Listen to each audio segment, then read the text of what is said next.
Before us is a novel describing the fierce struggle of a young protagonist transported from another dimension. Our hero fights numerous heroes native to the continent. Choi Han comes out of the darkness and meets a woman who gives him a hand, as well as the people of the village of Harris, to whom he had become very attached. But the whole village where he found people he could call family and friends is dead. All the villagers were brutally slaughtered by some secret group. Choi Han, who wields explosive power and has lived for decades in the Forest of Darkness, unable to even hurt a human being for the first time, sent people to the other world. The man from the group was puzzled as to who had attacked them and loudly asked the young man who he was. But he did not dignify him with an answer and continued his furious attack. A man from the faction ordered Choi Han to be killed, and everyone pointed their swords at him. The whole village was in flames. Fire ashes were flying around and everything was covered with black smoke. He made one last precise and crushing blow with his sword. Around him lay the many lifeless bodies of his opponents. After he killed all the men in the group, he started to come to his senses. In the reflection of the sword, one of the village houses, where once there was a quiet and peaceful life, flashed in the reflection of the sword. Choi Han was in deep despair because it was now impossible to extract a single bit of information from the lifeless bodies. Having taken someone's life for the first time and knowing the bitterness of loss, our hero decided to leave the village. In the territory's central city, Hennetus Kale, who is related to Choi Han, was beaten to a pulp. When our hero wakes up, he sees himself in the mirror and sees Kale in front of him. Borrowing the book Birth of a Hero on his day off, he simply falls asleep reading it and wakes up in Kale's body. He looks at himself in the mirror in bewilderment and ponders his rebirth.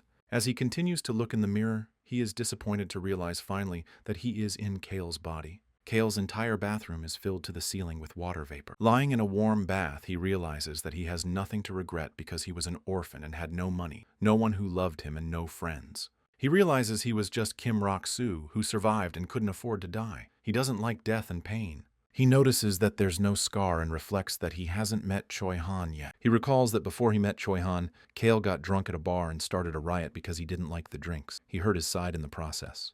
Still in the tub, he's thinking about not knowing what happened to Kale afterward. Though Choi Han met his destiny, overcame hardships, and became a hero, Kim Rok-soo, who happened to be Kale, had a simple motto. He is resolute and unwavering in saying he will not be beaten. Getting out of the bathtub, he says he'll make the story go on, but without the part with his beating. Luckily, he remembers the contents of the first part of the novel and decides to give it a try. Suddenly, he hears Ron asking if he's in the bathroom. Putting his robe on his slightly wet body, he replies that he'll be out soon. Ron hands him a cup of water with a smile and goodwill. At that moment, he remembers that Ron is an assassin who only pretends to be kind. He gets the idea to set him up with Choi Han as soon as possible. After he steps back, Ron's smile is no longer kind. There's a glint of guile in his eyes. Kim Rok-soo thinks he needs strength to defend himself. If he plans to live on a continent where a battle is about to break out, he needs strength. The young gentleman is offered help to dress and decides to choose something simple. When he puts on his clothes, he thinks that because of his looks and physique, everything fits him perfectly. He walked with Ron into the hallway where the girls on either side of him bowed and greeted him. One of the girls trembled and stuttered as she wished good morning. He was surprised to see that because Kale never hit people, but when he got drunk, he'd smash things up. But then he thought he was better off because no one would hurt him. Ron opened the door for him and wished him a pleasant appetite. The young master offered him something to eat too. As he approached the table, he froze and looked carefully ahead of him. Kale's family appeared before him, watching him intently. Kale's father's name is Darrett. He is the current head of the county of Hennetus. Stepmother's name is Violan. She is the countess of this county. Kale's younger brother is named Basan. He doesn't look kindly in his direction. A younger sister who's not exactly friendly either, named Lee. As he continues to look at the family, he hears one of the family members reproach him for being late today and suggests that he sit down. As he sits down at the table, he thinks about the fact that the family is not distinguished by strength or power, but simply has an impressive fortune. Stepmother looked at him contemptuously, for she had always tried to avoid contact with him. The children looked at him with disdain for the same reason the mother did. He thought it was the ideal conditions for a comfortable life, apart from the stares from his family. Sticking his fork in his food, he decides to eat quickly and leave because he thinks they're not comfortable with him. His face stretched into a smile as he ate, for it was the first time he had eaten such delicious meat.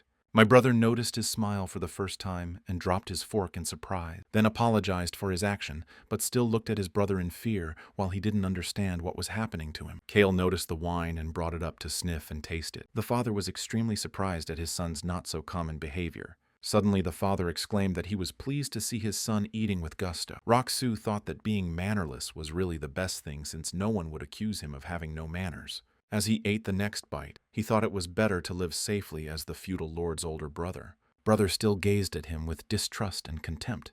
Wiping his mouth with a napkin, he concluded that if the rapprochement didn't work out, he could go where there was no war. Suddenly his father came up to him and asked him if he needed anything right now. He pondered Dorita's words to see if he needed anything. It suddenly hit him. Of course he needed money to stay here comfortably. His father replied that he would give as much as he could. Kale smiled in return. He continued to smile his wide, satisfied, and happy smile. He was given a piece of paper that said how much money his father had given him. He was very surprised at how rich the family was. Rock-Soo thought about the fact that this family had an incredibly large amount of money. Shoving the paper into his pocket, he decided he had a new plan and called Ron over. Ron came in and answered his question about what day it was with precision. He decided he had to hurry, because according to the script, Choi Han will soon come to see him here in Weston. Our hero entered the library and saw the owner of the library. The people sitting in the library were very frightened by his arrival. The owner of the library calmly walked over to him and placed the book on the table. His name was Bilos. He greeted him with a cheerful and friendly wave of his hands in opposite directions. Kale looked at Bilos and noted that he looked like a piggy bank. Throwing the coins on the librarian's desk, he announced that he would be on the third floor all day, and waggishly told him to serve him any tea except sour tea. He folded his arms and asked about the availability of novels and poems. Bilos cheerfully told him that there were. Rock-Soo ordered to serve him the most interesting book and tea. When he gave the librarian the coins, the latter, with a much indignant face, replied that it was a great deal for one day, even if you drink a gallon of tea, to which he casually withdrew his hand and said he had a lot of money and it was a tip. He sat down thoughtfully at a wooden table surrounded by many shelves of books. He remembered that this was where Choi Han had come to report on what had happened in the village, but the guards had chased him away in the early morning. He remembered that at that moment Choi Han's thoughts were first of a normal funeral for the village, and then only about who he had killed. Suddenly, a picture of the past popped into his head when he wasn't in Kale's body. Kale claimed that one glass of his liquor was worth more than the lives of the villagers. Choi Han said that was an interesting thought. He wondered if he would change his mind. Suddenly furious, he lunged at Kale and grabbed his face. With such a sudden memory, Rock-Soo crossed his arms and goosebumps ran down his back. After experiencing fear and a lot of nervousness, he decided that he would forget about the contents of the book. Suddenly something caught his attention, and his gaze went to the window. Outside the window, Choi Han himself stood in front of two guards with guns. One of the guards reached out to him with the intention of asking for identification. He turned his back on them, realizing that they wouldn't let him in for lack of ID. With a hand to his face, Rock-Soo confirmed his hunch that he had no ID. A disappointed Choi Han turned around and walked away from the guards. But after nightfall, he'll jump over the wall and come through here. The librarian squinted and saw Kale coming down the stairs. He came down the stairs and warned me that he'd be gone for a while so that his place wouldn't be occupied. As Kale walked past the other library patrons, they all also felt fear around him. As he opened the door, the visitors stared at him. The door slammed loudly, causing everyone to feel fear again. The visitors were drenched in cold sweat. They had grimaces of horror on their faces. They were surprised that Kale hadn't broken anything. Rock-Soo had an indifferent face. He heard those exclamations about how he hadn't even broken anything. He decided to change his mind because he had other things to think about. He had to find the strength to defend himself to fight back against strong men. Walking down the street, he thought that he shouldn't be too strong or something would happen that would hurt a lot. He looked up at the low emerald canopy and thought about something. But he was thinking about an ancient power, the power of the incorporeal shield, the power of magic. A golden hot steamy croissant appeared in front of his eyes. Then a multitude of buns appeared before his eyes. At that moment, he was determined that today he would get the foundation to get that indestructible shield. Suddenly, he was seen by a salesman from this very bun shop. He shouted loudly in surprise. The young gentleman looked at the frightened and shaking old man. He said he wanted to take the bread. The old man's mouth gaped open in disbelief. Kale looked at the old man, lifted his hand and extended his finger, and pointed to the bread that was on the countertop of the bread counter. Then pointed his finger to the other end of the counter and said he wanted to take the bread from here to wherever his hand stopped. The coin fell loudly on the table with a long jingling sound and then fell silent. The old man looked at the coin in surprise, not believing his eyes. Rock-Soo gave him a piercing look and stated that if he wasn't satisfied with something, he could go see someone else. He came out of his stupor and said he'd do it right away, and promptly retreated into the depths of his bread counter. Picking up the huge sack of bread and slinging it behind his back, Kale noted that his surroundings were unfamiliar. I added to myself that this was clearly not Korea, but a real fantasy world. It began to get dark outside. The streetlights came on, continuing to illuminate the roads with a bright, warm light. He was still carrying his sack and noticed the many eyes on him. He screwed up his face in a disgruntled grimace because he realized that Kale was regularly being unreasonable. Stomping down the street, he decided he had to get to the bottom of this case. Two children watched him curiously from behind one of the wooden columns of the house. Climbing a fairly high hill, he came to a small stone structure. Beside him, he threw his sack off his shoulders and exhaled in relief. When he looked back, he realized what an incredible height he had climbed. The whole city spread out before him like a palm, and then he noted that bread in such quantities was quite heavy. Turning back to the structure, he saw a very old door in front of him. With his hand on the door, he pushed it open with an effort. The door creaked open. When he went inside, he saw something that really struck him. It was the oldest, tallest tree shrouded in thick leaves. He stared at it mesmerized. It looked to him like the tree was at least several hundred years old, if not more. Suddenly, he heard a child's voice telling him to stay away from the tree. There were two kids standing near the entrance who had followed him into town earlier. They said not to go near the tree because it eats people. This tree is called the cannibal. There are all sorts of scary rumors about it. People in town say that those who hang themselves on it at night dry up. Rock-Soo smirked contentedly, for this was clearly the tree he needed. A long time ago, there was a man who was in the service of God, but because of his obsession with food, he was cast out for the sin of gluttony. When he died, a tree grew where his body was and absorbed that man's resentment and power. He crouched in front of the tree and stuck his hand into the bread bag while thinking that it contained the power of the indestructible shield he was looking for. Throwing the bread under the roots of the tree, he heard the children shouting that he shouldn't do that, and he might go to the other world, but it only made him laugh. Putting his hand to his face, he thought irritably that all worlds had overly inquisitive children and should be escorted out as soon as possible. He stood up abruptly and started walking toward the rather frightened children. The kids stared at him and kept talking about how the tree was eating people and he was going to the other side of the world. He threw them a couple bags of bread, said he wasn't going to the other side, and told them to leave. The smaller boy rushed to pick up the bags, but the older one still stood his ground. Rock-Soo looked at them with a very intimidating look and asked a rhetorical question about whether they knew Kale. The children trembled at his words, and the brother asked the older sister to leave, and she agreed. They turned around and started walking away, and the older one finally said he shouldn't die. He just made an annoyed face and clucked unhappily. He walked over to the tree again, took one look at it, and decided to start again. He reached into the bag again and pulled out a large loaf of bread. When he threw the loaf to the roots of the tree, it disappeared instantly. He was a little frightened because it looked like it was going to suck his hand in with the loaf. The shield is a remnant of the man who died of starvation. With a smile on his face, he thought it was an ancient power. There was still a dark hole gaping near the tree. He thought he could trust this kind of traditional stuff. Rock-Soo recalls reading that the tree must be fed until the darkness disappears. This darkness is the embodiment of resentment. The book said that when the darkness is dispelled, the light will appear, and if he sees that light, the unbreakable shield will be his. He took a sack and started pouring all the bread into the hole at the same time, telling the tree to eat more. After emptying his bag, he noticed that the darkness hadn't gone anywhere. After thinking about it, he decided that about 10 more bags should be enough. Rock-Soo once again excitedly looked at the dark hole where only darkness could be seen. He wondered how much offense he had taken. The whole thing seemed kind of creepy. The ogre tree was still standing. He decided that he would come back here tomorrow.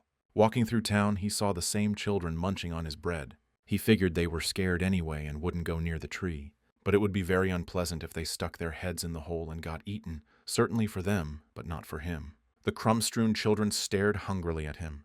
Rock-Soo warned that if they wanted to eat bread tomorrow, they would have to keep quiet about his trips to the tree. After visiting the library again, he goes down the spiral staircase. He walks up to the librarian's desk. The librarian asks him if he's leaving. Rock-Soo replies that he is and says he hopes to see him again, and adds that the tea was great and the book was interesting, even though he didn't get halfway through it. He liked the growing protagonist getting recognized for his skills, and added that he shouldn't let others read it. The librarian listened attentively, and at the end he said he would definitely put the book aside for him. After walking him to the door, the owner added that he should definitely come again and that he would be waiting for him. Rock-Soo thought that was unlikely. After a while, he goes to a local inn that Kale's been to before. He is greeted inside by an incredibly frightened innkeeper. Surprised and frightened by his arrival, he begins to bow. Rock-Soo notices that he is afraid of him, and it's only natural, because where Kale drank, everything got trashed afterward. He tossed a coin to the innkeeper and told him to bring him a bottle of regular and a roasted chicken breast without salt. The employee stammered about whether he wanted to sit here. He didn't dignify him with an answer, and he rushed off and said he'd bring it right away. The inn was completely silent. No one dared to say a word. He clucked loudly, noting that all the thieves and slackers here tried not to look at him, which seemed atypical to him. Usually the noble scoundrels hang around with brigands and mercenaries. Kale, however, despised such men. He noted that to Kale, people like those in this inn were parasites. He was soon served the bottle he had ordered and a small bag of food. As he walked out of the inn, he was stared at by terrified customers. He noted that if it was Kale's drink, it must be the most expensive, a small amount of booze poured out of a newly opened bottle. He leaned the bottle to his lips and greedily began to drink the contents. After sipping some of it, he sighed in relief and wiped his mouth with his hand. A little while later, he felt his insides burning from the drink. In that direction along the wall near which he was now walking at a distance of about 100 paces from the entrance. Just as he expected here, the moment Choi Han jumped over the wall, he noticed a kitten carefully licking the fur of another kitten. He thought that this world might be full of such accidents. When he saw Choi Han, he remembered that, in the script of the book, in order to avoid falling on the kittens, he twisted his ankle in flight. An exhausted Choi Han sat with his back against the wall and his head bowed down. When he noticed Kale approaching, he turned his expressive gaze toward him. Rock-Soo was getting chills at the sight of him. He thought a pre-drink was a good idea. So he decided to try and make a good impression. He told the kittens that they looked hungry, then pulled out a small package containing a golden chicken breast. He put it on the ground and told the poor, unfortunate creatures to eat. The kittens began to approach the bundle, and that's when Rock-Soo realized they were younger than he expected. Then he started breaking the chicken breast into several small pieces for the kittens to chew. The kitten jumped up tensely and began to meow protestingly without a word. Then he petted the kitten and told them to eat to make them feel better. In this way, he was showing kindness to Choi Han. As he continued to watch the kittens eat and pet them, he asked him if he had somewhere to go. Choi Han remained silent. He didn't move and continued to sit in the same position. Still without turning around, he asked if he had a place to sleep and if he was hungry. As he continued stroking the satisfied kittens, he thought that his silence was quite expected. He was probably scrutinizing him. Then he asked him a question about whether he wanted to answer him. Choi Han finally said the words. He said he was hungry. Rock-Soo then started walking and stood right in front of him, spreading his legs wide. He told him to follow him, for he had concluded that the easiest way to make a good impression was to feed a man well. Choi Han looked at him hopefully, but there was still a flicker of distrust in his eyes. But still, in spite of his disbelief, he got up and followed him with the same lowered head. Rock-Soo thought he hated cats, but he thought these particular ones were pretty cute. Suddenly, one of the kittens he'd just been feeding rubbed up against his leg. Then he suddenly noticed Choi Han's gaze on him and realized that pretending not to notice them would not work. Pretending to be really worried about the kittens, he sat down and started to pet one of them, saying that even though they liked him, he should hurry up. Gently stroking one of the kittens, he said that they would see each other again soon. And then the kittens, as if they understood what he was saying, scurried away. Then they continued on their way, and Rock-Soo sighed with relief because he was finally rid of those kittens. A building with an archway appeared in front of them. He thought that of course he had to pretend to Choi Han that he didn't understand his action, but Choi Han is probably carefully analyzing whether it's easy to send him to the other side. Suddenly, they stopped in front of an archway. Rock-Soo turned around in bewilderment and looked at his companion. He had an intimidating face that completely confirmed his thoughts. Starting to turn back around, he decided to see if he would go with him next. Suddenly, his thoughts were interrupted by one of the guards who saw the two of them outside the county building. He turned to him, stammering. He thought he'd rather no one stuttered when addressing him. It was a little unpleasant for him to hear someone stutter again when talking to him. The guards offered to let them in, and they both followed inside the building. Ron respectfully greeted the young master with a slight bow. Seeing Ron in front of him, he thought he was a pretty creepy old man for waiting here in the same place all the time. The old man looked carefully at the guest Rock-Soo had brought. Choi Han looked back. His gaze was studious without being kind. Rock-Soo began to see sparks flying between the two. He told Choi Han to follow him, and then they started up the stairs. Ron was worried and offered to escort the man, but he refused. He added to himself that he didn't need them to sizzle at each other. Hans, who was overjoyed at Mr. Hans's return, suddenly looked out from around the corner and greeted him. He remembered that Hans, the deputy butler, was assigned to him. When he took out the bottle, Hans even cried out in fear that he would throw the bottle on the floor. Rock-Soo told him to carry the bottle away and warned him that he would throw it next time. Politely calling him my lord, he also awkwardly blushed in fear and asked where he was going. It turned out they were heading to the second kitchen. Rock-Soo had a plan he was following. Choi Han had one more person to meet today. He grinned contentedly when he saw Ron, the mercenary's son, in Bikros' kitchen. He noted that Bikros is a pretty creepy person to be cooking with that creepy look and hands. Choi Han must have met him, because when Bikros witnessed his strength while beating up Kale, he followed the protagonist. He had the clever idea to quickly sell him to Choi Han and then Ron would follow them. It's like knocking down two pins in one shot. Putting his arm around Choi Han by the shoulder, he demanded some food. Bikros looked at them disdainfully, holding a large knife in his hand. Rock-Soo asked, putting it down. and again demanded to be fed if he was hungry. He finally succeeded. Bikros said that he understood him and started to prepare food for the guest. He pictured Bikros, Ron, and Choi Han as Skittles and thought happily that all three of them were now connected, even Ron, who hadn't expected it. He had a satisfied grin on his face because everything was going according to his plan. With a wave of his hand, he said to cook him too, of course, all the best, and added that the steak he cooked last night tasted incredible, saying that he was a great cook and that since the steak was so good, he'd have a great dinner. He also added that he was looking forward to it. Han suddenly came up to him and asked in puzzlement what to do with his guest. Choi Han just stood silently without saying a word and watched what was happening around him. Rock-soo replied that he was his guest and should be treated accordingly. Then he thought that since they had met, the important things were over. He also added that if it doesn't work, he'll do something to get Choi Han to beat up someone else and make Bikros see it. He then told Hans not to bother his guest and just bring the food to his bedroom as it was ready. After these events, Hans reported to Kaylee's father that he had visited the tea house run by Flynn's illegitimate son and brought a strange young man. Dad noted that, unlike how he usually is, he drank within reason. Hans offered to have someone assigned to him, but Darrett rejected the idea, explaining that as long as it's on his land, whatever he does is in his jurisdiction. Then he told Hans to keep watching him and to report everything to him. He listened attentively and bowed. Dareth took a thoughtful pose and noted that Kale had changed quite a bit. He started talking about how Kale wasn't acting like his usual self. And of course, he didn't get smart and strong, but his behavior changed. He especially remembered a moment at the table when Kale was being quite polite and courteous. Darrett told Hans to get information about Flynn's illegitimate son. Looking out the window thoughtfully, he noted that Kale wasn't the only one who had changed, but the situation on the continent was also becoming turbulent. The county of Hennetis was living peacefully, expanding and growing in wealth little by little. He remembered telling his children when they were young not to make history but to live for happiness and peace. He walked away from the window, determined to strengthen the city walls. Rock-soo felt a discomfort in his stomach from the morning. The sight of Ron bringing lemonade instead of water made him even more nauseous. Ron said he was sleeping too soundly, so he didn't wake him up. Suddenly, he noticed Ron had hurt himself and decided to ask him about it. He asked Riley if he was worried about it. Rock-soo replied that he wasn't, just annoyed by the bandage. Ron replied that it was nothing, but he had a picture of the battle with Choi Han in his mind, and he said it was a little kitten that had gotten its claws out and scratched him. Rock-soo thought that this kitten must be an innocent person. He handed over the cup and reached for the door to open it when he heard a voice. Ron held up the cup he'd given him and asked him if he was leaving now. When he said he was leaving, he asked if he liked the lemonade. He turned around and said it was delicious, clearly not understanding why he was in such a bad mood. With undisguised irritation, he thought about why he was asking that question.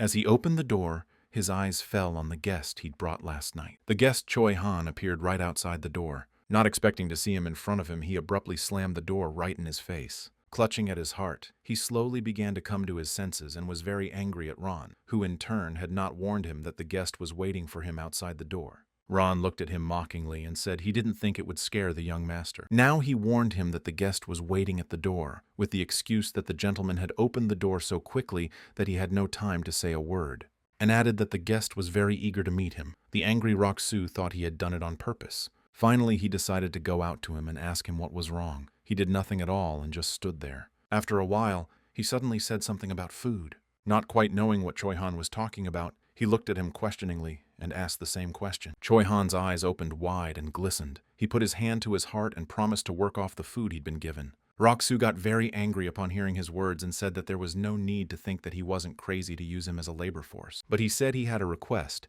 and clenched his hand into a fist. It was probably about the village of Harris. He said you don't need to ask him specifically, but told me to ask Hans, adding that he was a capable deputy butler. He told me to go to him because he could handle any routine request. He added that Ron was a capable man too and would listen to him. When he finished his words about Ron doing his best to help his guest, Choi Han looked at him indignantly and said he didn't know him at all. For him, they were meeting for the first time and were complete strangers to each other. In response, Rock-soo began to resent why he had to know him. He'd just helped someone worse off than him, and added that he didn't think he'd be asking for something impossible, and if it turned out to be just that, Hans would refuse him. Then he turned around and started walking away, explaining that he had some unfinished business. He had a lot of money to burn today, so he decided to go get some pocket money from Dorita.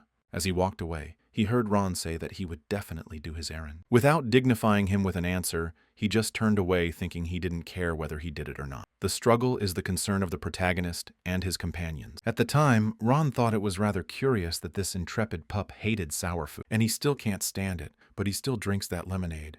With a wicked grin, he thought the fearless pup was afraid. And then he squinted and thought he might know something. Suddenly, his attention was diverted by Choi Han telling him to lead the way. He looked at Ron dismissively. Ron immediately thought that this young man with the stench of human blood was pretending to be innocent.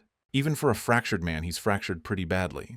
Then, crossing his arms behind his back and holding the cup Kale was drinking from, he motioned for him to follow. Eventually, he and Rock-Soo went their separate ways and Choi Han followed Ron. Our Rock-Soo came to the ogre tree again with a new sack full of bread slung over his back. As he poured the bread into the dark hole, he heard the tree talking to him. It asked for more and more bread. When he heard the tree's voice, he was a little scared and thought it was creepy. The tree had never spoken to him before. He realized it was the voice of the young girl he'd read about. It was specified that a priestess loyal to God had died of starvation. Then he thought he didn't know why Darrett had told him to come to his office tonight, so he needed to get out of here, preferably before dark. After he dropped the bread, he realized he still wasn't enough, which meant he'd have to run more than he bargained for. The same kids he'd seen last time were sitting next to the tree. They munched on the bread he shared, and this time for their silence about what he was doing here. When he saw this sight, he clucked loudly because the children were only interfering with his work. He had already emptied yesterday's bakery. He concluded that it would take a long time to prepare that much bread. He had to find another place. Suddenly someone stuttered and called him my lord. A panting woman ran up to him and announced to him that they had plenty of bread in the bakery. He thought the aunt was a good salesman and threw her a coin and told her to bring him everything they had, and soon. With eyes full of admiration, she looked at the coin and glowed, obviously not believing that she had been given so much money. She told Rock-Soo to wait a second and went out the door to gather her supplies. After a while, he came out of the door with a huge sack of bread and laid it on the ground. When he saw that, he thought it was a good result. When she said they could bake more, he thought he liked her more and more. A guy shouted out from the bakery, confirming her words. When he heard this, he told them that next time he would buy at her bakery, told them to prepare a sack, and gave them another coin. He noted to himself that things were going smoothly, but he did not notice that someone was watching him from behind the wall of a neighboring building. It was Bikros, and he didn't know what he was doing. The only thought he had was that he was crazy. Even when his father called Kale busy, he didn't care for him, but the longer he watched, the more he agreed with him. He noted to himself that he was as interesting to watch as the black-haired boy. When Rock-Soo went up the hill, the children were waiting for him. This time he gave them a jar of greens instead of bread. They were disappointed to realize it wasn't cake either. He told them to leave, but the girls blocked him and kept telling him he couldn't die. Kim Rock-Soo was an ordinary, mediocre orphan, so in pity and sympathy he thought a lot. He reasoned that his sympathy for these children was so necessary. It annoyed him. He was disgusted by the fact that little children were in pain, and of course it made him want to hold them to his chest, but he couldn't afford it, and kept trying to explain to them that he wasn't going to die. Then he walked over to the tree that was begging for more and more. He poured all his chuckle of bread into the hole again. He noticed that the color of the hole had then lightened a little, and told the tree that it was obliged to repay him for this expenditure. And then he turned around, but the annoying guys were gone.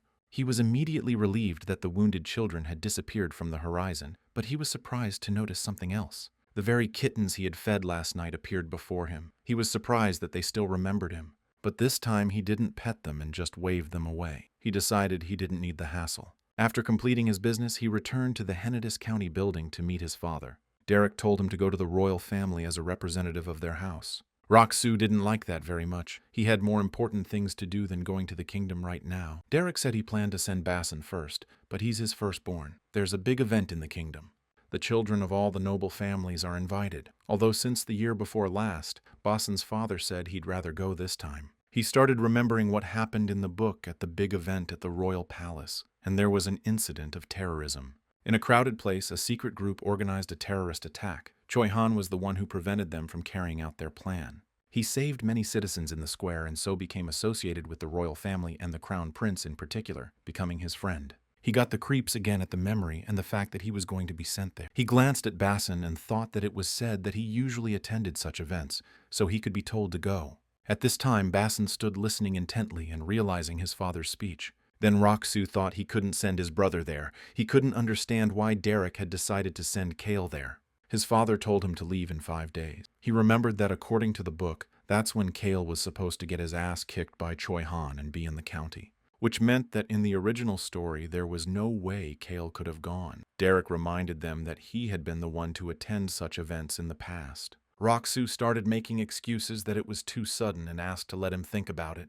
The father agreed and allowed them both to go. The two brothers began to walk away. Suddenly Basin called out to his brother and told him that he had every right to go there. Then he started to leave and Roxu thought he couldn't go there. Kale had been displaced from his place as heir of the family. His younger brother had been functioning as heir since the year before last. And now he's saying that Kale has the right to act as a spokesman for the family. It's not a good situation for him. But the problem is that the future is worth the risk. Kale will be out of mortal danger and new opportunities will open up. Nor would he want Basin to die before becoming a feudal lord. He must live for his quiet and peaceful life. Suddenly Hans showed up looking for him. He wanted to talk about their guest. Then he told him to get a guest. Hans was rather surprised. Judging by the expression on his face, Choi Han's case had been resolved to some extent.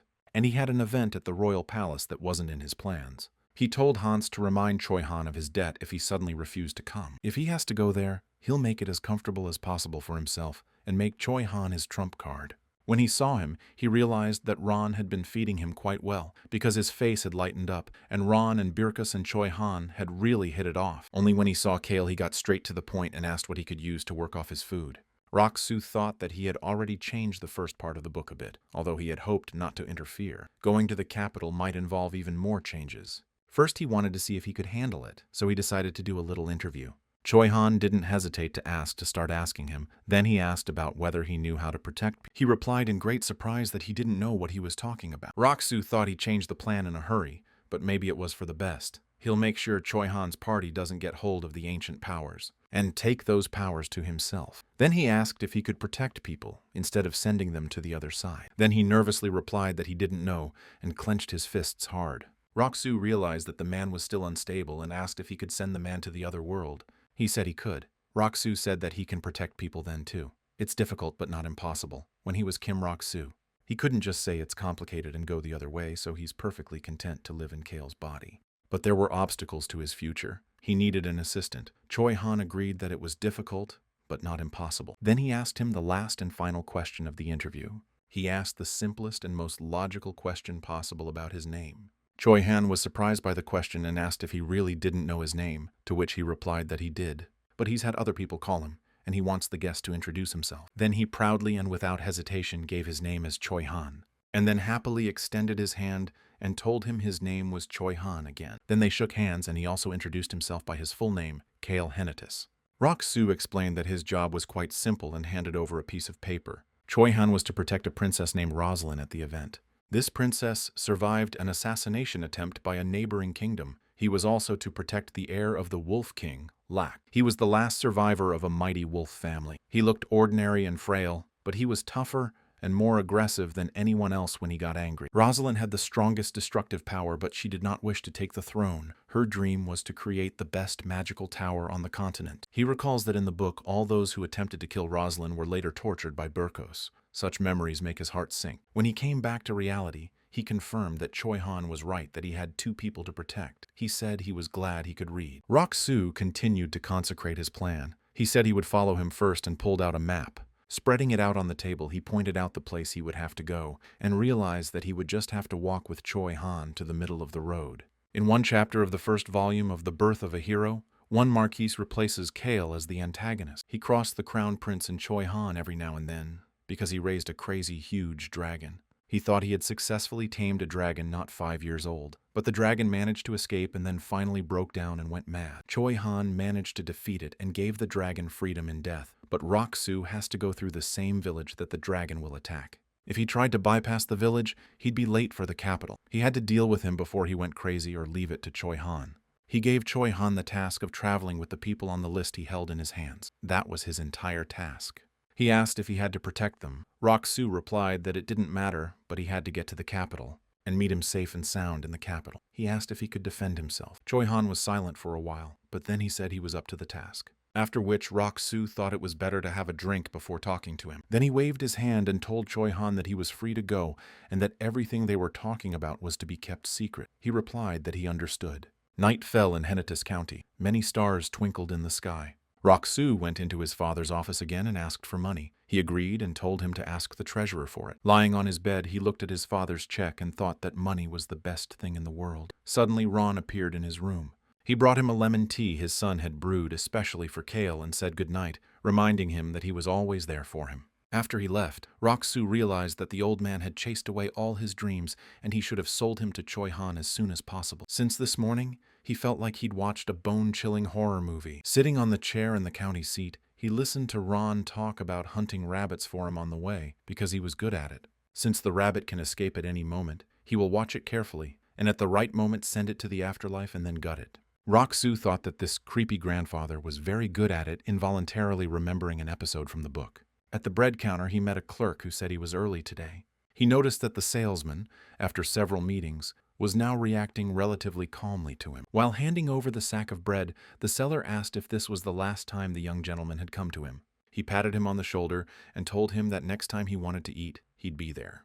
The old man looked at Rock-soo and Kale's body as he walked away from him. On his way, he met the kids again and wondered if they were really homeless since they meet him at any hour. This time, not forgetting about them, he held out a couple rolls of bread. The children took and unsealed the bread and looked gratefully at the departing Rock-soo, who did not say another word to them. He looked around and noticed it was pretty foggy today. That meant no one would notice what he was doing here and he'd get it. He dumped out his last bag when he saw that the hole was slowly turning white. Suddenly, the tree started asking for more and more so loudly that he had to cover his ears. He noted that this was not in the book. Then the tree told him if he brought more, it would give him a gift. He told the tree to wait. He poured out another piece of bread and thought it should be enough to lighten the hole. The tree started to glow a lot and shouted that it was very, very delicious, such a delicate flavor, and said that the third bag was especially good. Added that apparently cooking has progressed over time, and in their time there wasn't even such a word as bread. The tree continued to ponder the variety of wheat he thought he must not wait for his power. It went on to say that in ancient times there was nothing so delicious. People who worshipped God always brought some kind of nasty stuff, and she liked to eat good food. He needed the ancient power, so he had to listen to her story. She couldn't give up delicious food even if she became a fat cow. He said it was a great review of the flavor of the food. Then she thanked him and said he was a good guy and understood her assessment. Rock-soo suddenly noticed how the tree's foliage had turned unusually green. Suddenly, light began to pour from a hole under the tree. He reached out and felt warmth. Then he thought that was exactly what he needed. His face broke into a smile. Suddenly, the tree said it would protect him and shot a warm beam of light in his direction. The beam disappeared as quickly as it had appeared. It was a warm power of purest beauty. For the shield, the life of the wearer is the highest priority. The source of its energy and the main object of defense is the heart. The power does not disappear until it stops.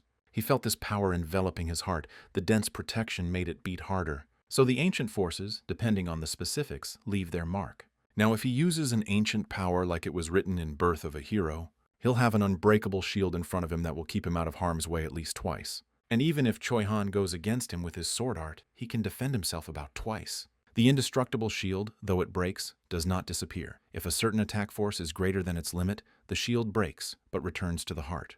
His shield power is gradually being restored through his energy. Heartbeat is a source of energy. On the way to the capital, he will have a chance to strengthen his shield.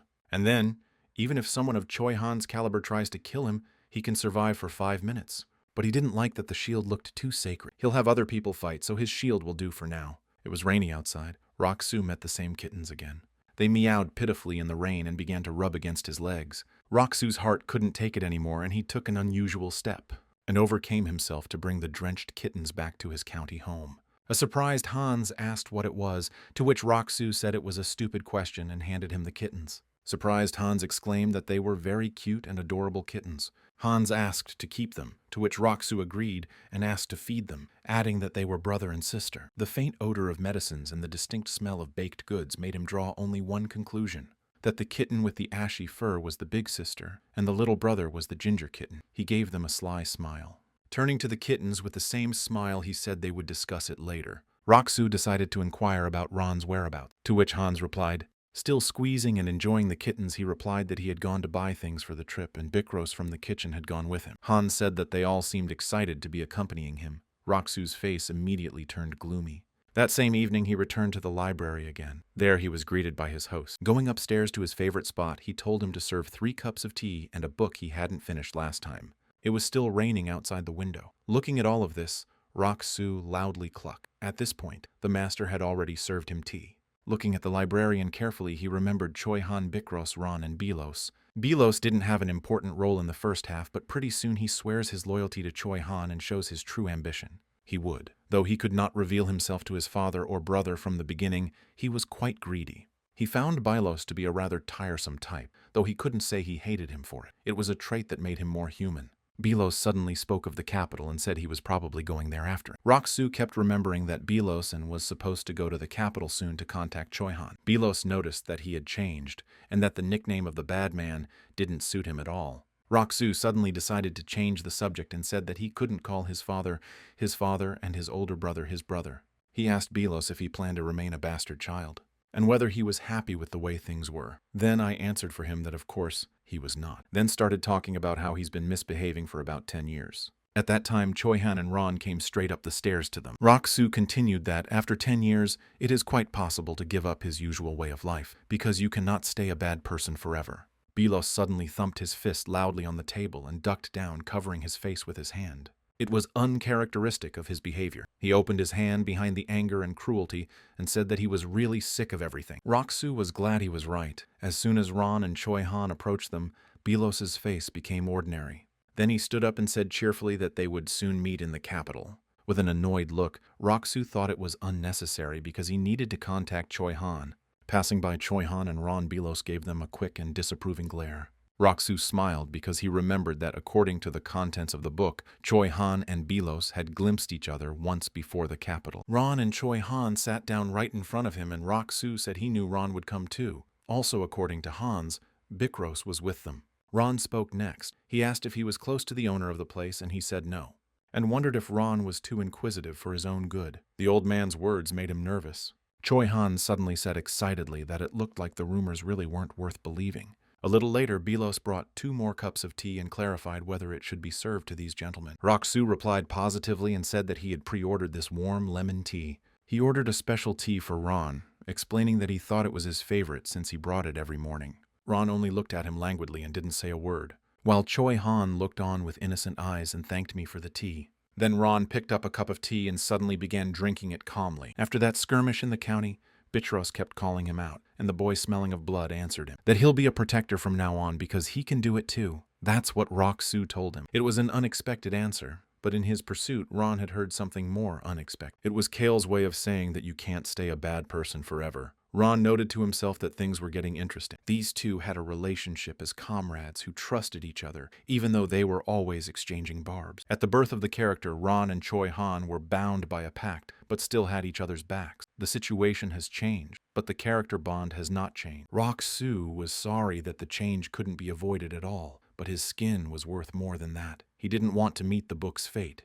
When Belos saw the guests coming down, he stood up and asked if they were leaving. Rock-soo replied that they were and that he would be stopping by daily in the future. Belos added that the doors of the tea house were always open to him. Ron said with an irritable cluck that it seemed even dislike could awaken affection, to which Choi-han said he didn't want him to get so attached to him.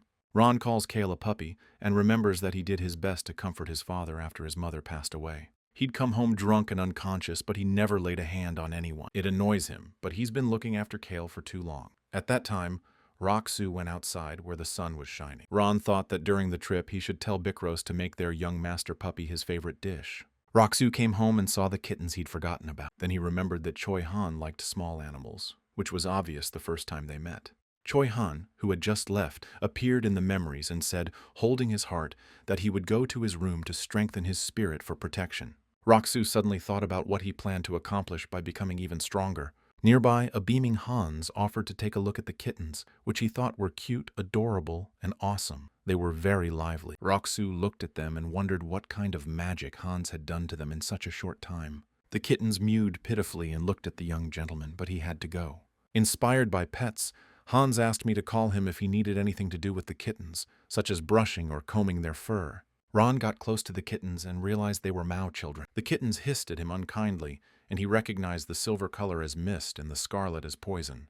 He went on to say that the Mao tribesmen were very intelligent and perceptive, and with proper training they could be useful. Then he reached out his hand menacingly to them, saying that he would have to leave the young master some parting gift. With a slightly angry expression, Rock-soo put his hands at his sides and looked after the kittens that had followed him. Then they started rubbing against his legs. He remembered that he had already thought of them and offered to repay them for the food. They mewed, then Rock-Soo told them to answer in human language. They started saying they wanted meat and cake in human language. Then Rock-Soo said he would give them plenty of food, but asked what they would give in return. They answered in unison that they would be useful. 4 days later, Rock-Soo sat at the table with Kale's family. Dad's talking about leaving today, but he doesn't seem worried at all. He had no worries because, according to the book, he was supposed to be beaten to a pulp by Choi Han last night. However, no one touched him last night. And now he had a shield, and he could feel that protection all the time. Even if someone like Ron or Bycross decides to do something to him, he'll definitely get away with it once. Rock-Soo reminded his father that he had asked for fewer chaperones, but he had only increased them. The stepmother stepped in and said it was her call, explaining that you can't have someone decide they don't have enough people just because they don't want to bring many more, and added that it's not that there's anything wrong with him, it's that aristocrats care more about how they look than anything else. He'd heard that Valent was the eldest daughter of a penniless baron who dreamed of the heights. Back then, many aristocrats were in the business of buying and selling luxury goods, and came to the lands of Hennetus and became interested in sculptures. Then she met Count Dareth and fell in love. Now he's an important figure in the culture business. She's extremely confident, and another thing she's proud of is the family she's now a part of. So it's no wonder she's pushing for more chaperones, even though it might make him feel better. But soon they may encounter an angry, mad dragon. No one knows how many people may be hurt if he is not stopped in time.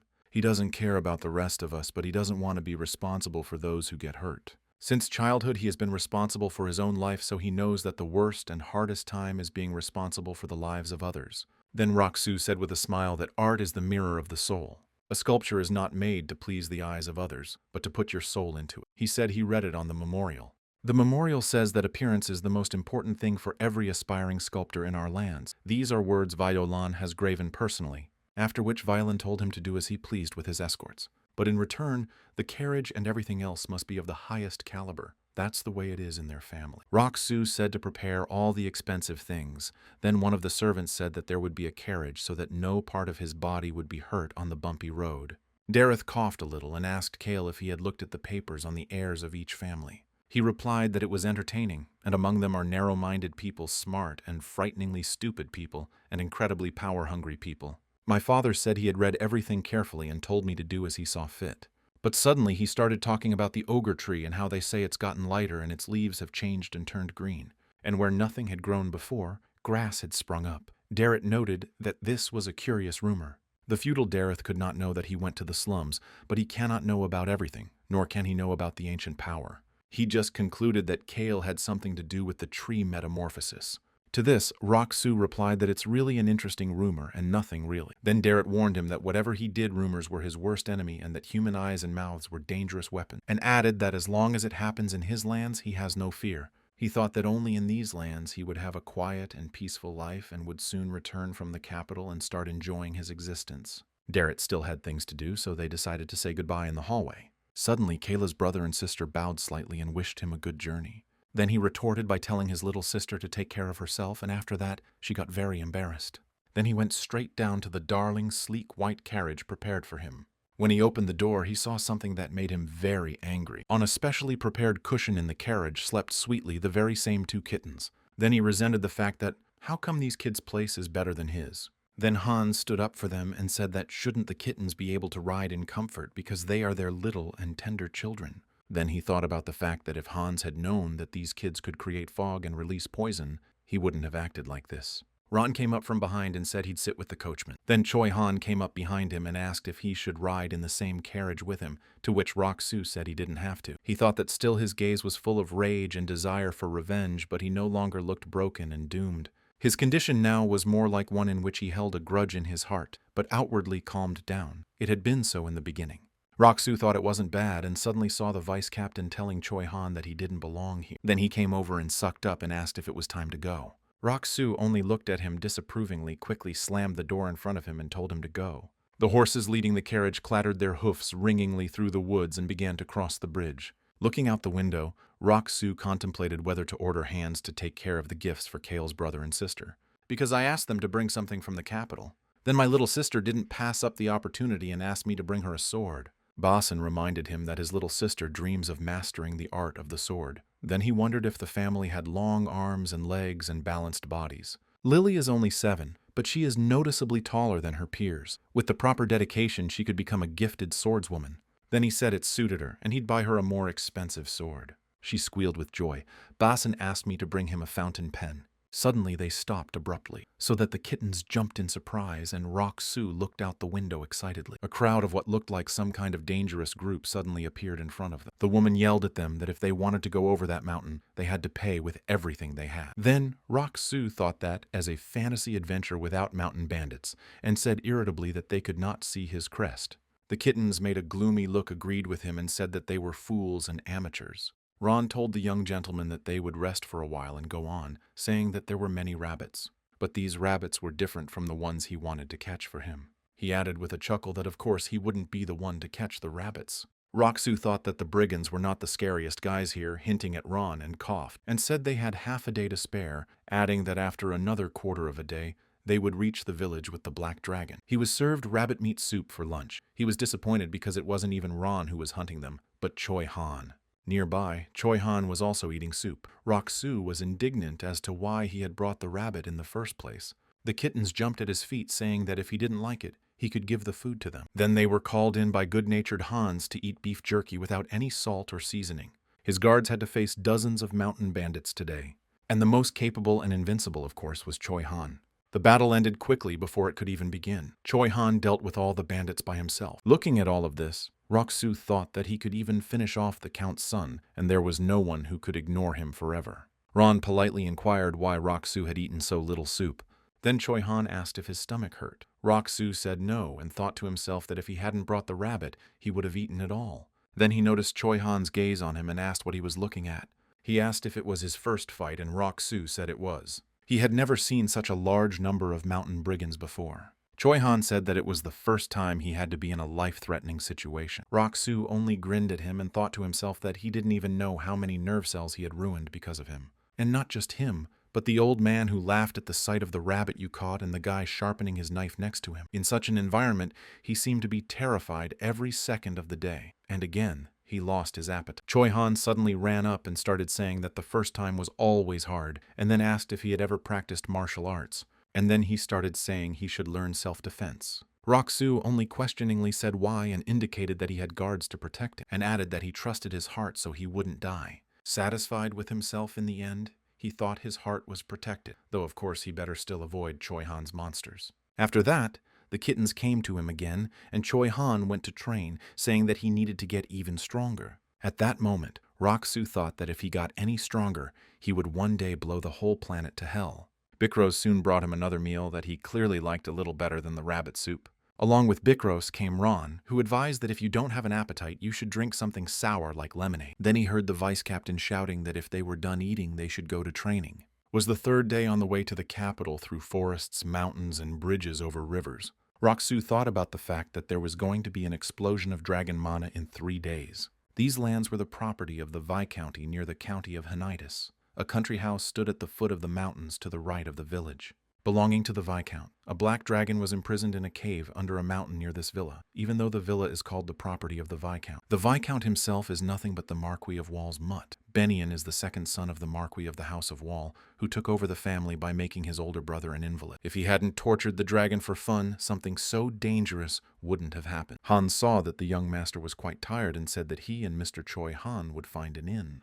They left to talk, and Rock-Soo asked Choi Han to come back quickly. Choi Han reacted happily and said he would hurry up. He was embarrassed by such a strong reaction. He felt as uncomfortable as if he'd taken a poisoned apple from someone's sweaty hands. At last they entered the settlement, but suddenly a carriage appeared, rushing straight at the old man crossing the road. Choi Han ran up lightning fast and grabbed the old man and saved him from possible death. He grabbed it and quickly carried it in front of the speeding carriage, to which Rock-Soo thought it was a cliché. He got out of the carriage with a sigh and went to talk to the vice captain himself, despite the indignant cries of the vice captain. Before him was a typical overbearing aristocrat named Benyon Sten and a typical villain from the book Birth of a Hero. Benyon's escort started to get indignant about how Choi Han dares to block the way of such dignitaries, to which the man indignantly started shouting that a man was almost hurt and that he was bad at driving his crew. The attendant replied that commoners must give way to noblemen's carriages. Adding that it was all the fault of this commoner's shallowness, she glared menacingly in his direction. And then Bennion came over to her and took her by the shoulder and told her to stop. Hans and Rock-soo were standing next to each other when Hans noticed that Choi-han was very angry and made a grimace. Then just as Benyon approached his escort, Choi-han took his shoulder and told him to stop. And he started yelling that they could have gone around but they didn't, and it's impossible to turn a blind eye. After he told Choi-han to calm down again, he noticed a blood-stained sleeve on Benyon's sleeve and thought it was the blood of the tortured dragon. Benyon suddenly said he was glad to meet them and asked if they were from Hennetis County. He obviously knew who Kale was. He replied that he was right and called him by his full name at the same time, thinking he was a crazy person. Benyon went on to say that he had only heard stories that there was a somewhat promiscuous young man in the county behaving inappropriately for a nobleman. Then clarified whether the young Bazin Hanitas had been coming to the event since the year before last instead of him. To which Rock-soo replied that he was this bad man of the worst and most glorified. Benyon pointed out that he was pretty interesting. He went on to say that he was unintentionally delayed by the interference, but now thinks it's not so bad since he was able to meet him. But the servant he had Choi-han under should be taught a lesson on how to identify people who have the right to go wherever they want. At this moment, Choi-han was already boiling with rage at his words. They were interrupted by an old man who fell to the ground, bowing and asking for forgiveness. Depending on what territory they live in, the peasants' situation varies greatly. The viscount of these lands was the lapdog of the Marquis of Wall. Took over his character, so he's definitely just as arrogant and bossy. Whether or not Benyon gets beaten up by Choi-han is none of his business, but as long as Choi-han is in his company, he can't be publicly beaten by an aristocrat. Then touching the old man's shoulder, Rock-soo asked him where the bar was. He needed a decent drink because he couldn't get a good night's sleep without a nightcap. Then turning back to Benyon, he mouthed that he was glad to meet them anyway and held out his hand. He looked at him contemptuously, taking his time to shake his hand. Then the attendant coughed and said they were already a little late, but Benyon cut her off and told her to stay out of the aristocrats' conversations. He barely shook my hand and said he had business to attend to, so he'd be leaving. Rock-soo offered to have a drink if they met in the capital and added that he was an incredible man, judging from their acquaintance. And also the head of the Marquis of Sten is really only worthy of. To which the latter replied that he was also a nice and simple man, and they would definitely meet again. After their carriage left, Rock-soo thought it was unlikely, and even if she saw him somewhere, she would try to stay away from him. Then he put his hand on Choi-han's shoulder and said that half of the aristocrats are like that. Then sat down to the old man and asked him why he was sitting and not getting up, assuming that he had hurt his leg. He turned to Choi-han and said that since he had saved the old man, he should take him home, but the old man said it was okay, and he would take them to the bar. But Rock-soo objected and said he wasn't in the mood for a drink, to which the old man said they serve alcohol, and he runs the only inn in the village, adding that there's a bar and a tavern. Then he thought he was the only one. He couldn't find a better place anyway, so he asked Hans for directions. Then Choi-han came up to him and asked him if he was mad at him, to which Rock-soo fiercely mouthed what he should be angry about and started listing reasons. Then cited the question of why the old man should apologize to him and he should be the one to ask for forgiveness. After a bit of thought, he concluded that it wasn't his place to say that, even though he didn't want to, and he wasn't angry. He could say something that Choi-han usually says. He used to want to, but it's different now. In this pattern of behavior is the whole essence of life that he has learned, namely to carefully seek compromise with authority and calmly accept other people's irrationality, and somewhere in the midst of that, live the life he wants to live. In addition, if someone bullies him or stresses him out, he is obliged to return the favor. Then he said that this bad man would probably be kicked out of the family soon. Then he said a surprise line about stealing his dragon. They soon found themselves in the inn of an old man who gave him the best room, adding that it was the first time an aristocrat had stayed with them, then offered to make himself comfortable, and said to tell him if you needed anything. Rock-soo thought to himself that it was good that he had frosted himself appropriately, but this excessive hospitality made him tense. He didn't like his robo-tree. His inn couldn't be bad since they were staying here. Then the old man asked the unexpected question of whether there were many good men like him in the lands of Hennetis. Laughing, he replied that it was nonsense and said he was the worst of the worst in their land, and that everyone there was much better off than he was. The old man sighed involuntarily, after Rock-soo waved his hand and told him to go to work. The old man bowed 90 degrees and left. After a while, he heard a knock on his door. It was Hans. He brought a small wooden chest that Rock-soo told him to bring. Rock-soo noticed that Hans was very curious about the contents of the box, to which Rock-soo replied that it is not customary for a butler to hide his emotions. Hans said that one of the most important rules was to keep nothing from the master. Then Rock-soo told him to go out and take care of everything since they would be here for 3 days. He sat down on the bed and thought that, unlike Ron, Hans was the least of his worries. He was surprised by the trip, but he wasn't causing any trouble. At that time, the kittens were fussing and staring at the box with curiosity, saying that they were very curious about what was inside. Roxu replied that what's in it is what will help save the poor creature and leave one lout with a nose. With a charming smile, he added that here was something that would keep him out of harm's way. A picture flashed in his mind of sitting before Belos in his tea room. They talked about the value of the thing he was going to rent from Belos, but Belos warned that there were 2 items that could not be rented to outsiders, so he would put them in his name. He said to meet him in the capital and give them to him in person. He pulled a balloon out of the box. In his hand lay a dark ball that was a device for disrupting mana flows. When he told the kittens that the balloon was worth hundreds of millions of gallons, they were very surprised. But he paid Belos 20 million gallons for the lease. It will break all the magical surveillance devices on the mountain, but it must be set up in advance and will work for 40 minutes. It's pretty expensive for one balloon, but what he doesn't like most is that it's incredibly durable and won't collapse so easily. Then Roxu asked the kittens if they could read the map, and they said of course they could, because they were heirs of the Meow Mist tribe. Then he unfolded a map in front of them, the same map he had shown Choi Han before he left, then pointed to the village where they were now, and said that if you went east from that village to the mountain, you could see the villa. Also warned them not to go near her as they might be spotted. There's a cave behind the villa and they'll free the kid who's being tortured there. This kid is even younger than Hong. Hong got excited and said that means they will rescue him, to which Choi Han laughed and said that they will just rescue him. So they need to go there now in their cat form and discreetly bury the balloon somewhere on the mountain. The kittens started asking questions and Roxu told them that the stone should be buried anywhere on the mountain. After tying the stone around their necks, the kittens said it was easy, because they even managed to outrun the elders of the tribe as they ran away. Roxu replied that they could easily handle it, because if they couldn't, he wouldn't have assigned them such a task. When they come back, he will give them as much beef as they want. When the kittens heard this, they stretched out their faces and imagined the deliciousness. Then they jumped out the window and raced off to do their job. As he drank another mug of lemonade, Roxu thought he was getting used to the taste. Choi Han, who was sitting next to him, asked if he needed help. Then he asked if Choi Han had ever seen dragons. The man looked him in the eye and said he'd seen something similar once. Choi Han thought it must be one of the dragon-like monster species of the Forest of Darkness and asked what it was like. He replied that he looked like a monster and was as violent as a monster. Roxu replied that this monster wasn't even close to looking like a dragon back then, and went on to say that dragons were like humans. Dragons, werewolves, dwarves, elves, they were all like humans and had minds and feelings. But if such a creature has been in darkness since birth, unable even to realize itself and never having seen light but torches, you can imagine what it could become. It stops hearing the voice of reason. With no family, it suffers from loneliness. With no hope of support, it struggles to survive each day of endless torture and abuse. Choi Han lowered his eyes. They expressed anger and resentment for the animal in question. Roxu had anticipated such a reaction, because this gentleman couldn't help but get angry over such a story. Then he added that a similar creature was in the neighborhood. Choi Han was so angry at the tortured dragon that a dark aura appeared around him. Choi Han then asked if he was going to rescue and tame him. A dragon who's been tortured all his life by humans is unlikely to say he should be taken away. He's clearly full of hatred and mistrust of humans. So Roxu replied that Choi Han is crazy and he's not going to tame him. He had heard that dragons subconsciously consider themselves superior to all creatures, including humans, and are quite arrogant. And even if he raises a dragon, he feels like he's going to be in a lot of trouble. Raising one of the dragons, of which there are no more than 20 left on the eastern and western continent, is a pretty bad idea. Then explained to Choi Han that dragons should live free, to which Choi Han agreed.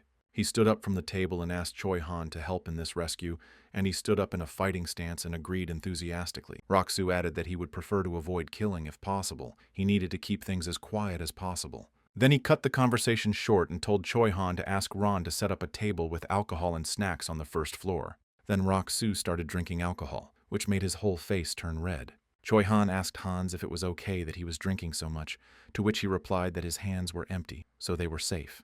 Roxu approached the old man and praised his drink, to which he replied that their alcohol was made from herbs and berries that grew only in their lands. So the price is a little high. He asked about the amount of alcohol, and when he was sure there was plenty, he told all his companions to pour it. The vice captain said it was unnecessary, but Roxu cut him off and said it was an order. Then he called Choi Han and asked him to hold him, saying he was going to sleep.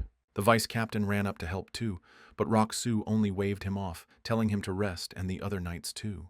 There was nothing to threaten them here, but he felt sorry for the guys who were on night watch tonight, but those who were free should have fun and rest. Choi Han then took Roxu to his quarters. On the way, they met Ron. Though the old man didn't care about his plans, he wouldn't have liked anything annoying, so he decided to warn him in advance. He told Hans and Ron that he was going to sleep and that they shouldn't wake him up unless it was an emergency. To which Hans wished him a good night's rest, and Ron said he'd be in the neighborhood. Afterward, he told Choi Han to let him go and that he should leave too, and whispered to him to come in through the window after sundown. After a while, when it was getting dark and the sun was setting, Choi Han climbed into his room through the window. He saw Rock-soo already on his feet and dressed in the clothes of a secret group. He threw him the exact same outfit. The Birth of a Hero had a detailed description of their clothes. Maybe because they kept running into the main character, Choi Han, he specifically ordered it based on this description. The clothes were a little sloppy, but from a distance they looked believable. In any case, people only remembered their symbol, the star pattern. Choi Han asked if they were doing something bad, to which he said yes, then he too asked for a mask. No matter how kind a man is, if he has an object of hatred, he's bound to want to teach him a lesson. Especially a 17-year-old guy who's had to live alone for a long time and has barely come out into the world. Pointing at the kittens, Rock-soo explained that they were the children of the Meow tribe of the werewolf tribe.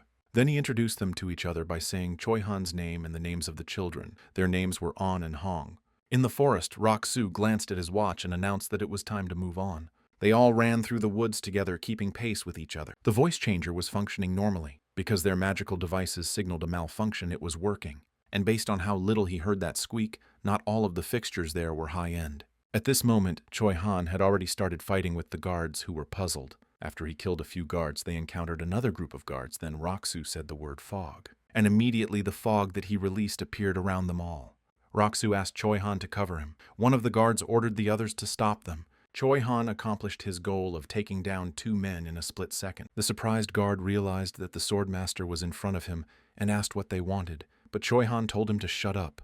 Rock-soo ran into the tunnel and shouted to Choi Han that he was counting on him, to which he replied, full of rage and determination, that no one would go in there. At the time, Benyon was standing in the dungeon and didn't understand why his crystal ball wasn't working. When he saw the unknown person in front of him, he shouted fearfully not to approach because he didn't even know what was here. Benyon said in the book that in preparation for the invaders, he booby-trapped the torture room. Rock-soo thought that if she exploded with this cave, he would explode too. Then Hong released the poison on Benyon and he fell at his feet, choking to death. After which, Rock-soo reached into his pocket and pulled out the key to the torture room. Then they went into this room and saw a little sleeping dragon covered in scars. In this dungeon, Rock-soo could smell the dragon's blood everywhere. He opened the cage, looked at the dragon, and said it was time to go. After a moment, he opened his wide blue eyes. Suddenly, the kitten said it was time to go because Benyon could wake up at any moment, so he took the baby in his arms and took it out of the cage. He looked like he was in a lot of pain. The dragon looked unkindly at the kittens and grinned. Either way, he planned to use the healing potion, but first, he needed to get rid of the mana control ball around his neck. Only then the potion would work properly. The dragonkin was still staring at them in disbelief and grinning.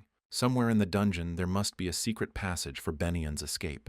It was written that Benyon was very afraid of an attack from the outside, so she made an escape tunnel. A secret passage unknown even to his servants. The wall should be particularly smooth compared to the rest of the wall. The secret passage was right behind her. He found it. If he hit it hard enough, he could get out.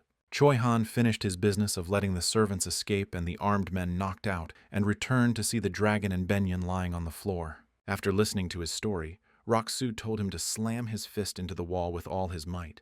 Without destroying the whole cave, he had to strike as if he wanted to break a wall 10 centimeters thick. A completely impossible punch for Rock-soo was considered a low blow for him. His powerful blow created a man-sized hole in the wall.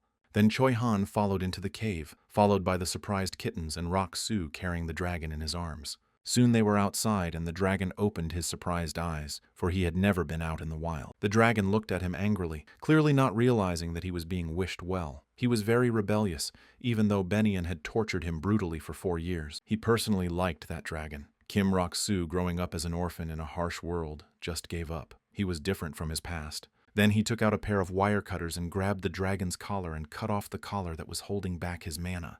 The collar was still energized, so he gave Choi Han gloves and told him to take the collar, while the dragonkin squinted unkindly at Rock-soo, clearly not understanding what was going on. Rock-soo took out a jar of red liquid that was a healing potion for the dragonkin, then walked over to him.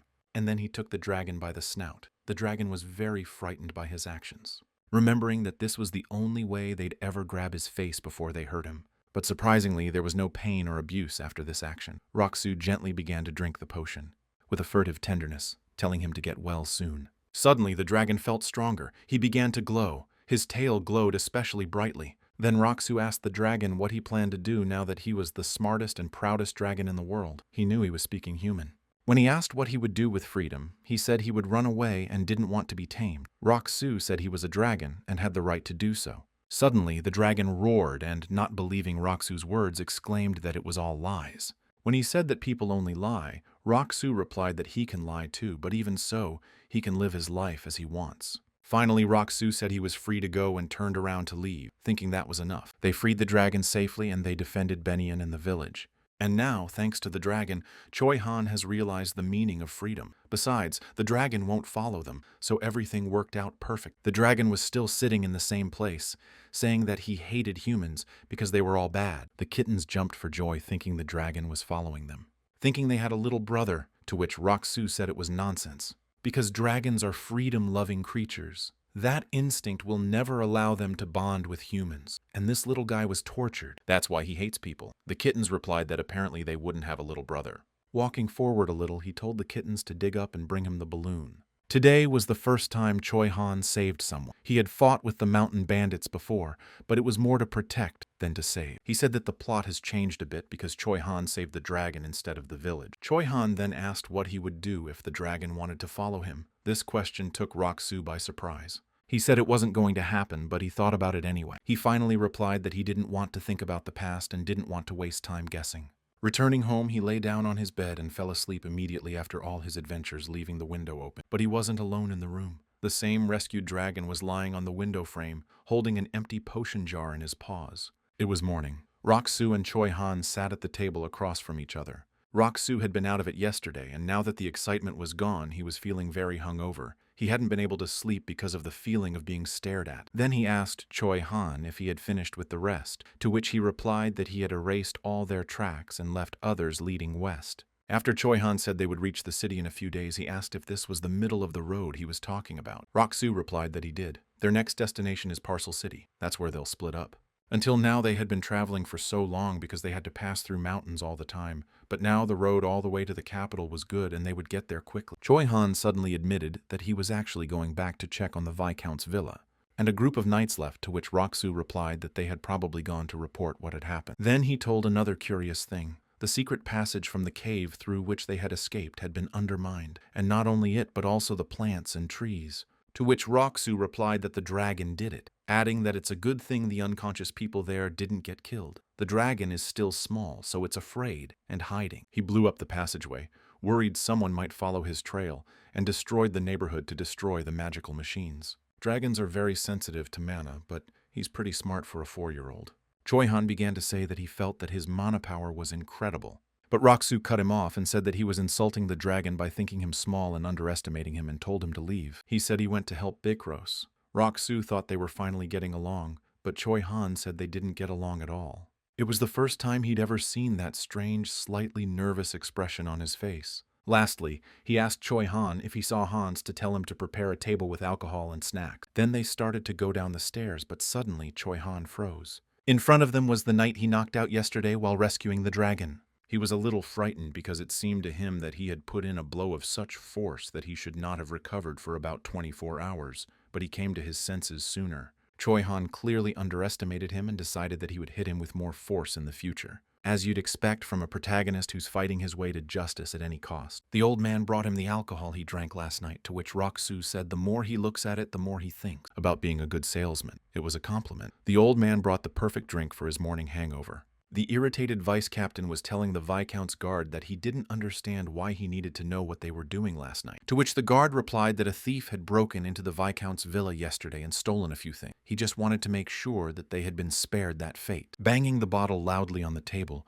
Roxu asked them what they were staring at. Then, the vice captain began to explain that the gentleman could not wake up completely without a drink this morning, and he needed a hangover after last night. After his words, the guard said that he was a busy gentleman and started to leave, while Roxu thought that a little bit of his suspicions they should ease. Now that he's seen how stupid he is, he's not going to think Kale could pull off a heist like that. No one would consider it normal for a nobleman's offspring to drink his way into the ruling family. Perhaps when Benian finds out what happened. Then Roxu asked Ron to serve him tea with lemon and honey, explaining that it seemed to really help with the hangover. Even if word gets out on the trail they left behind, they won't find anything. Rock-Soo reflected that somewhere around this time, Ben-Yan must be just out of his mind with rage. Though Taylor Wall of the Marquis of Winkins was known for his sharp wit, once he was paralyzed from the neck down, with the help of his brother Benyon, he was a goner.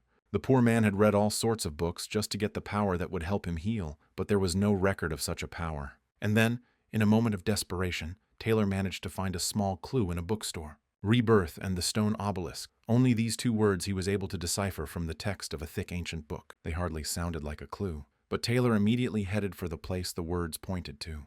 On the road, the kittens asked if today was the day to take a break, to which Rock-Soo replied that from today on they would be taking breaks. If he wanted to get to the parcel in peace, he only had to follow a strict schedule. He had to visit this city, for somewhere there was hidden an ancient power similar to his indestructible shield.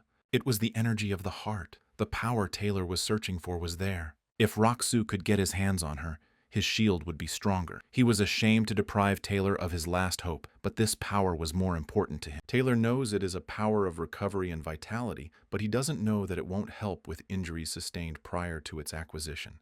Eventually, after gaining her powers, Taylor will despair when she finds out the truth, and his hard-won strength won't help him escape Benyon.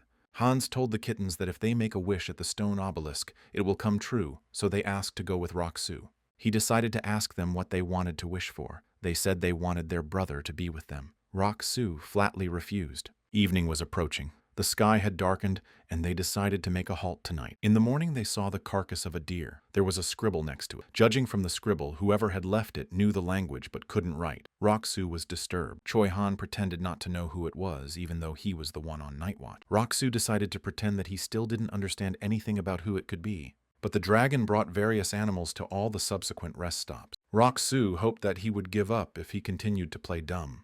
As he sat down, he thought it was terrible, and hoped he wouldn't follow them all the way to the palace. Choi-Han thought it was cute because the dragon had not yet lost its childlike purity. Rock-Soo exhaled irritably, remembering that the dragon claimed to hate humans. He had thought that the dragon would grow in strength and destroy the Marquis of Sten. If he had done so, the peace of the Hennetus lands would have lasted much longer. The kittens fixed their admiring gazes on Posy's huts because they were all made of stone obelisk. Choi-Han held the kittens by the window so they could see everything. Then they picked a place to stay. Hans said it was the lull before the stone obelisk festival, so the prices were low. At this, Rock-Soo remarked that there weren't many stones in this region and it wasn't clear why there were so many obelisks. Then Hans said it was a long story, sad but instructive, and began to tell it. He said excitedly that this story was about ancient times. Long ago, this town was abandoned by God, the abandoned town of Parcel. Rock-Soo said he hadn't heard of it before, to which Hans replied that it was because he hadn't studied history. These words made him a little angry, but Hans reminded him that one of the most important duties of a butler is to tell his master what he doesn't know. Hans didn't know what caused this city to be abandoned by God once upon a time. But then the townspeople began to build stone obelisks together. It is said that this is how they wanted to convey their prayers and wishes to God. But their wishes did not come true, and none of their prayers worked. That is why there are no temples in Posily. Anyway, here instead of temples there were stone obelisks, and from that time on, they became a symbolic promise. By promising each other and themselves that the man who gets what he wants will destroy his obelisk. Rock-Soo found this town interesting, and Hans agreed, adding that one should always achieve one's desires by one's own effort. So the destruction of the stone obelisk marks a kind of victory. Then Rock-Soo realized that the inhabitants were not building them because of their trust in God, but to make a promise to themselves, so it was pointless to make a wish. Hans noted that it was certainly sad to be left behind, but the story of these townspeople was very motivating. Hans suddenly saw kittens under his feet who were angry that he had tricked them into making a wish at the obelisk. Hans tried to remedy the situation by offering to bring them some beef jerky, but it didn't help. Hans finally decided to bring them something tasty to make up for it. Then Rock-Soo told Ron to leave too, but he decided to check if Choi-Han would really be leaving in 2 days. Then Rock-Soo suggested that he go with Choi-Han, to which Ron smiled and said he couldn't leave his master. Besides, he thought it was better for them to go with Mr. Choi-Han and added that Bikros would be upset. Rock-Soo replied to him that they would be able to catch up in the capital city and this separation wouldn't be long in the end. Then with such a good relationship, they'll go to Rosalind's kingdom. He thought it was great, though not so great for him personally. Then Ron said with a smile on his face that he looked forward to their reunion. All he wanted was for everyone to get to the capital safely. Putting his hand to his face, he thought he did not believe it, for he was not one to be impatient or to wish for a safe arrival. Then he told Ron to leave as well. He bowed and left the room. After he left, the kittens cried and said that Hans was a real liar because he had deceived them about the wish, and they had believed him. The power left behind by an ancient man who died of old age is heart energy. It is said that this man lived to be 150 years old, but he considered his power to be a curse. Rock-Soo opened the door with a start and surprised Hans. He offered to go to see the stone obelisk, suggesting that he go with Choi Han, only taking Ona and Hong. This long-lived man wanted to build a stone obelisk at the place where wishes are collected. That's where Rock-Soo needed to go. He spent over 100 years trying to build it, but he never did. There was no telling what he so ardently desired. His desires certainly didn't concern Rock-Soo, but right now he wanted to inspect that obelisk beforehand. If he was going to do that, he had to make it perfect. They went out there in the afternoon, so now the sun was blazing outside. As they walked toward the obelisk, Rock-Soo covered his face with his hand from the sun and noticed the man sitting in the wheelchair, confirming his thoughts that they were still here. The eldest son of the house, Stan Taylor, and the temple maiden Cage, who was holding him, appeared before him. Rock-Soo had come to make sure that this was the right place, but he decided to take a closer look at these guys just in case. He only knew a description of their appearance. Suddenly, Taylor asked Cage why she had brought him here. Cage replied that she doesn't know if God is right or if it's just a load of crap, but she has trouble sleeping several nights in a row. In her dreams, she sees this place. Suddenly, there was someone who could help them, so she rushed here. God told her that he himself could not foresee much, like what that person would do in the future. Then Taylor asked if there were people that even God could not predict. She said she didn't know, but half of what he usually says is nonsense and bullshit. Then Taylor asked that isn't the fact that he can hear the voice of God a secret? To which Cage replied that she is not being fed by God and it is impossible to believe the sudden beneficence of their situation. After Cage suggested we go out to eat, Taylor said he had a sudden craving for a beer, and Cage was craving smoked pork. Taylor decided it was the perfect combination, and they left. But in the meantime, Rock-Soo remembered their faces well. They don't know him, so it's enough for him to avoid them without running into them. Suddenly Hans muttered that it was the eldest son of the Marquis of Sten. All the information about aristocrats was stored in his head. That man was in a wheelchair, and on the wheelchair was a scarlet snake. It's the symbol of the Stan family. He just put 2 and 2 together. After Rock-Soo said that Hans is quite capable, although you can't tell from him, but Rock-Soo said to ignore Taylor. At last they reached the stone obelisk. It was illuminated by the bright, blazing sun. When Rock-Soo saw this pile of rocks, he said it was more mediocre than he thought. Of course, he didn't expect to see a work of art, but it was so ordinary he didn't even want to know more about it. The sad kittens saw it and said it was disappointing and ugly. Suddenly, he and Hans noticed that Choi Han was heading toward the stone obelisk. Rock-Soo thought he was making a wish. Then he stood up and closed his eyes at what Rock-Soo thought was his wish to return to his homeland. He was very different from him. Choi Han is a character who grew up in a good and happy family, so he managed to survive in the most desperate situations and still be kind. He suddenly had a sudden urge to ask something, or rather borrow something from Kale. Rock-Soo was a little scared and told him to ask first, and he asked about whether he would make a wish. Wishful thinking didn't appeal to Rock-Soo because, in his opinion, wishes inflate expectations, and it's easier to live without them. For example, if you rub a lottery ticket expecting to win 101 and win 501, your mood immediately improves. But if you're hoping for the grand prize and you get the same 101, you'll get depressed. After his words, Hans took him by the shoulder and noted that he was very wise and that there was no room in the world for dreams or hopes. Becoming a little annoyed, he told Hans to go and take in the sights. After Hans left, Choi Han reported to him that the dragon had followed them. He told him to pretend he didn't know. Looking away at the locals, he wondered if the little one had really followed them. After they left, a dragon appeared in the same spot, clearly chasing them. The next day, our hero decided to go to the tomb of a man who lived to be 150 years old. He loudly announced to everyone that he would only take Choi Han there, because if he said he'd take the strongest of them all, no one would follow him. He couldn't go alone because they wouldn't let him. Cheerful Hans ran off to watch the kittens like he was just waiting. When it was just the two of them, Choi Han asked if he was going to do something again today. Rock-Soo turned around and said irritably that if anyone heard, they would probably think he was doing something suspicious every day. Then he pointed to the mountain and said he had to climb it, but Choi Han could wait at the bottom. Choi Han was convenient in that respect. He didn't ask too many questions about what he was doing. Choi Han suddenly said he was leaving today, to which Rock-Soo said he told him to do so. But he went on to say he had something important to say before he left. Rock-Soo thought that he must have been talking about something other than the dragon yesterday, so he asked him what he wanted to say.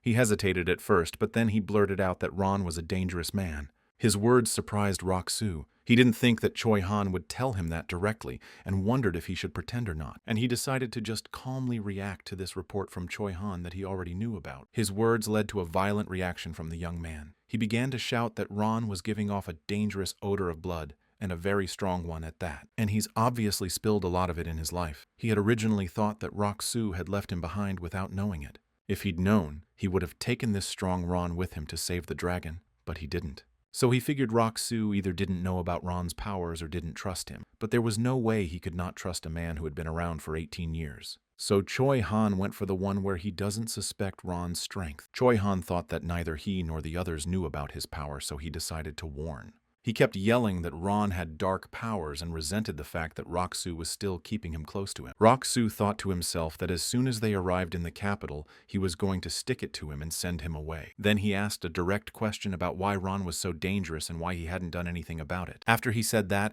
Choi-han was about to say the reason, but he immediately stopped talking. Rock-soo explained his silence by saying that he was doing it because Ron had done nothing wrong. Yet he'd been Kale's servant for all of his 18 years. Even as he walked proudly beside the authoritative vice-captain, or when he acted as deputy butler in Hansa's place, no one ever thought of being angry with him. He was loyal to his family and his role as a servant. Choi-han reported it simply because he thought it was better to inform him that Ron might be dangerous. Choi-han suddenly told Rock-soo that they were both the same to him, and that he and his strength were also a danger to him. They both didn't even realize that Ron was sitting on a tree branch above them, listening in on the conversation. He finished his speech by saying that Ron was just a servant to him, and that he was just Choi-han who had to pay for the food. After Rock-soo left, Ron jumped down from the tree and said he was the young man he raised and changed diapers for. Choi-han turned around and waved his hand irritably, reminding him that Mr. Kale had asked him not to follow him any further. He looked at Kale and said he knew and called him a jerk. He came because he stopped the Meow tribe kids and went with Choi-han alone. Meanwhile, Rock-soo climbed up the mountain and looked at the cave entrance with annoyance. He didn't think the entrance would be so small. He'd have to crawl. He squatted down frustratedly, thinking that today's choice of clothes had been a complete failure.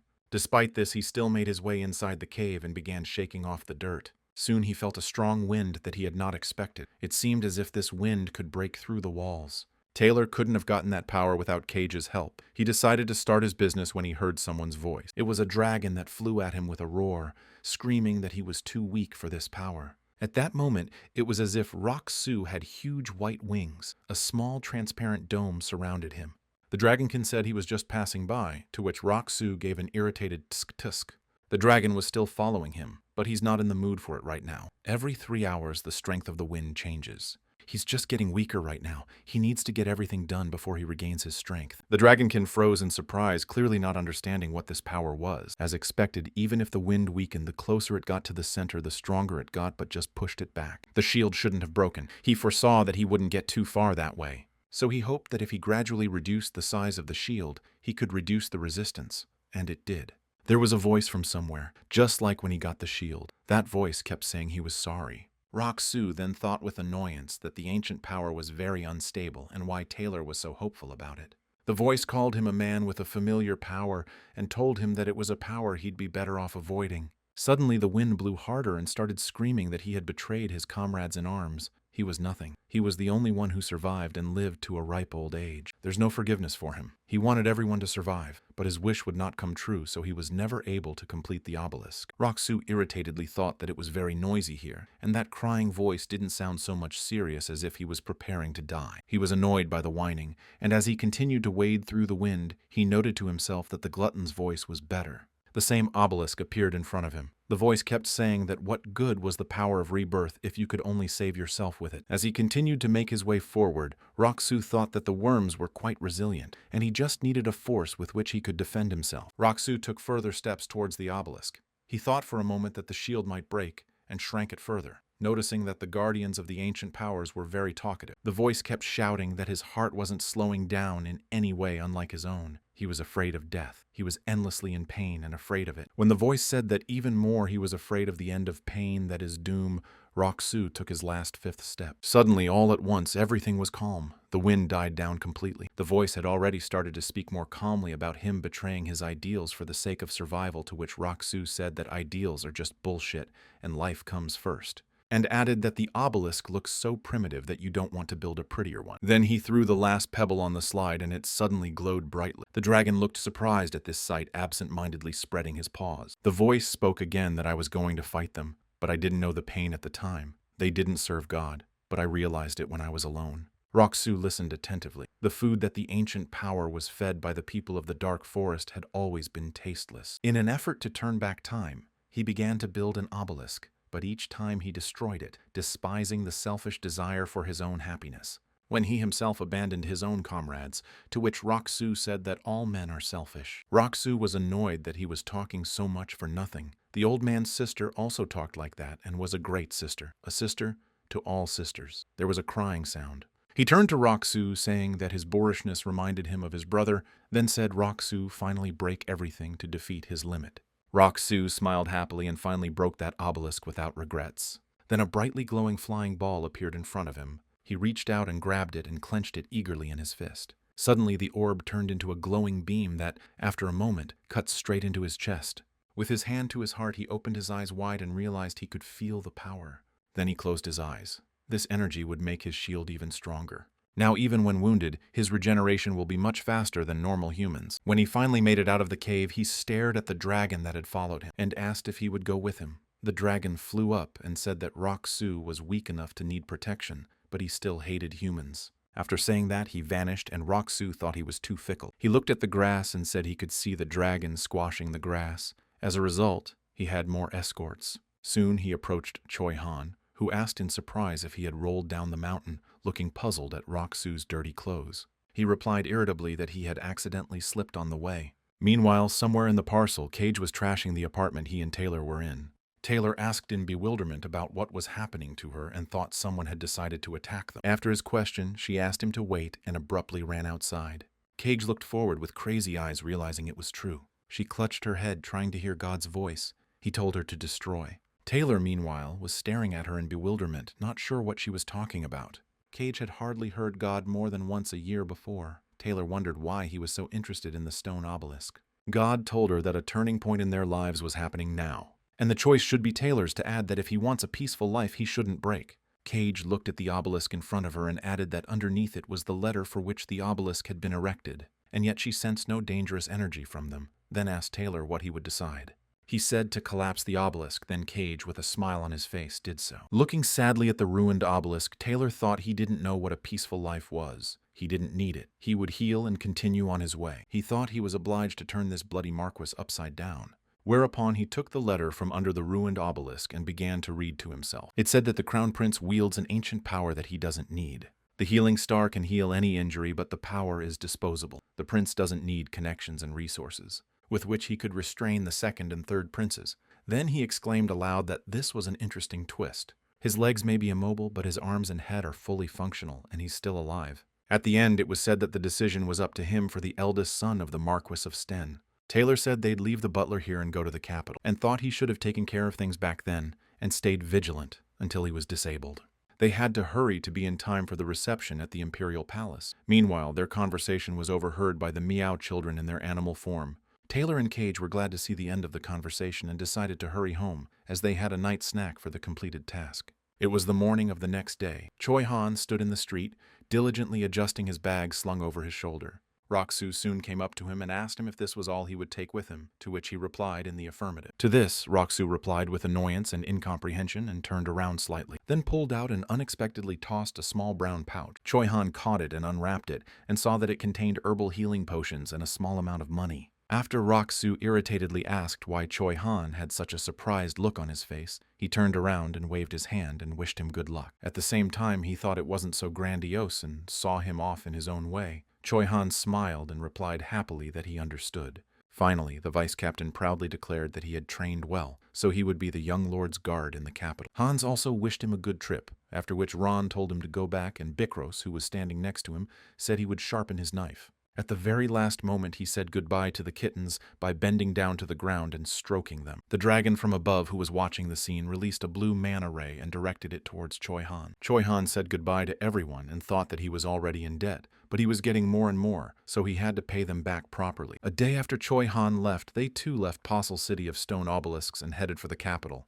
The sun was already setting, so Hans announced to the young master that they would make a halt. Roxu glanced at the slightly nervous kittens who were looking at each other. Then with a smile on his face, he asked if they had seen the dragon, to which he sighed, clearly giving them away. He sighed and thought about the fact that Choi-han had left and the dragon was following him. He wanted it, so he couldn't chase it away. When the vice captain noticed a man in a carriage nearby, he went to see if they could camp nearby and asked who he was. The man replied that his name was Tom and he was a knight of the Marquis of Sten. Roxu thought with horror that the carriage looked humble and had no coat of arms or banner on it, so he couldn't tell whose carriage it was. They saw the coat of arms of the county of Henidus and decided to dare to make a request. A man suddenly appeared from the carriage and said his name was Taylor Wall. Roxu's face became very annoyed, and he thought about the fact that 1 came and 3 came. And not just 3. One was a dragon that was annoying to him. The other was a temple maiden he thought was crazy, because she wished to be excommunicated. The third was a man from the Marquis of Sten. Roxu sighed irritably. Then Taylor apologized for such an unexpected request and said that if they were an inconvenience, they could leave. When Taylor's lower body became paralyzed, he became a liability to others and was shunned. In other words, he was simply abandoned. After he said that, Roxu said that this territory doesn't belong to him. They're both on the road, so he wouldn't be so uncivilized. Then walked over to the carriage and introduced himself and extended his hand to a surprised Taylor. Then Taylor said that because of his feet, he couldn't keep up the decorum and come out to greet him. After saying that, he shook his hand.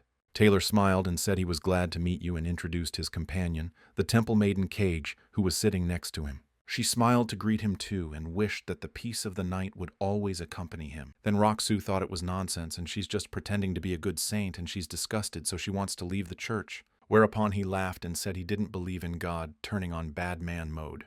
His words surprised them greatly. Cage thought he was throwing those words around too lightly. After Roxu thought that he had to constantly fear Benyan's assassination attempt, and he couldn't count on his family to support him, because he must have spent a lot of money on magical defenses for the Posley estate. And it's unlikely he has any pennies left on his hands. He had probably read his note and was now on his way to the Crown Prince. Afterward, he told Hans to serve them food and camp near theirs and yet not to touch him. He told them to help them as much as he saw fit. Then Hans said he would take care of them as he did. He also asked Hans to get him a drink and told Taylor he was leaving, to which he thanked him for his concern. Roxu only made the decision to take care of him because he doesn't want to mess with him personally anymore. They only had one night, so he told the vice captain to help them with the night walk. Then he reached his carriage and saw the screaming kittens who were yelling that they knew them, to which Roxu told them to pretend they didn't know him. Then the kittens asked if their baby brother dragon continued to follow them. Originally, Roxu was just planning to take him out and told him to leave, but the dragon isn't just trying to thank him, but purposefully following them. As it happened, he decided that the dragon could be of use to him, for this outstanding creature had a special affinity for mana and strength. This power Rosalind could only dream of, and with that in mind, he said he'd find him a job. The next morning, when Roxu woke up and came out, he saw Taylor and Cage upset. Hans explained that Mr. Taylor seemed to have misunderstood. Roxu then asked what happened, to which Taylor said he was truly sorry for what happened. He thought he might have been tracked because he saw a boar brought in by a dragon. Then Cage started screaming that they'd sneaked out and it was impossible, and even she couldn't recognize the creature's power. Roxu thought to herself that she couldn't have recognized it with this level of strength because the dragonkin was able to discreetly drop off a huge boar and escape. After that, Roxu pointed his hand at the boar and motioned for Bikros to cook the steak. With a glow of hidden joy, he said that once again they were in for some fine meat. Taylor asked with a perplexed look of what he meant once again. Then Roxu explained to him that someone was supplying them with food on their journey, adding that the boy could not be said to be shy, but that he was unlikely to be seen by them. Taylor and Cage exhaled in relief and relaxed upon hearing his answer, and added that it meant there had been a miscommunication. Cade then said he'd heard they were heading for the capital and asked if they'd mind if they followed them. Roxu knew he was coming to this and told them to do as they pleased. They couldn't have known it was him who left them that message, and his companions couldn't tell. As it happened, he might as well leave them a debt of gratitude by escorting them to the capital. They were very happy with his answer, and he thought he had more potential tools, whereupon Taylor added that they wouldn't be long in embarrassing them only to the outskirts of the capital. At his answer, Roxu thought he was pretty smart. If they went to the capital together, he might be in trouble. Taylor added that they could part ways at any time they wanted. After Roxu smiled, he gestured to Hans and told him to bring food to the carriage. Cage came up to him and asked him if it was true that he didn't believe in any god. He wondered why she was asking him that again, and said it was true, to which Cage said she understood. As they began to walk away, Taylor noticed something was wrong with Cage and asked her about it, to which she replied that it was weird.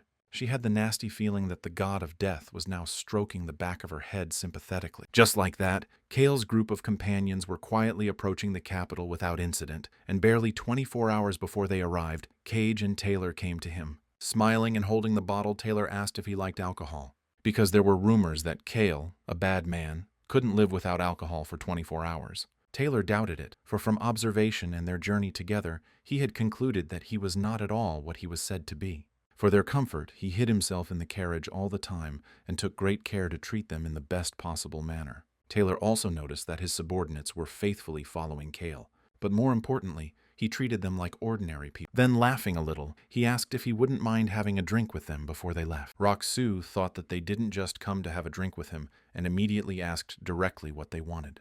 Taylor thought he wasn't a bad person and he was smart.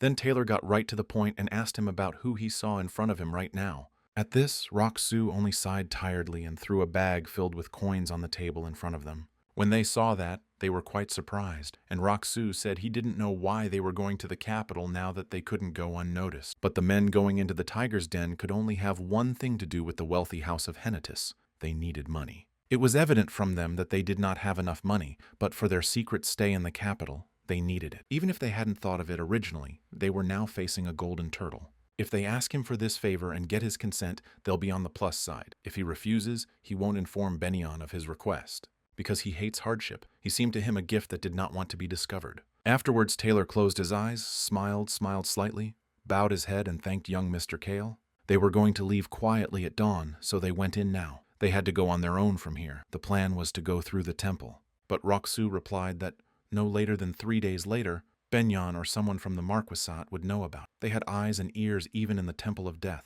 Taylor replied that he was well informed, and Cage asked if it was not a coincidence that he was so well informed about their affairs. Then Roxu told them to tell their escort to stay here another day and book a room with that money. The two of them will ride in his carriage and their escorts will enter the capital in another 24 hours. Then he gave them a magical device capable of hiding living things within a certain radius.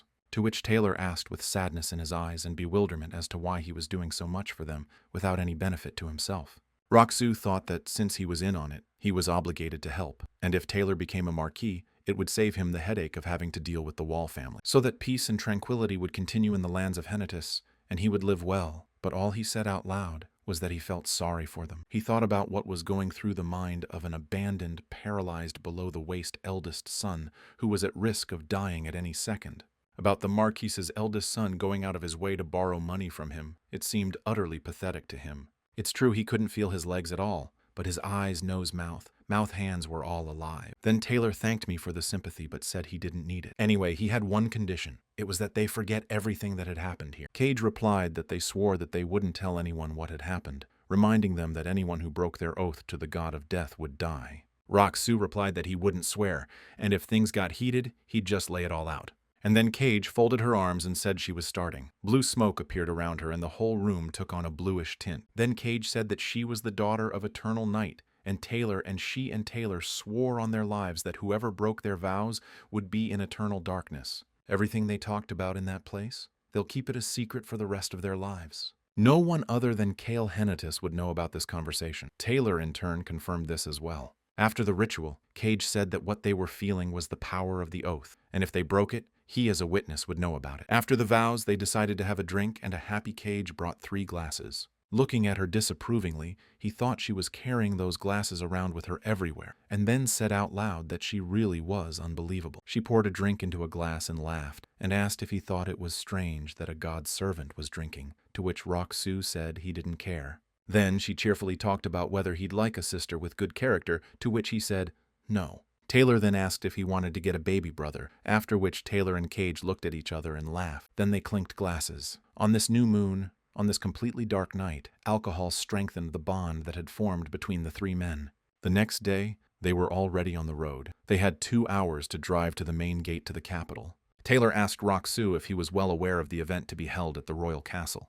He replied that it was the first time he was attending it, but he had previously been to the meetings of the young noble lords of the Northeast. After his response, Taylor began to tell him that the event was for the king's 50th birthday. There will be a festival for the people. Taylor then noted that the man did not seem to like such events. Roxu thought about the terrorist attack coming soon, perhaps excluding the characters in the secret group. He's the only one who knows about it, and this knowledge weighed heavily on him, but he understood all too well the fear of death. He'll try to interfere, but if he gets hurt or things get tough for him, he's out of the game. As long as he doesn't take a loss, he'll do what he can. Roxu then continued the dialogue and noted that Taylor wasn't really looking forward to this festival either, to which he smiled and replied that it was some sort of decisive test for him. Suddenly, Taylor folded his arms carefully, looked at him, and warned him that he needed to watch out for the prince. Even if he's turned away, there are still family informants available to him. The 50th anniversary celebration had been planned from the beginning, but he had heard that it was the crown prince who had requested the convocation of the young nobles. Taylor wondered how to describe him, but Roxu immediately pointed out that he was a bit of a toady. Taylor said he didn't mean it, but it was the first time he'd heard such an apt characterization. The crown prince was good at giving compliments and making you feel like someone important, in such a way that his target doesn't even realize he's being taken advantage of. For example, he singled out Choi Han as a close friend and hero. In response, Choi Han considered him for a good man who was kind even to a commoner. He didn't even realize it was being used. The word use is a pretty good definition, but the direction of that use is remarkably correct. He does not use people for his own benefit or to consolidate power, all for the sake of the kingdom and the people, perhaps even more so since he had only recently learned this skill. The crown prince usually sucked up to him and then forced him to help him. In the end, the good-natured Choi Han and Rosalind went along with him. In any case, Taylor warned him again that the crown prince's society might become too burdensome for him. Then Roxu said he'd be quiet because he doesn't like to draw attention to himself. When he saw their stares, he said that their fears would not be realized, for after all, he too was a noble sycophant. If the crown prince meets someone like himself, he will retreat and try to avoid that person. So if he's being sycophantic and taking advantage of others, he should do the same.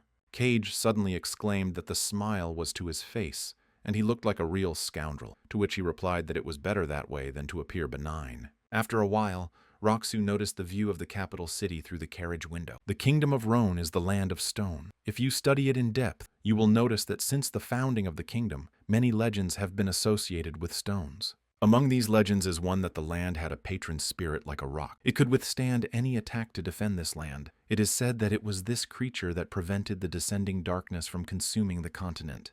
The patron spirit stood unwavering like a rock even as his body was crumbling. They say it's how he protected the northeastern lands that are now hurting because of this stone. But such a creature couldn't possibly exist, which is why Taylor liked the legend so much.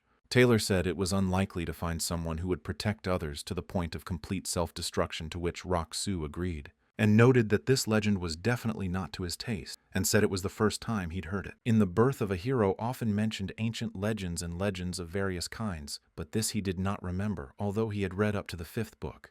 To which Taylor said he only learned about it himself when he was doing research on ancient powers and writing. After a while, he handed Taylor something glowing and told him to get ready. The vice captain knocked on his carriage and said the guards needed to check the carriage. Then Roxu kicked the door with his foot and, pretending to be drunk while holding a bottle of liquor in his hand, told them to check the carriage. The guards only looked startled at this sight and paused briefly. Then they went to the carriage and looked inside. It was empty. Only empty bottles were lying on the floor. Then they stepped back and bowed, and he pretended to be annoyed and went back into his carriage. Taylor sat there with a smile on his face, holding a medallion in his hand that completely hid their presence from the guards. The weather outside was clear. They entered the west of the capital of Huais. Then Roxu told him that Ron was aware of everything and would escort them out. They just had to follow him. Hans opened the door and said that they had arrived. Cage thanked Roxu and added that their next meeting would be happier. After getting out of the carriage and looking ahead, Roxu noted that the building was even better than he had imagined, basically as expected from the rich county of Henedis. It wasn't flashy or dazzling, but it looked much more expensive than other aristocrats' mansions. The servants lined up in a row bowed deeply and greeted him, adding that they were glad he had arrived. Servants stood on either side and said they would serve him to the best of their ability. With an irritated look at Hans, Roxu thought that they were overdoing it with these ceremonies, but Hans only spread his hands apart. Roxu ordered them to straighten up and told them not to overdo the etiquette, because he wouldn't intentionally pick on those who worked hard. He heard they were chosen by their mother. She said they were proud of their work, and then told them to work accordingly, and added that if they needed anything, they could go to Hans. He had a lot on his mind, and Hans would do a good job. After they had gone, one of the roomers sighed and said that he had not expected young Mr. Kale to come, for it had been a headache for them.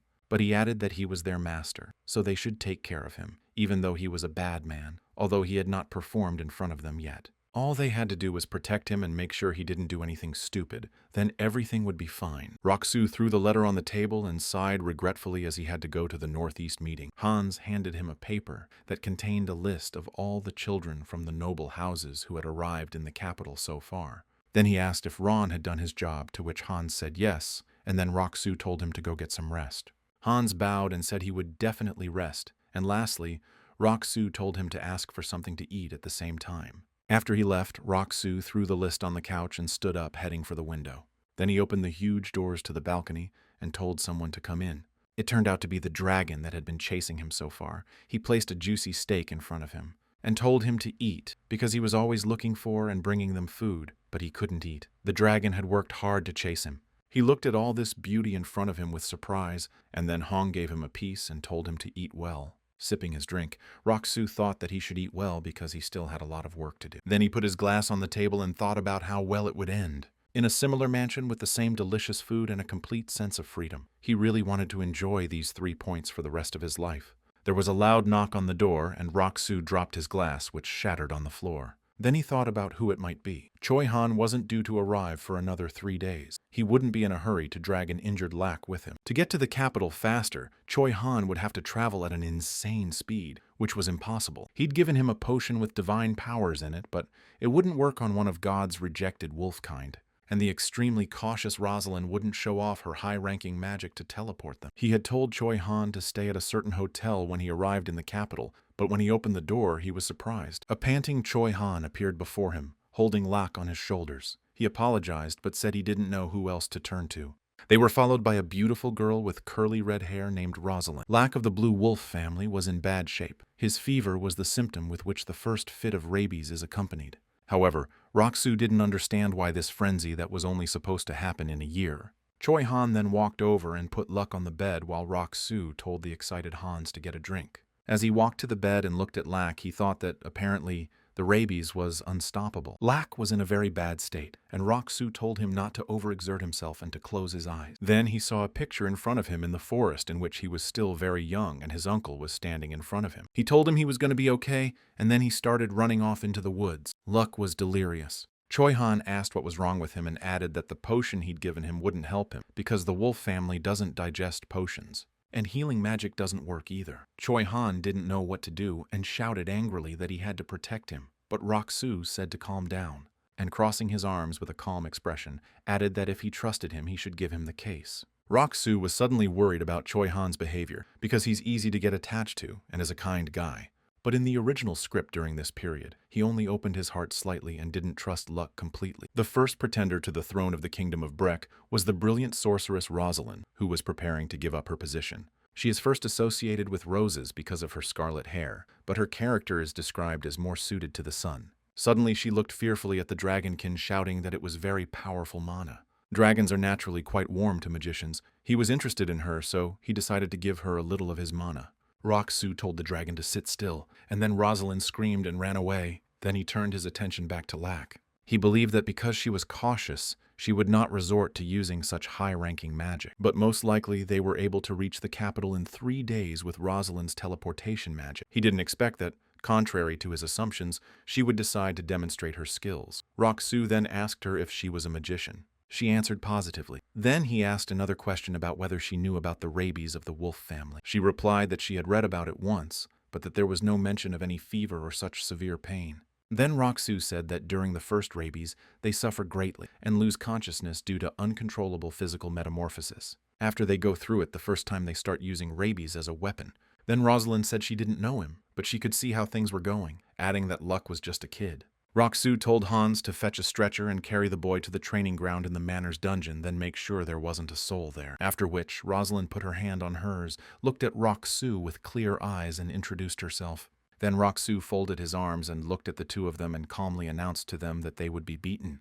Because in the lineage of predators of wolves, tigers, or bears, parents or siblings help with the first rabies. They have to endure the rabid attack and protect him so the child doesn't get hurt. You can tell by the boy that this is not his case, so they'll be mom and dad to him, or a brother and sister to protect. Luck was already lying on the floor of the dungeon. All three of them were looking at it. Choi Han then asked how long it would take, to which Rock-soo replied that he was all purebred and it would take a couple hours. Choi Han said he could handle it because he was Lak's brother, so Rock-soo told them to go to the center and go straight to it. After a few moments, Luck began his transformation. His fingernails were claws and his eyes were blood-colored. Choi Han and Rosalind watched in horror at this performance, clearly not expecting such a drastic change. After that, Luck rose menacingly and growled menacingly with all his might. In the meantime, the dragon had created a mana barrier around Lak, to which Rock-soo said that he was indeed incredible. The dragon replied that he was too weak, so he had to protect him. As it happened, he casually asked the dragon to make another sound barrier. Rock-soo thought that the dragon was rapidly progressing in the use of magic, which meant that it would become extremely useful in the future. Then he turned to Ong and Han sitting nearby. He asked them if they had ever gotten mad. They shook their heads negatively. Then he asked if any of the older ones had told them about rabies. He assumed they were purebreds too, so their first rabies would be a problem too. Heirs of the genera of wolves, tigers, bears, and whales always lose their minds more than other species at the first rabies. So it's usually these 4 clans that are considered monsters. He doesn't know much about the Meow clan himself. Then he warned them that if they thought rabies was coming and fever suddenly appeared, they should go to him at once. The kitten's eyes shone with such concern. Rock-soo thought he should take care of it before something unpleasant happened, because he's responsible for them. Suddenly, the kitten started rubbing against Rock-soo. Meanwhile, he genuinely didn't understand why this wolf cub was suddenly rabid out of the blue. In The Birth of a Hero story he read, Luck's first rabies was a year from now, not now. And it started because of the death of a creature named Hilaire Fendrick. The character reminded Luck of his dead uncle. The death of his uncle, who was the most important thing in his life, was a great shock to Lak. He was ready to send everything in his path to the afterlife. Meanwhile, Choi Han and Rosalind asked Lak to wake up, but he was furious at Choi Han and grabbed his sword with his teeth. Choi Han begged him to come to his senses, saying it was him. Choi Han hoped he would recognize him. At the time, Rock-soo was sitting on the sidelines saying it would have been easier to just bash his head in and knock him out. Then he told On and Han to follow the movements of this wolf boy. They were the movements of a prisoner of instinct. Unlike humans, he relied entirely on his primal strength. Rock-soo looked at the wolf with a smile on his face and noted that this was its beauty and majesty. There was nothing scary or creepy about rabies. It only granted the greatest power. They and their tribe were different, but he wanted them to watch his movements closely and learn, so they can develop their own movements or figure out a way to bite the throat of a rabid predator like a tiger bear or a wolf. Meanwhile, Lak continued his attack. Rosalind used a magic shield against him and shouted his name. She begged him to wake up soon, saying she was his little sister and he said she was part of his family now. Then when Choi Han saw that, he shouted at Laku to attack him so he could protect Rosalind. Lak only grinned menacingly. After that, Rock-soo drew the dragon's attention to the way Rosalind used her magic without harming her opponent, and told him to watch carefully as Choi Han provoked the wolf cub for defense instead of offense. Not hurting is a lot harder than hurting, but he's a dragon so he can learn it quickly. Then he told them to observe and draw their own conclusions. Rock-soo thought that it had been a terrible 2 hours. He was really tired and should have brought some wine with him. After a while, Luck came to his senses and immediately apologized to his little sister. Then he collapsed exhaustedly and Choi Han immediately ran over and lifted him up. Rock-soo walked over to him and happily announced that he could rest now that it was all over. Choi Han then carried the exhausted Wolfchenko back to the stretcher. After that, Rock-soo gave the healing potion into Rosalind's hands and Rosalind said in surprise that the wolf bloodline does not digest potions. Then Rock-soo said it wasn't for Luck but for them, because they had done a good job. Rosalind thanked him. Suddenly he walked over to the squatting Choi Han and said they needed to talk. He asked him to tell him what had happened. Choi Han started his story by saying that everything was fine before he met Rosalind. He reached the town he said he'd met, where he found a group of traders heading for the capital. There weren't many of them, only 5. When he came upon them, they were looking for 2 mercenaries to guard them. Their original guard was wounded. Rosalind was also with them. He recognized her from his earlier description. The kingdom of Breck neighbors the kingdom of Rhone on the northwestern border. Rosalind was on her way to the magical tower of the kingdom of Viper through the kingdom of Rhone, but was attacked by assassins on the way. She was saved by magic, but without finding out who wanted her dead, she decided not to return but to look for information in the capital. She was on her way to the capital too, so Choi Han decided to get close to her. He wasn't the first to start a conversation, but as it happened, he thought it was best to be friends. Rock-soo said he'd better stick to his character and thought to himself that they weren't that close in the book before he met Lak. If everything had been according to the original plot, the extremely cautious Rosalind would never have approached anyone first. And Choi Han, withdrawn after the incident in the village, wouldn't even go first. It wasn't his style, but he really wanted to pay good money for the meal. The traders said they were heading to where he was supposed to meet Lak, according to him. They planned to stop at the nearest village, but something happened there. On his way up to it, he learned that the original guard had been of the wolf kind. Then he asked the traders if they would trade with the villagers. They said that was not quite true and that they would trade with the mountain village. Then Choi Han thought that if he followed the villagers of this mountain village, he might meet Lak. But that night, something terrible happened that shook Choi Han. While waiting for the people who were to pick up the goods, it seemed strange to the merchant that the set time had long since passed. So he asked the guard to deliver the goods. The villagers of the mountain village were not the type to break agreements, and he was worried. Choi Han then introduced Rock-soo, who was telling him to go to that village with the guard, and immediately headed there. They went there not alone, but with Rosalind, and then they saw a terrible picture. All around were filled with smoke and flames, and on the ground lay the mountain villagers who had been sent to the grave. There Choi Han saw something familiar, 5 red stars on a white star. Rock-soo was horrified to realize that, according to him, there were members of a secret group there. In the novel, they did have a hand in the burning of the wolf village, but it was a group of mercenaries who were sent there, not the members of the secret organization. Not all of them died. They tried to take the surviving children away, and the chief who defended the village was on the verge of death. And when he collapsed, they managed to grab 10 kids. Rock-soo remembered that in the original they had just killed them and wondered why they needed the little werewolf. And then a young man jumped out of the fire in front of the people who were trying to get those kids away. It was luck. But in the novel, he hid even when the children were sent to the afterlife. Rock-soo wondered why there was such a big difference between that and kidnapping. He clutched his head thoughtfully and realized that it was his wolf instinct to protect those closest to him who were weaker. But it was unclear why this instinct was suddenly awakened. Rock-soo was disappointed to realize that the story had changed a lot. Choi Han continued talking and said that he stopped them and tried to send them to the other world because he recognized these people. The black-clothed men without a star and the men who attacked Harris's village were cooperating. He could tell from the fighting techniques they used. Rock-soo thought he should play it like he was hearing it for the first time. During the battle, Choi Han saw that among them was a man who had 4 scarlet stars on his chest with 1 white star. This man sent a guard to the afterlife. He was one of the brats who drink wolf's blood, a mad magician bloodsucker. The act of terrorism in the capital square was led by someone, namely a blood-drinking brat of the wolf family. He was a big shot in a secret group crazy for blood. However, Rock-soo now realized that his first appearance had already happened, not in the capital, but in the wolf village. He wondered why this mad, bloodthirsty mage of the highest rank was trying to kidnap the children of the wolf family he was going to destroy. Then he thought that the dragon's release might be connected to it, and that was the only change he could think of. In the end, Choi Han couldn't catch them or send them to the afterlife for one strange reason. If he caught them, they'd send themselves to the afterlife. Other people with 6 stars teleported out of there like that magician.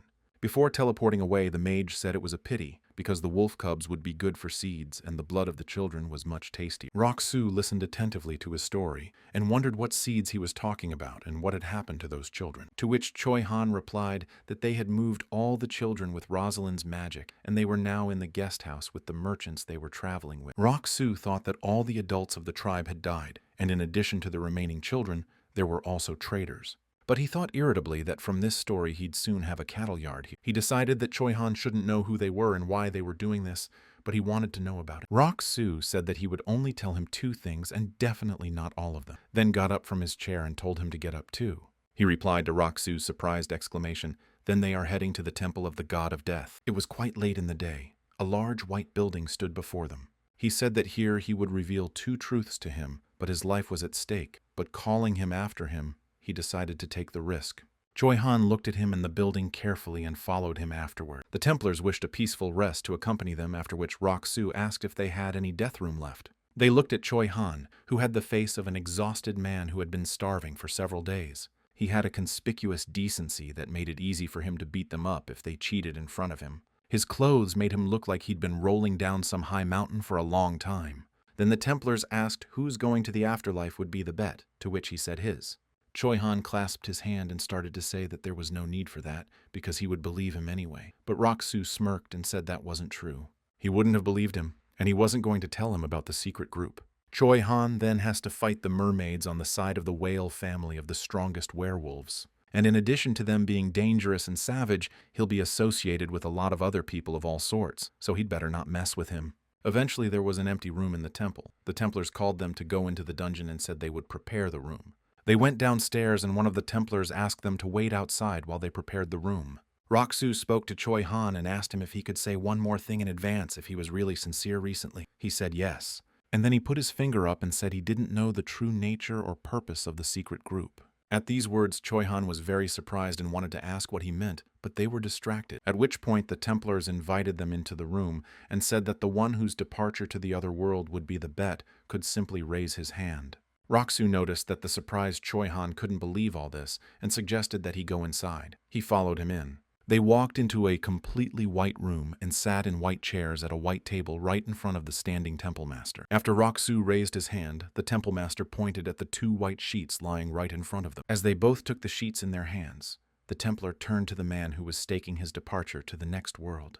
He said that the hand of death would touch him and his companion, and then the oaths must be pronounced. If the oath is broken, the man who bet on his departure to the next world will go to the next world. After which the Templar began to hold both hands above the table, and a black haze appeared around him. It was the power of God. Raising his hand to this haze, Roxu thought that now if he broke this vow, he would go to the other world.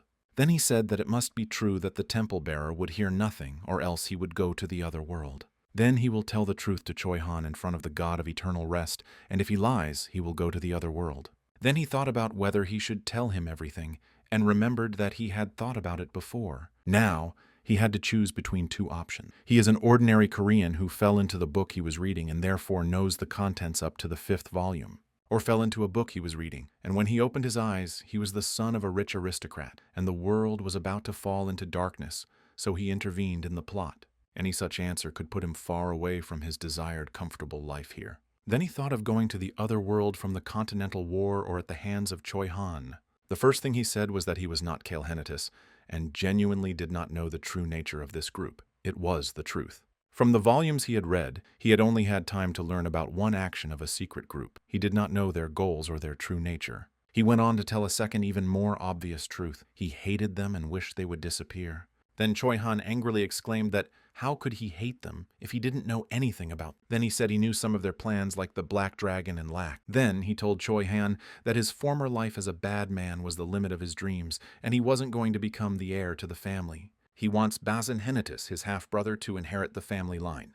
Even though his father, the head of the house, told him to come here, he could refuse, but he came here for one reason only. He didn't know what the secret group was planning to do in the capital. Choi Han was very surprised by his words. He couldn't tell how he knew everything, but because he knew about their plan to kill a lot of people in the capital, he couldn't let Basin go. He wanted to stop them, but not at the cost of his emotional energy or his life. He wanted to end this as quietly as possible and return to his land, but he couldn't tell Choi Han or anyone else in the world how he knew it. Then he decided to tell him another truth. This time it was the last one. He had no thoughts of hurting Choi Han.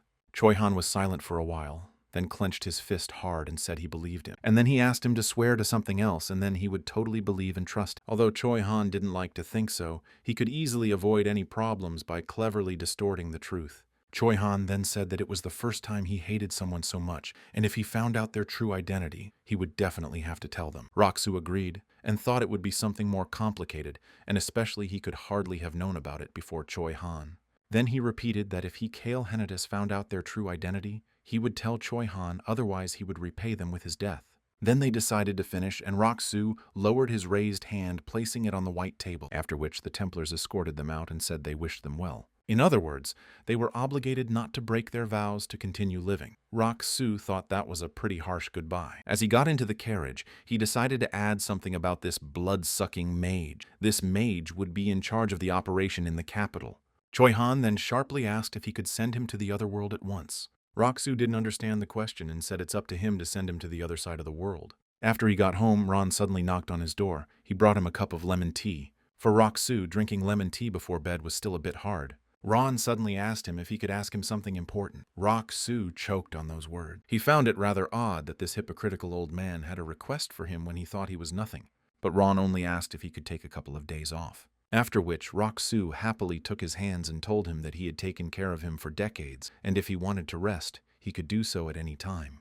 But Ron had to return before the terrorist attack to be connected to Choi Han, so 2 days would be perfect. He was glad to have 2 whole days without the old man's company. Then he told him to wait for a while and pulled out a small drawer and took out a bag of money. He handed it to Ron and told him to have a wonderful vacation, eat more, and have a good time. Ron looked at the bag and thought it was suspicious. He'd been lurking long and carefully in the vicinity of what he thought was a puppy all this time. He thought it was time for him to put an end to all this and come out of the shadows. Because if they make it to the Western continent, it's not going to be a simple riot. Then he would even have to leave his son here and go by himself. Ron smiled at Rock-Soo and asked if he could really take the money. He replied that of course he could because he had every right to do so. Ron had originally planned to leave quietly after a few days. He wanted to go alone or with Bikros. He was just wondering what Rock-Soo would say about his vacation for 2 days. Choi Han said he knew who he was.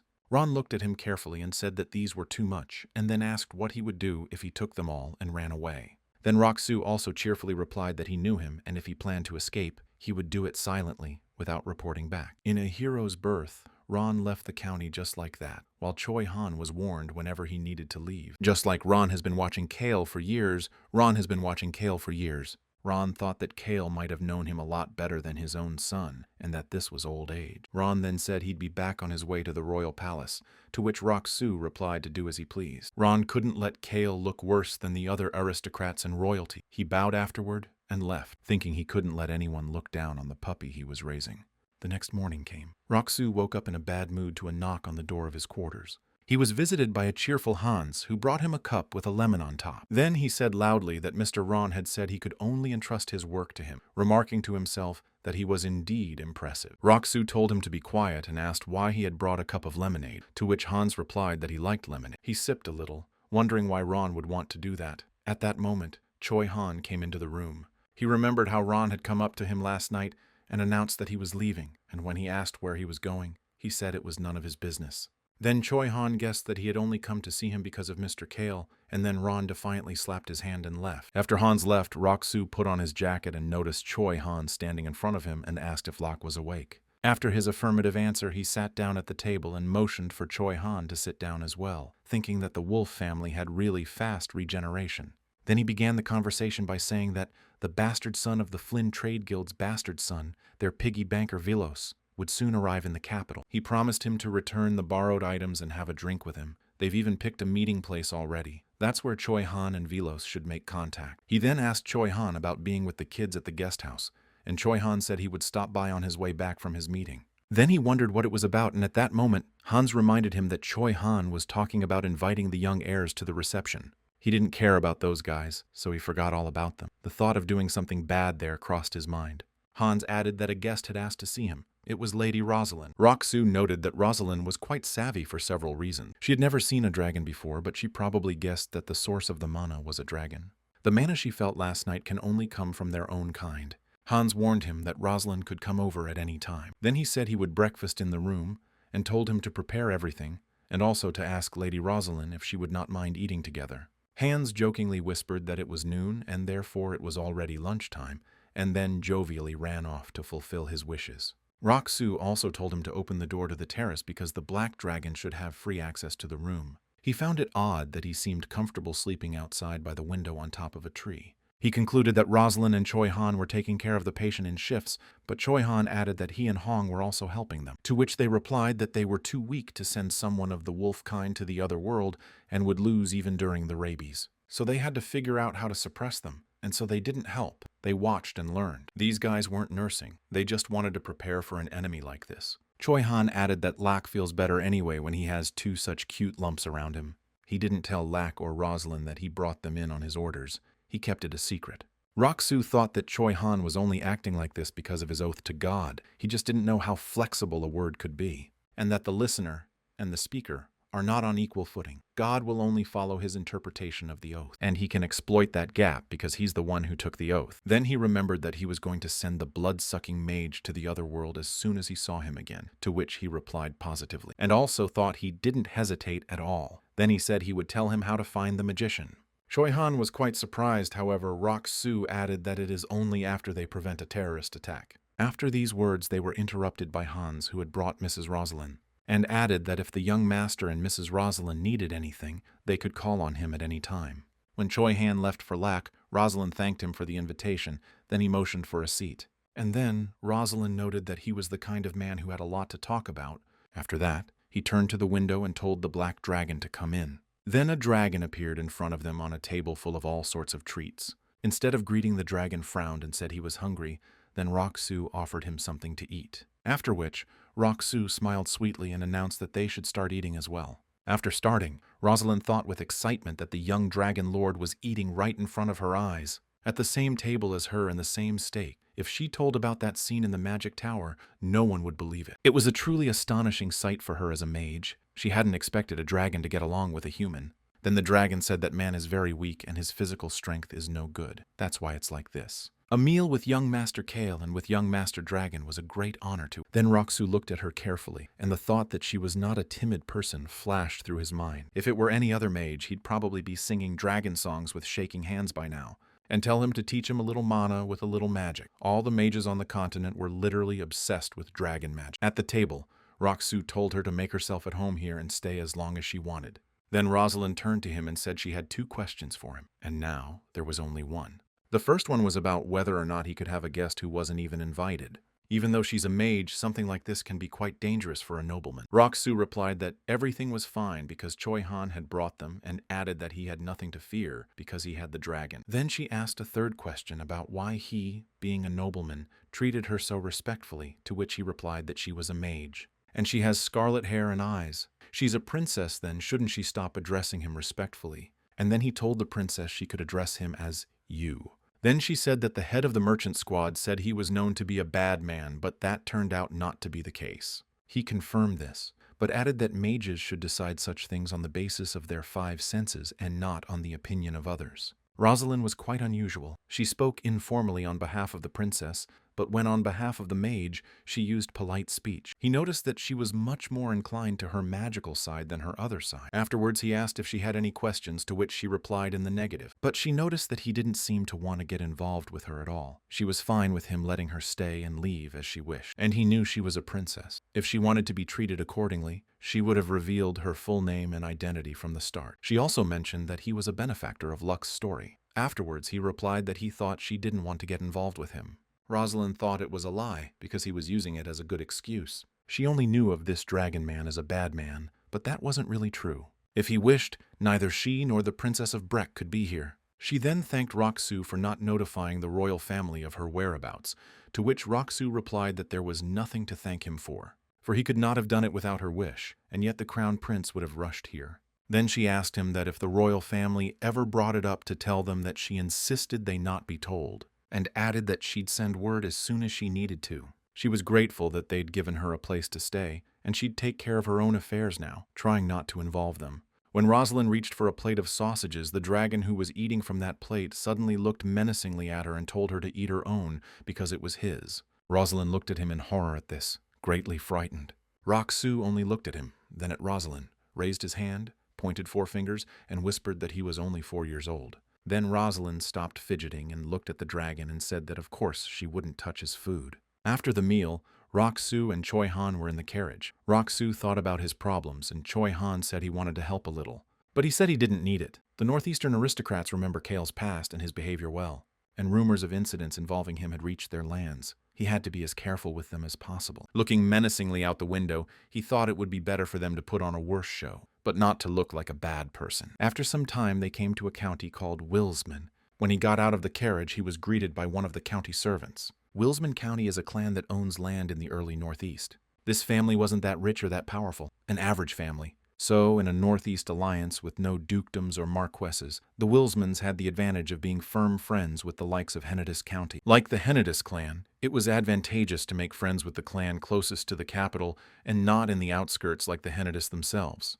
Then he remembered Hans's recent words that there would be other aristocrats at the meeting, so he'd better not relax and speak carefully. According to Hans, it was clear that Eric and Kale were quite close, but from the information he'd gathered, he didn't look like it. As he approached the house, he kept thinking about how he should behave with them. But later it turned out it wasn't so bad, and he was worried for nothing. After a while, he sat down at the table with the other aristocrats.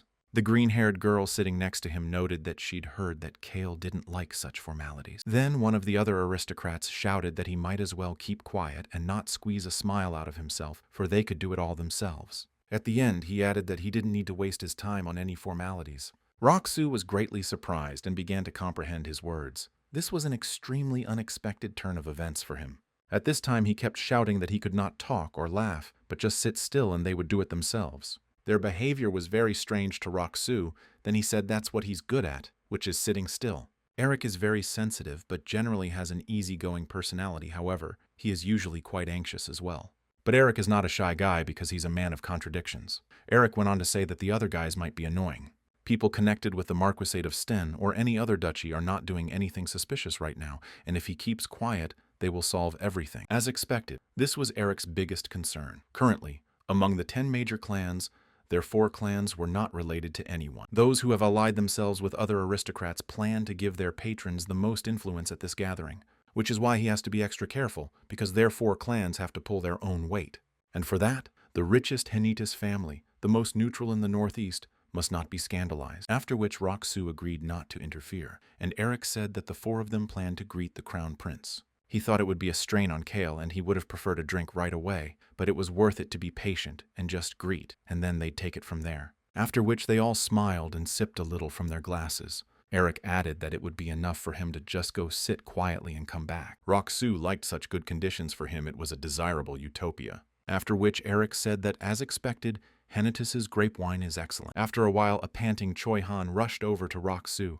Then he asked him about the guest house, to which he replied that everything was fine and fortunately the children were active. That meant there was nothing else to do today and he planned to go to bed, so he told Hans not to wait at the door and to go to bed. Choi-han guessed in the blink of an eye that Rock-soo was going outside. Then he turned around and said he'd leave the window open like last time to get him back into his room. Choi-han asked in surprise if the 2 of them would go together, and at the same moment a dragon flew out to meet him and announced that he would go too.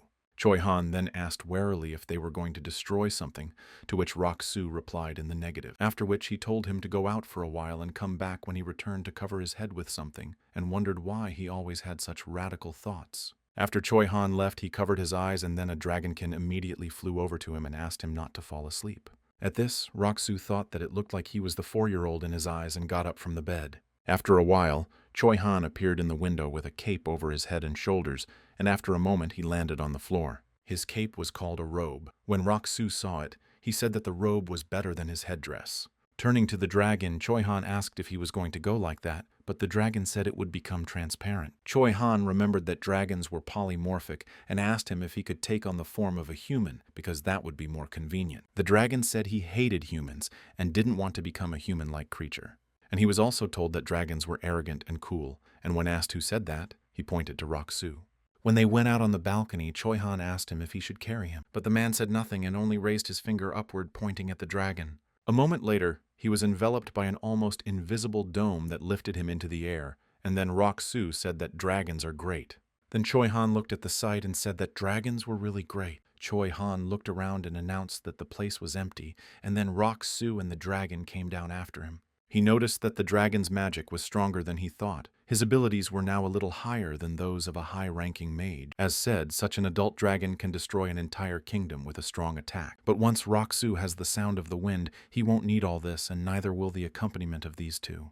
The sound of the wind is an ancient power he wants to get next, but there's something he has to do to get it, namely to head for Lady Amir's territory on the northeastern seaboard of the Kingdom of Roan. On his way out of the capital, he will get the sound of the wind, then return to his lands. It bothered him in his heart that this ancient power was at sea, but it could be quietly taken away. Plus, a tribe of whales and mermaids first appear on the east coast, somewhere near the end of Volume 4. So since he's out, he decides to go on an excursion and come back after exploring the coastline and picking up the power. By then, their paths with Choi-han will be parted. In a little while, they were already striding through the capital. All around them, the inhabitants sat relaxing and enjoying themselves. Choi-han had noticed that the nights in the capital were lighter than anywhere else. Near the fountain in front of them, they noticed a family having fun with each other in the night capital. Then he asked the dragon to muffle them, so no one around him could hear what he wanted to say to Choi-han.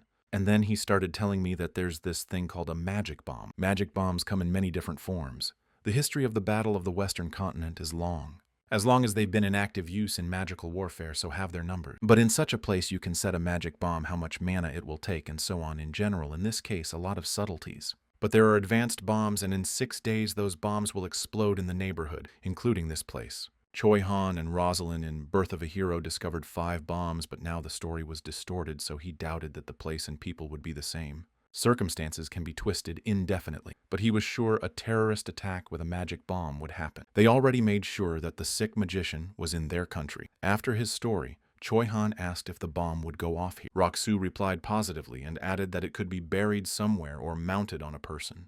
Of course, the person won't even realize they're wearing a bomb, so they have to prevent it. Magic bomb is a mana clot, so they only need to find a place with increased concentration of mana with the help of the skill of its indication. But there's not enough of it in the bombs for them to feel. The concentration will not be so great, and a simple magician will not be able to detect it. But this clot of mana can become saturated with the mana of the environment, which will cause an explosion. Choi Han then noted that it didn't seem like it would be easy, but Rock-soo looked at the dragonkin with a smile and replied exactly the opposite.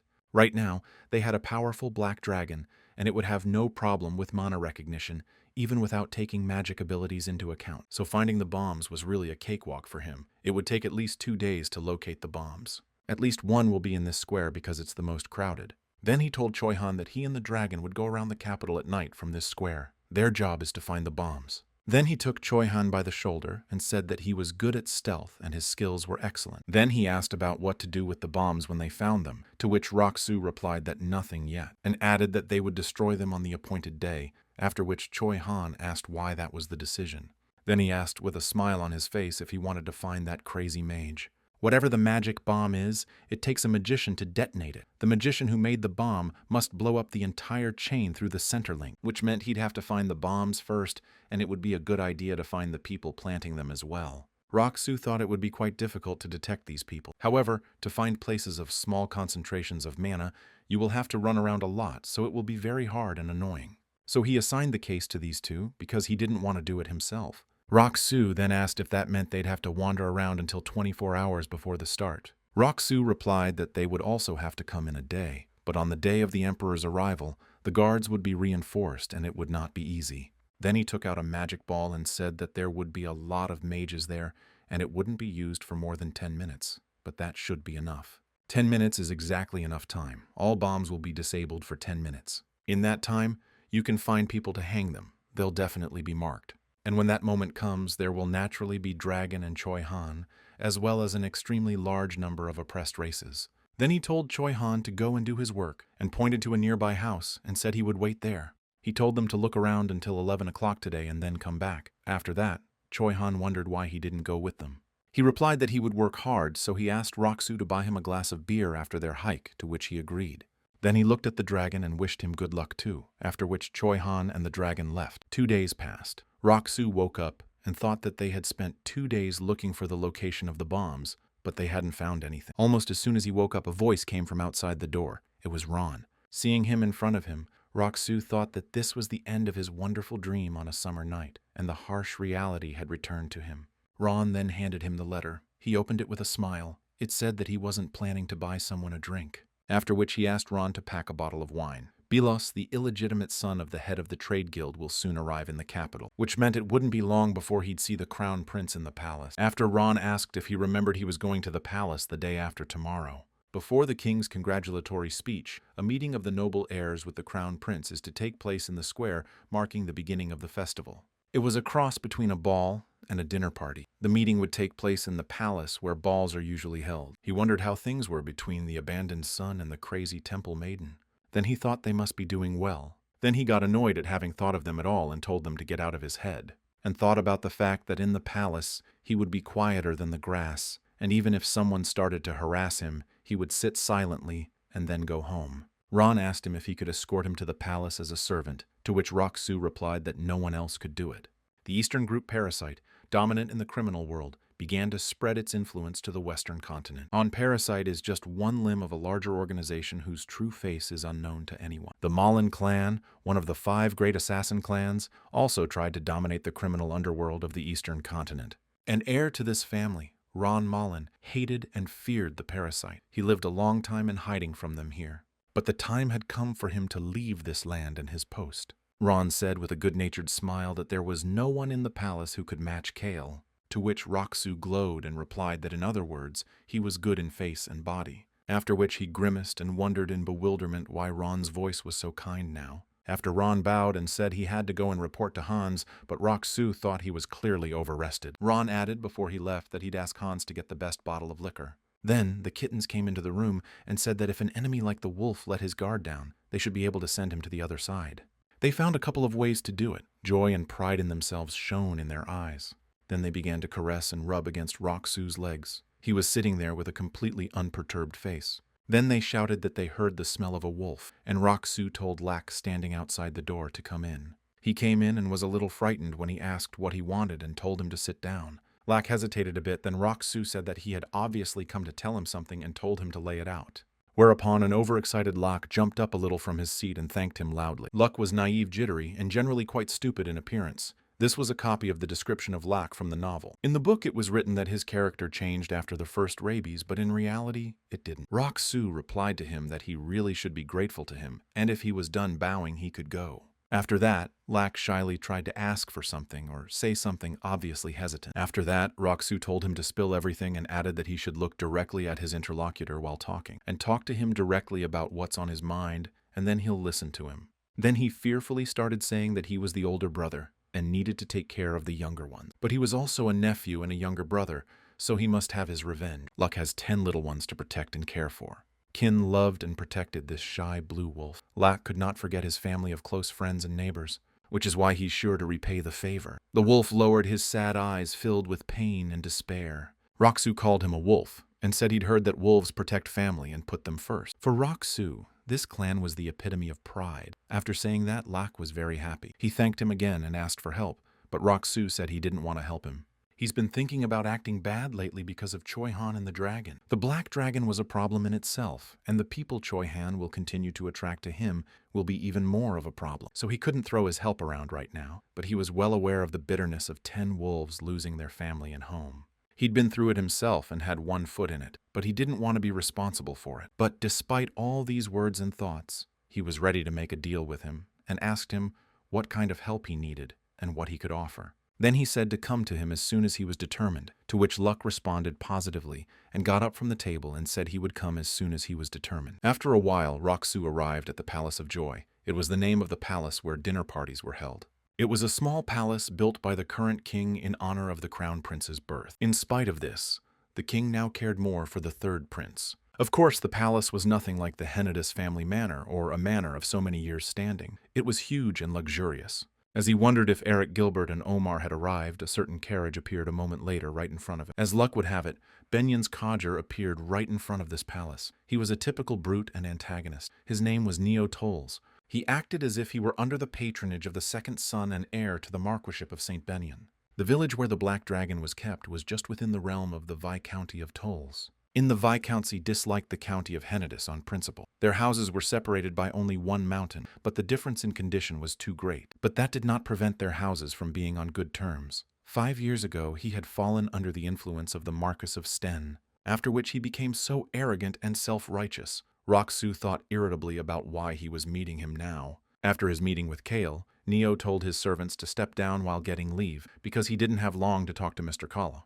When everyone left, he said with mad eyes, why he was accepting this event, if they decided that such a terrible person should be here. Rock-Soo thought he was a bore, and began to ponder whether this was the fantasy world he had read about, or if in reality such people could exist as well. Then he figured they might, because one of them was poking him right now. He thought it was only in books when the son of a viscount had to speak like that to the son of an earl. It annoyed him. Before him stood a villainous brute who didn't know his place. After all, he could have asked Ron to send him to the other side of the world. Neo, meanwhile, began to provoke him by bringing up Kale's past behavior of throwing bottles at everyone. It was pure incitement. It was impossible to import magic items into the royal palace, but there was a dragon flying behind him. Neo thought that he couldn't have any magical items of recording devices on him, and that unleashed his hands. Suddenly, their conversation was interrupted by a noise. It was an approaching carriage. Eric Gilbert and Omar came out of it and looked at both of them closely. Rock-Soo then looked menacingly at Eric and asked to gesture to get rid of him. Then he cheerfully greeted Mr. Neo, noting that it had been a long time since they had seen each other. Then Neo thought with anger that they cherished this bad man since they were on the same side as him.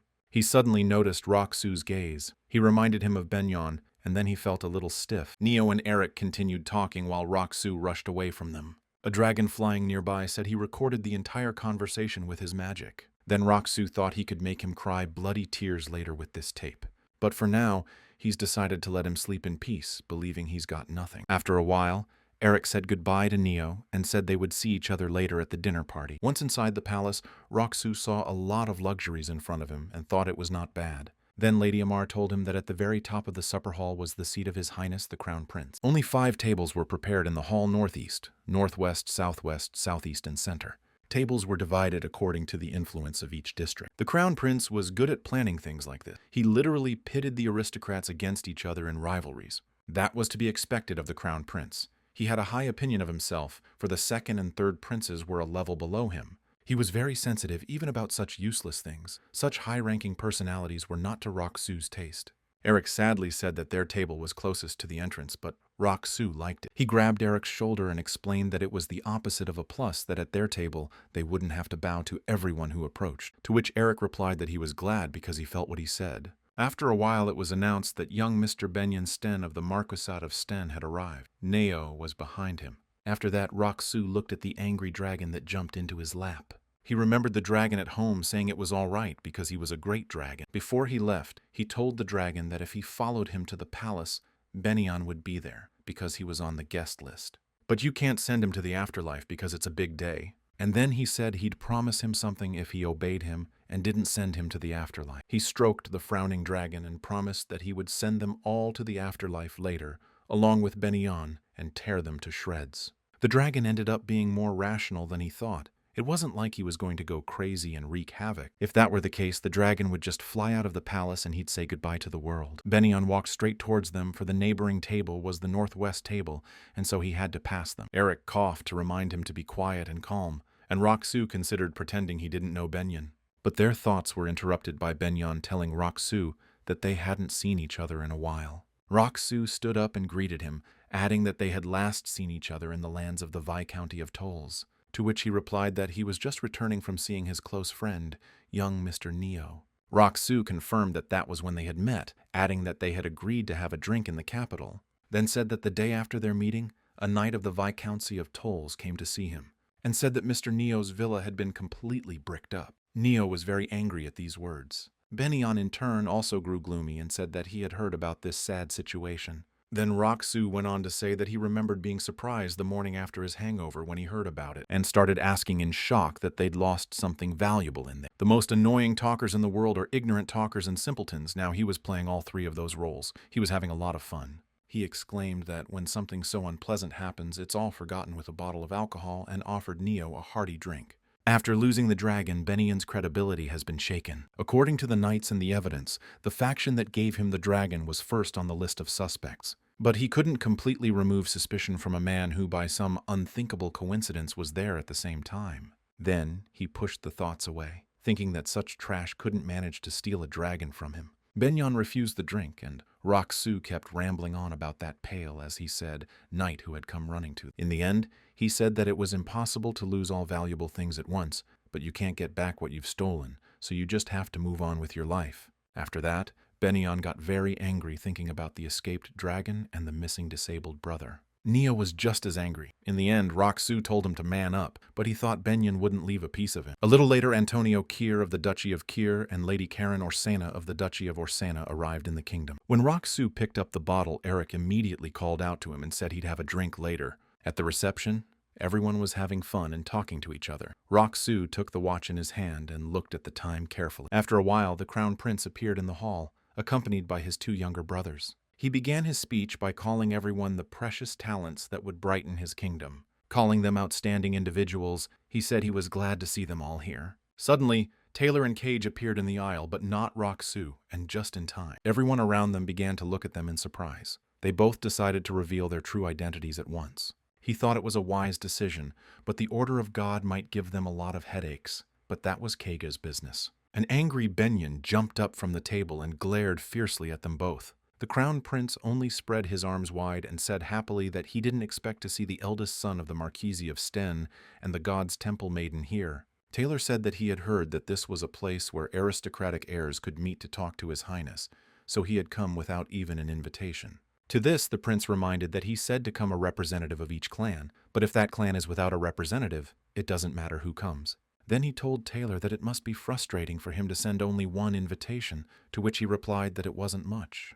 Now the Crown Prince officially casually pointed out the position of Benion's illegitimate heir. In A Hero's Birth, the Crown Prince was wary of the second and third princes worrying about them, and the Marquis of Sten were just close to the third prince. For Rock-Soo, it was strange because it was not easy to overthrow the Crown Prince even if the king now treasured the third prince, and the aristocracy was putting a lot of pressure on him. Rock-Soo didn't want to know about it, so he didn't inquire. The Crown Prince replied to Taylor that he was sorry he had upset him, but in any case he was glad he had come, and noted that he was well. To which Taylor replied that even if his legs were still immobile, he still had his arms, his head, his eyes, his ears, his mouth, and it was all alive and growing stronger. To this, the Crown Prince replied that he had forgotten how strong a man is, who holds on to life to the very end.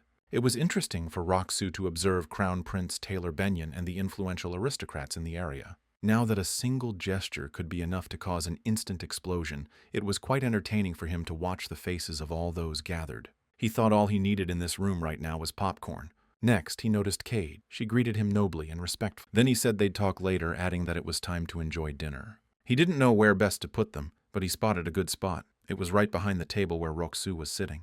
There were no other places except at their table. There were no high nobles. There were families under the wing of the highest aristocrats of the factions. But the balance at their table was still maintained, so the other high aristocrats couldn't unceremoniously touch them. And in the center of this table was the representative of the strongest and richest house among the separate clans. After the Crown Prince suggested that they sit at the northeast table, because there was more room there than at the other tables. He also pointed out that they would all become specialists that would make a huge contribution to the kingdom, and it was better for them all to sit together. Then he asked them to move a little, after which everyone at the table complied with his request. Eric turned toward Rock-Soo and reminded him to be quiet. After a while, Taylor and Cage sat down at the table as well and cheerfully greeted everyone. Then the Crown Prince announced the continuation of the evening for the experts who will lead the future of this kingdom to eat together. Then he thanked all those who had come and everyone began the long-awaited dinner. Lady Amir suddenly turned to Rock-Soo and announced that they were going to approach the Crown Prince soon to greet him. Rock-Soo sincerely didn't understand what the Crown Prince was up to. He definitely didn't gather the aristocrats out of gratitude, and he definitely had a reason. Of course, Rock-Soo had a couple options on that. Perhaps it was because of the battle. It was about to unfold in the southwest of the continent, or the Crown Prince might have noticed the beginnings of a civil battle in the Kingdom of Viper. The dragon had noticed that the humans were good at cooking and warned that there were magical recording devices at every corner.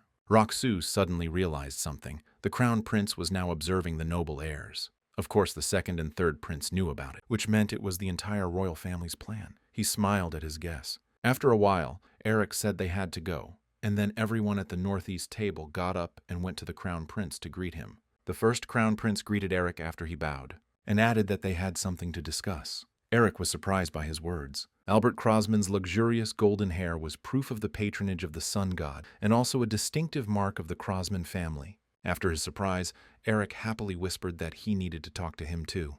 Then Albert said that he would not dare postpone a conversation with the linchpin of his kingdom with a subject territory from the very beginning of his country. After saying that, Rock-Soo thought that he had already used his big mouth. And then Albert turned his attention to him and said that he was in charge of the end of the northeastern district. It was their first meeting, but it was their county that allowed them not to fear the Forest of Darkness. This fact soothed Albert's soul and inspired security. Albert also added that he had heard that he was a man of loose morals and sincere in soul, as much as he was voluble in character. Rock-Soo imagined how hard it was to find praise for someone as bad as Kale, and in that sense he admired him. After their handshake, he was not going to be silent, and said that if His Royal Majesty was the sunshine for them all, and worries about the welfare of the citizens even at night, he can be compared to the moon holy to them all. These were words Albert did not expect to hear from Kale. The three behind him were also surprised, but he continued to talk about how he couldn't sleep tonight because of the impression of meeting the prince. This scene should have brought Rock-Soo closer to keeping the Crown Prince away from him. The dragonkin noticed that Albert had dyed his hair with some kind of magic that only a dragon or similarly powerful creature could do. His eyes were also colored, and then the dragon thought that there was definitely some hidden agenda here, and told Rock-Soo to be careful with him. The dragon pointed at Albert and said that this man was not weak at all, and by talking to him, Rock-Soo would risk going to the other side of the world. The novel clearly stated that physically the Crown Prince was developed normally. However, it seems he was not weak. In fact, the current queen is the mother of the third prince, and the crown prince's mother is a concubine. She was a commoner working as a maid in the royal court, and he knows she died when the crown prince was a child. The crown prince mistook Choi Han for an ordinary man, but it was unknown what he himself might be hiding, although Rock-soo was not concerned with that at all. Albert noted that Rock-soo seemed to have something in common with him, to which Rock-soo said it was the greatest honor of his life. After the greeting, he backed away from the crown prince a bit and thought it wasn't all for nothing. He did not understand why the crown prince was wary of the second and third prince, and why the third prince had suddenly become the king's favorite. Then he came to the conclusion that maybe the firstborn wasn't his son at all. But he wasn't sure what he was guessing and decided it was best to stay out of it. He turned to Lady Amir and said that he had heard that the coasts of their lands were incredibly beautiful and asked if the view was good. She replied positively, adding that the sea cliff was especially good, at which Rock-soo thought about how he had no idea how to get the sound of the wind on it. The third ancient power was the sound of the wind. It was a power that a member of the Amagic League had acquired during the Civil War of the Viper Kingdom, because he was a mage-slaying tyrant who appeared in the second half of the Civil War. It was therefore of little or no value to him. The magic tower was about to fall. It would fall after the Civil War, and Rosalind would become the mistress of the new tower of the Western continent. A trio consisting of Choi Han, the Crown Prince, and the Magician Destroyer will appear. Each of them had been involved in all the incidents in the north-central region. The Jungle Queen of the southwestern continent will unite the southern region. There were hints at the beginning of the book that Rosalind would then become involved with them. If we turn a blind eye to Choi Han's constant clashes with the faction, this continent will become a military arena for the first time in 200 years of peace, where the battle for supremacy will be fought. But of course, Rock-soo was not concerned. Then he asked young Mr. Gilbert if he could leave when it was all over, to which he replied in the affirmative. After the dinner party, a meeting with His Highness was planned, but Rock-soo wasn't going to go, explaining that the three of them knew more about investing than he did. Then the Crown Prince mouthed that he had really enjoyed tonight's dinner, and afterward there would be a simple wine party for those who wished to attend. And for them he reserved seats at the birthday party, adding that he would be happy to share the joy of the day with them. In other words, they had to be there, and that meant they'd be right in the square at the time of the explosion. And that was the end of his dinner. When Rock-soo left, a happy Kagi said goodbye to him, calling him brother. But he told them he didn't want to be any brother. Suddenly Lady Amir called out to him. She said she'd see him off. Then he asked if she was afraid he'd do something on the way.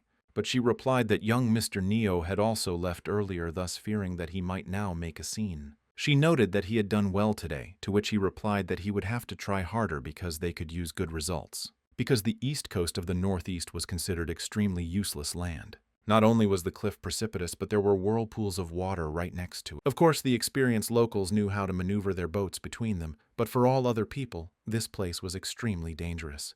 But it was the ancient power of the sound of the wind that was the trouble. Amir and Gilbert wanted to secure investment in this useless sea by any means necessary. Lastly, Rock-soo told her that His Highness was clearly interested in this investment, and thought that they had worked hard today so they could help out a little bit, and it was worth strengthening their neighborhood. And according to the summary of the aristocratic children, Amir knew how to keep her mouth shut. Then he asked if she had talked about investing in tourism. And if they needed funding urgently, it was worth considering the coastal advantage between the Viper Kingdom and the Northern Kingdom. She was surprised, and then he added that he wanted this conversation to be just between them. Amir replied that she would take that into consideration. Then Ron closed the carriage door and Rock-soo told them to depart. The seacoast in the northwest was mostly sandy, but not in the lands of Amir and Gilbert. They had a complex coastline fragmented into many small islands, which in turn were surrounded by a sheer cliff. So far, peace has prevailed, so they have only developed the tourism sector. But the Crown Prince knew that soon all peace in his lands would come to an end. Rock-soo thought that before the Mage Destroyer started walking around there, he would have to get to the ancient power first anyway. When he arrived home, he found a panting Choi Han who reported that they had discovered 4 magic bombs. All those bombs were right next to the square. Then Rock-soo told him to show him the map. When Choi Han found the first one, he immediately grabbed the dragon in his arms and ran around the neighborhood searching thoroughly. That's how he found the other 3 bombs. But there was nothing else. After that, the first thing they did was to search other crowded places, but no other bombs were found. In Birth of a Hero, 5 bombs were on people and 5 in the neighborhood, but in reality, it looks like 4 will be in the neighborhood and 6 on people. After Rock-soo told Choi Han not to hurry, because it would be safe until after tomorrow's party, and added that the day after tomorrow at dawn, they would hide them. Choi Han had a surprised reaction to these words. Roxu knew that for these bombs to explode, their inventor had to give a signal, but interrupting it was easy enough. And it wouldn't take long for someone like the Black Dragon or Rosalind to defuse the bombs on the people Rosalind was supposed to defuse. It had to be done on the same day so the Mad Magician could rest, assured that everything was going according to plan. Choi-han was surprised that they would repurpose the bombs instead of destroying them, to which Roxu replied that there was no reason to destroy such a useful item. He said he'd find a use for them and use not the bomb itself, but the mana concentrated in it, because it's pretty useful stuff. Then he said there might be more bombs. So he told them to keep looking and periodically check to see if the location of the bombs had changed. Next, Choi-han and the Black Dragon will have to continuously search all around the square, hiding their presence. It's going to be hard, monotonous, and unnerving. With a glance at Ona and Hong, he told them to go help too, and thus pay for the food.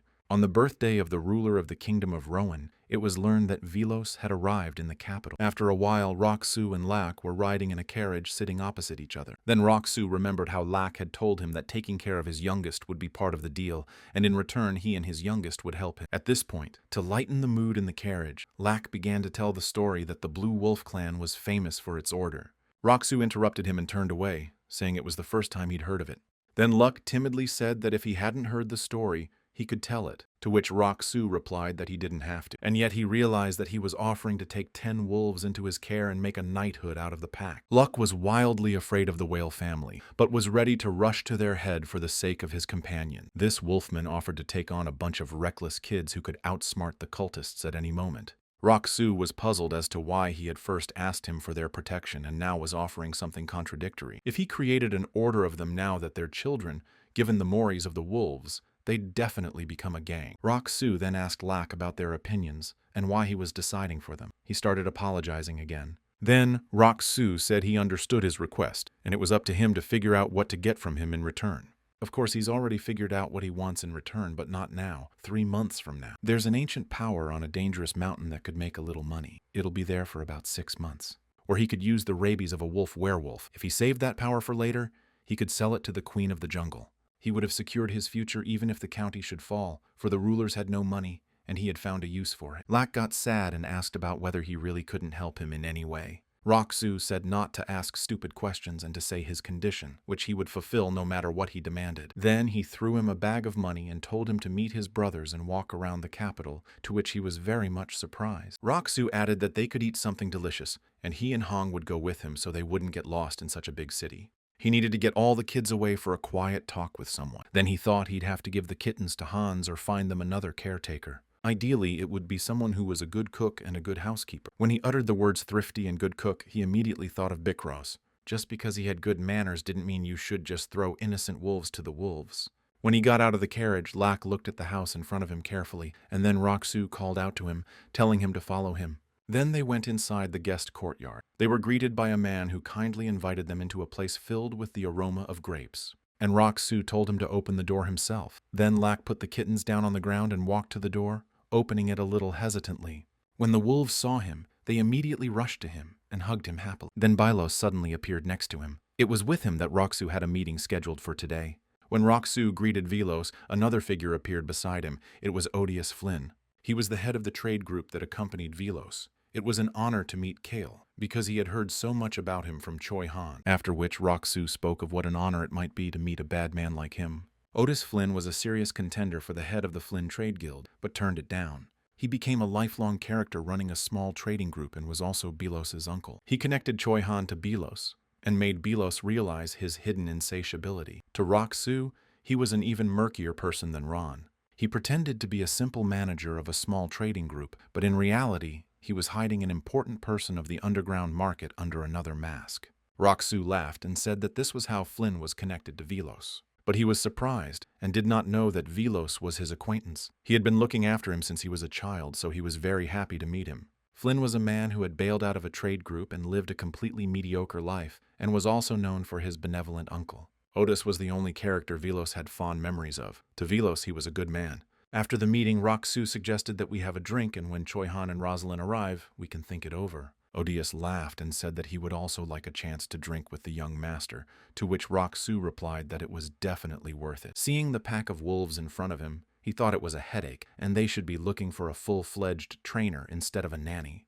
And then he thought he wasn't going to do that and waved them off, telling them to go for a walk. Looking out the window, Velos wondered what he was doing here, to which Roxu, sitting at the bar, merely replied that he was ensuring a serene old age. Then Velos poured himself a glass of alcohol and immediately drained it and put it on the table loudly. He immediately began to pour himself a new one, at which Roxu jokingly asked if he was joking with him, and added that he didn't know why he was so nervous, but he was sad to see him drinking alcohol like that alone. And then he began to pour himself a glass too, at which time Velos said that Odeus was his blood uncle. Velos, who was not allowed to be called by the last name Flynn, couldn't even properly call his uncle. But Odious was the only adult who was kind to him. When he was a child, he told him he thought he was his nephew because he had the right to. Those words were the starting point and impetus for Velos, and then he met Choi Han through Odious. Captivated by his power, Velos will follow Choi Han and break into the struggle between the heirs to become the head of the trade guild. After Velos asked about whether he wasn't wondering why Mr. Odious was the head of a small trade group, even with the last name Flynn, then Roxu replied that he shouldn't be interested in that last name, and added that the one Odious was still the Flynns to him. Velos sadly said that he was a bastard, after which Roxu countered that it didn't stop him from being Flynn and other people around him thought so too. Velos smiled a little and said that he had a talent for saying the right things. When Roxu grabbed the wine bottle, Velos suddenly intercepted and asked if he had stolen everything he needed with the devices he had rented for the time being, to which Roxu replied that he had stolen one and would soon steal the rest. Then Velos asked if he could participate, to which Roxu replied that all the seats were already taken. Then Velos cryptically said he'd have to steal something else. After the conversation, Roxu returned home. Ron bowed to him and asked if there was anything he could do for him, and then asked with a serious face if he could take care of his son Bikros. When it came to Bikros, Roxu suddenly asked why he should. Ron replied that he had to go fox hunting, and the next moment he dropped his good-natured servant mask. He asked an unexpected question about whether he knew that he was sending people to the other side of the world, but Roxu was unperturbed and replied that he knew. Then Ron mumbled that he was leaving to go to the afterlife. Roxu guessed that the foxes were really people to him. Whereupon Ron replied that he needed to send a pack of foxes to the afterlife and tear them to pieces. Either Ron's body would be torn to pieces, or those people would be torn to pieces by Ron, and there was no third way. Ron didn't have to be Choi Han's companion now. Luck could get mad. So at the moment, the absence of Bikros or Ron wouldn't make much difference, but he was uncomfortable with the look on Ron's face as he said it. When he went to bed, he told him to ask Hans for a vacation and to send him periodic reports. He also added that he could get the money from the Flynn Trade Group as his share. Laying down on his pillow, he said that in return he would only let him go for a year, and he thought that this year without him would be as sweet as honey. Then he finally laid down in bed and wished him a good journey, adding that he dared not return wounded. As he walked away and took one last look at him, Ron thought he had taken the boy for a puppy, but it turned out that he was Ron Mullen himself. Lastly, he asked if a report once a month would be enough, to which Roxu replied in the affirmative, and then Ron left. As an assassin should, he left without a single footstep being heard. Then dawn came. It was the day of the king's birthday party. Choi Han, Rosalind, and the Black Dragon came to his house. Rosalind changed the color of her scarlet hair to brown, to which Roxu said when they met that brown hair also suits her. She smiled slyly and said that it would be easier to get drunk. Rosalind didn't know much about today's case, but it only took the mention of magic bombs for her to realize the gravity of the situation and offer her help. Not only them, but also Luck came to his house. Roxu asked if he could use his powers without getting mad. After he answered in the affirmative, he assigned everyone to teams. Rosalind was with Lack, Choi Han was with the dragon, and he was with Hong. Then Rosalind asked about him, to which Choi Han said that Mr. Kale is not that good physically. The dragon said he was weak, and he and Hong added that he was useless and unnecessary. The entire crowd looked at Roxu, then he confirmed their words saying he was weak and would only be ballast. And since he'll be obliged to participate in the event when the sun rises, it will be difficult for him to join them. Then he gave the pouch to Choi Han. At night, before dawn, when the royal court's night squad would begin to change watch, they would begin. They'll slip into the bomb site and proceed to defuse the bombs, then activate the black bead. Before the mana surge occurs, everyone will wait in their designated spot, scouting the area. Also needed to find out about the members of the secret group. The birthday party was to begin at 9 in the morning. After Roxu smiled and told them to get to work, the diffused magic bombs they were supposed to carry to Roxu, but Rosalind smiled before leaving and reminded him of the promise he had made to her, and added that it was enough to pay her for that kind of labor. And then they all went to take their positions and prepare to rescue the people in the square. Roxu closed the door behind them and bowed his head slightly with a relieved exhale. A moment later, the wind blew through the room. It was his acquired ancient power. He thought it would be good not to use it. And if he had to use it, it was better at a weak level. And in the end, it was unlikely that he would face this mad magician face to face. After a while, he changed clothes and Ron was standing next to him. He reminded him that today was his last day of service. To which Ron replied that he would be able to do it again in a year. Rock-Soo thought that was a terrible thing to say. And then he thought he'd sell it to Choi Han in a year. Then he told Ron to tell everyone to get ready, to which he bowed politely and with a smile. In a little while, the carriage was speeding toward the place of celebration. But Rock-Soo was not alone in the car with Lady Amir. He asked her why she had suggested that they ride together. She didn't answer, but started talking about building a naval base on their land. She had already received a letter from Eric about tourism. It said that the Crown Prince could not be expected to respond positively. Gilbert and Amir should have been disappointed, but they were not. Surprisingly, Amir didn't look disappointed at all. Rock-Soo then asked if she had made a decision on the topic. The lady answered in the affirmative, but she couldn't decide alone, so she contacted her mother and was going to talk to Gilbert today as well. The construction of a new military base was not a simple matter, and most often the problems arose in relations with other regions rather than with money. The royal court kept a close watch on the northeast because only there was access to the sea and the balance of power was maintained in the northeastern region. Lady Amir was concerned that the royal family's influence might then grow in their lands, so she asked him to come with her. Rock-Soo realized that she wanted to talk to him after all and said he had to warn her, and to warn him that anything to do with the money of Hennetis County was to be handled through his father, for he had no right to handle it. When joint forces are trained on non-royal land, there's a lot of things to do, such as meticulously working out the many detailed contracts on the right to lead this army and the order of its control. Probably the royal family could have authorized the construction of a naval base on the seaboard of the Northeast, and even invest huge sums of money. In this case, the right to run the army would be transferred to the royal family. It's because construction requires a huge investment in labor and resources, especially compared to tourism. And Amir and Gilbert don't have the resources or manpower to balance the royal family's contribution to the building. Amir wanted to change that, but there was only one way to do it: borrow money from someone who had a lot of it. Amir replied that the Crown Prince greatly fears the Kingdom of Whopper and the Northern Kingdom, and it was perfectly felt during the conversation. So she decided to make inquiries through the secret guild. Rock-Soo knew that. The Crown Prince and the royal court have noticed the beginnings of a civil war about to break out in the Kingdom of Whopper, as well as the mobilization of troops. For Rock-Soo was surprised to hear that her family's position is so precarious that she relies on Rai Wilsman for everything. Yet she had spent a great deal of money on her own for information about another country, and he was pleased with her determination.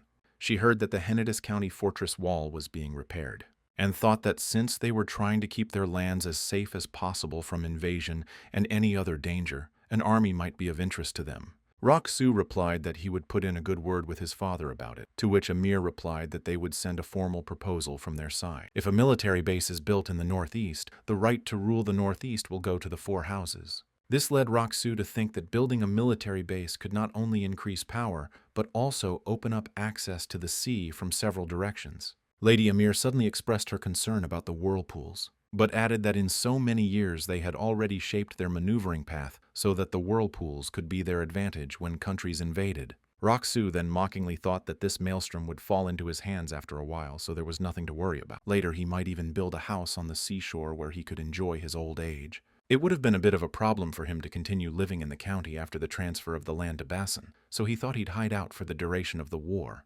And after it's over, he'd go to Amir's or Gilbert's land and build an estate there, because it would be nice for him to live by the sea. Lady Amir smiled and said she was counting on him anyway, and asked for a little help.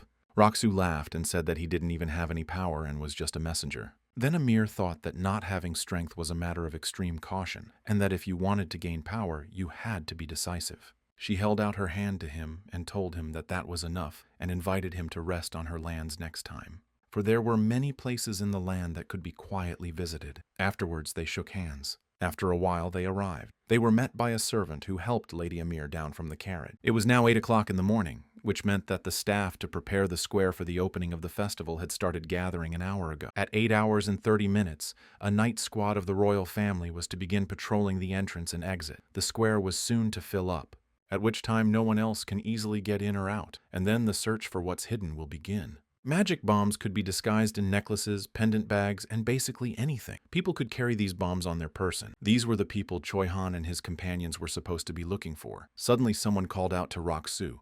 All 4 of them gathered in one place. Rock-Soo didn't care whether his team could find the bombs or not, because everything was going to be fine either way. Eric reminded Rock-soo again that he needed to keep quiet. Suddenly, everyone looked in surprise in front of them. Something unexpected had appeared in front of them. It was Taylor walking on his own 2 feet with the Crown Prince. From above, a black dragon appeared beside Rock-soo and reported that they were removing all the magic bombs hidden in the area. And by 8 hours and 55 minutes, they'll all be neutralized. After his report, Rock-soo told him to go because he was busy. The dragon called him a weak human and touched a paw to his hair, asking him to use his shield if the situation seemed risky. Then he flew away, and Rock-soo touched his hair and thought that he wouldn't even need the shield. The Crown Prince announced that they were ready to depart, and everyone got into their carriages. Rock-soo was not very happy about the company. With him in the carriage were Lady Amir, Taylor, and Neo. Rock-soo thought it was the prince's plan. Everyone greeted each other, and even Neo, albeit with undisguised dislike and irritation. Rock-soo thoughtfully looked out the window and realized that chaos was just around the corner. But in his opinion, chaos had already begun because the inside of the carriage was a mess. Neo sat fidgeting and uncomfortable at what Rock-soo thought was clearly a confused look on his face. And Neo wasn't the only one in that state right now. Most of the noble children showed confusion when they saw Taylor. With Benyen's face in particular wreaking the most havoc, no one could have imagined Taylor's arrival. They didn't expect the abandoned eldest son to get out of his wheelchair and walk on his own 2 feet. And that a man of their Marcus Sten would stand beside Crown Prince Albert. No one could have imagined it. Rock-soo thought that he had somehow managed to get his hands on a cure star. Starting a conversation with the First Lady, Amir asked about whether Taylor's legs had fully recovered. To this he replied that heavenly good fortune had touched him, and he felt better, for his legs were now fully recovered. At that answer, Neo gave him a disapproving glare and thought about something, then spoke. He asked if he would return to the Marquis since his legs had fully recovered. Taylor thought about his words for a moment, and then turned and said with a smile that this was his home, and didn't he belong there. Rock-soo imagined how much Taylor wanted to tell him about what had happened to him, but he already knew what he wanted to say. After Taylor's words, Neo said he'd leave the carriage and got out, after which Lady Amir also stood up and said she would go on with young Mr. Eric.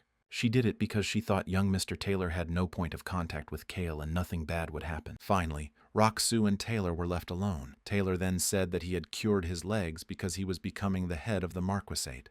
Rock-soo then asked if he'd promised to be loyal, to which Taylor replied that he'd just made a deal.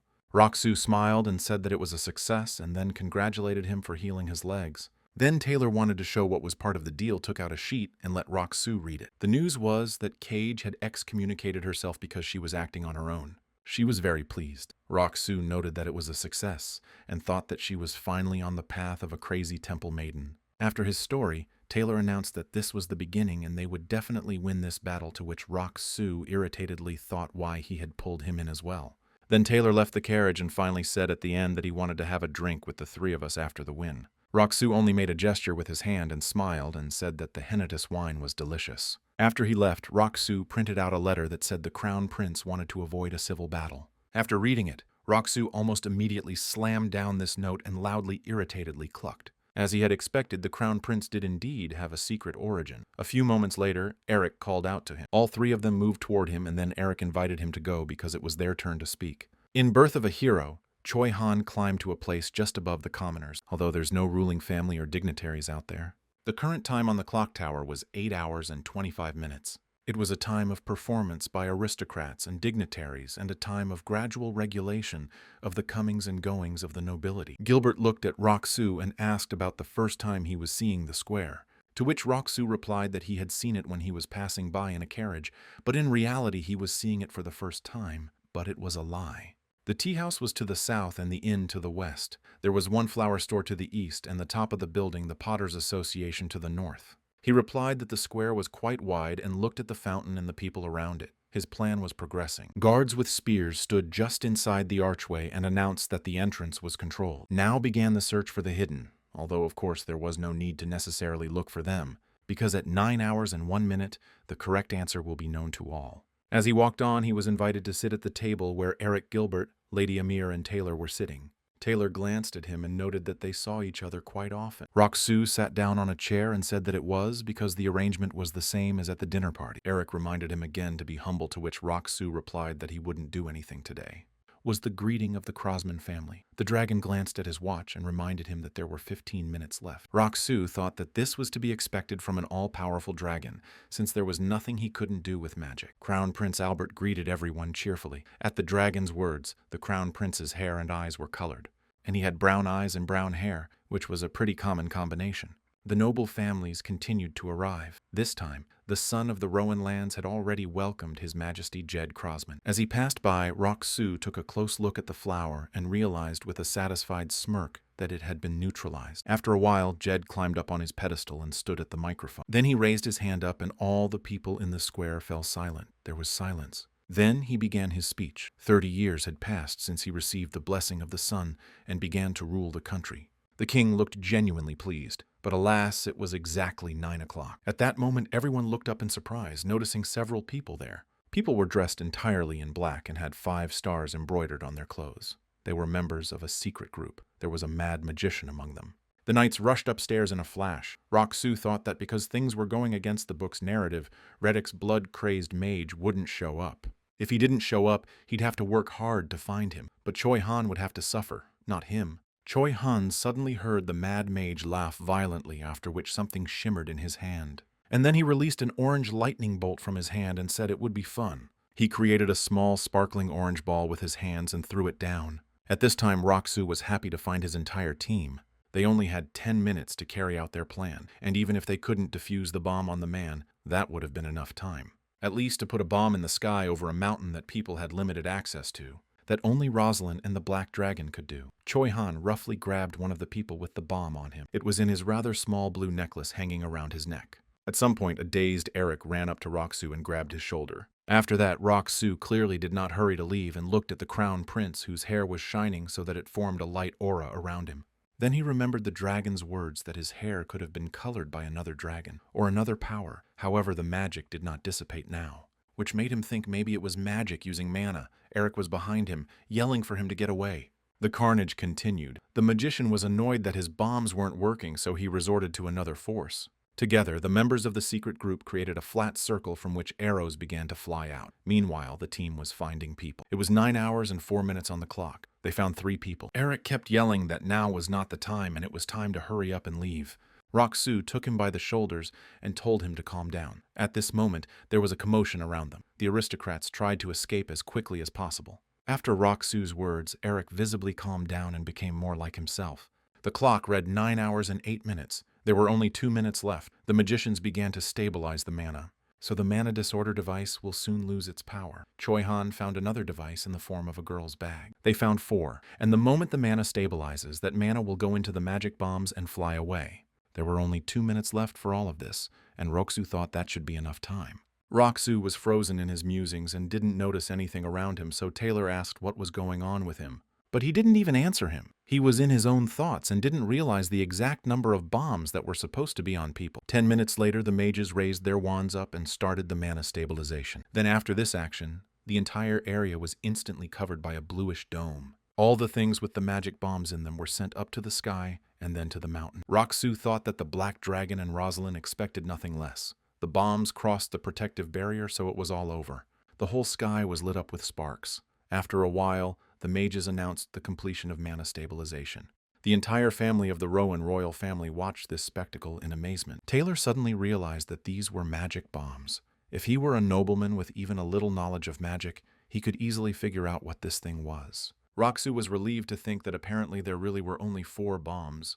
A little later, Draco flew up and announced that they had saved people, which was strange because he hated them. According to the plan, no one died. The mad magician wondered why no one had gone to the other world and all his bombs were exploding over the mountain, then said that those bombs had failed. The king shouted furiously about who they were and what they wanted here, and Roxu heard the mad magician say that these bombs were a failure and was horrified to think that there must have been something else. At which time the king still continued to shout furiously and ordered his knights to go upstairs and seize him. Then the mad magician said there was nothing to be done and clapped his hands. Meanwhile, Roxu noticed the backpacks on the backs of the secret group members who remained on the roof of the building. As he looked at those backpacks, he realized with horror that the 2 remaining bombs were in them. With a shield with acceleration and a spell of self-ignition, he prepared the assassins for the mission in which they would go to the other world. After a while, 2 members of the secret group jumped off the roof on command.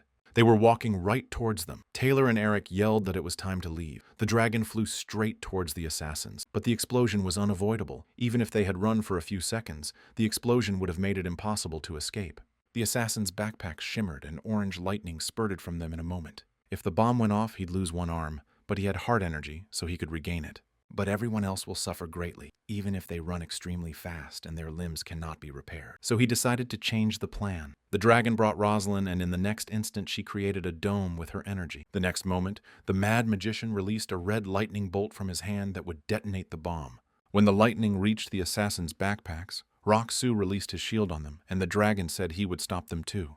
The 2 assassins found themselves in the dome with their backpacks with orange lightning bolts shooting out of them. Rosalind looked at him furiously, not obviously understanding what was going on or how a mere human could have such power. It was very difficult for him to contain 2 bombs of such incredible power, but he did his best. The next moment there was an explosion of incredible power, and everything was filled with bright flames. But no one died. Eric and Taylor looked on in amazement, not understanding what was going on. After that, the shield was damaged. Rock-Soo was still holding the shield and thought that it was a very powerful explosion. He fell to his knees, and immediately a worried Rosalind ran up to him asking if everything was all right. She glanced at his hands worriedly. They were chafed after this, and Rock-Soo felt a burning sensation. The black dragon was able to reduce the force of the blow to the shield, but it still hurt.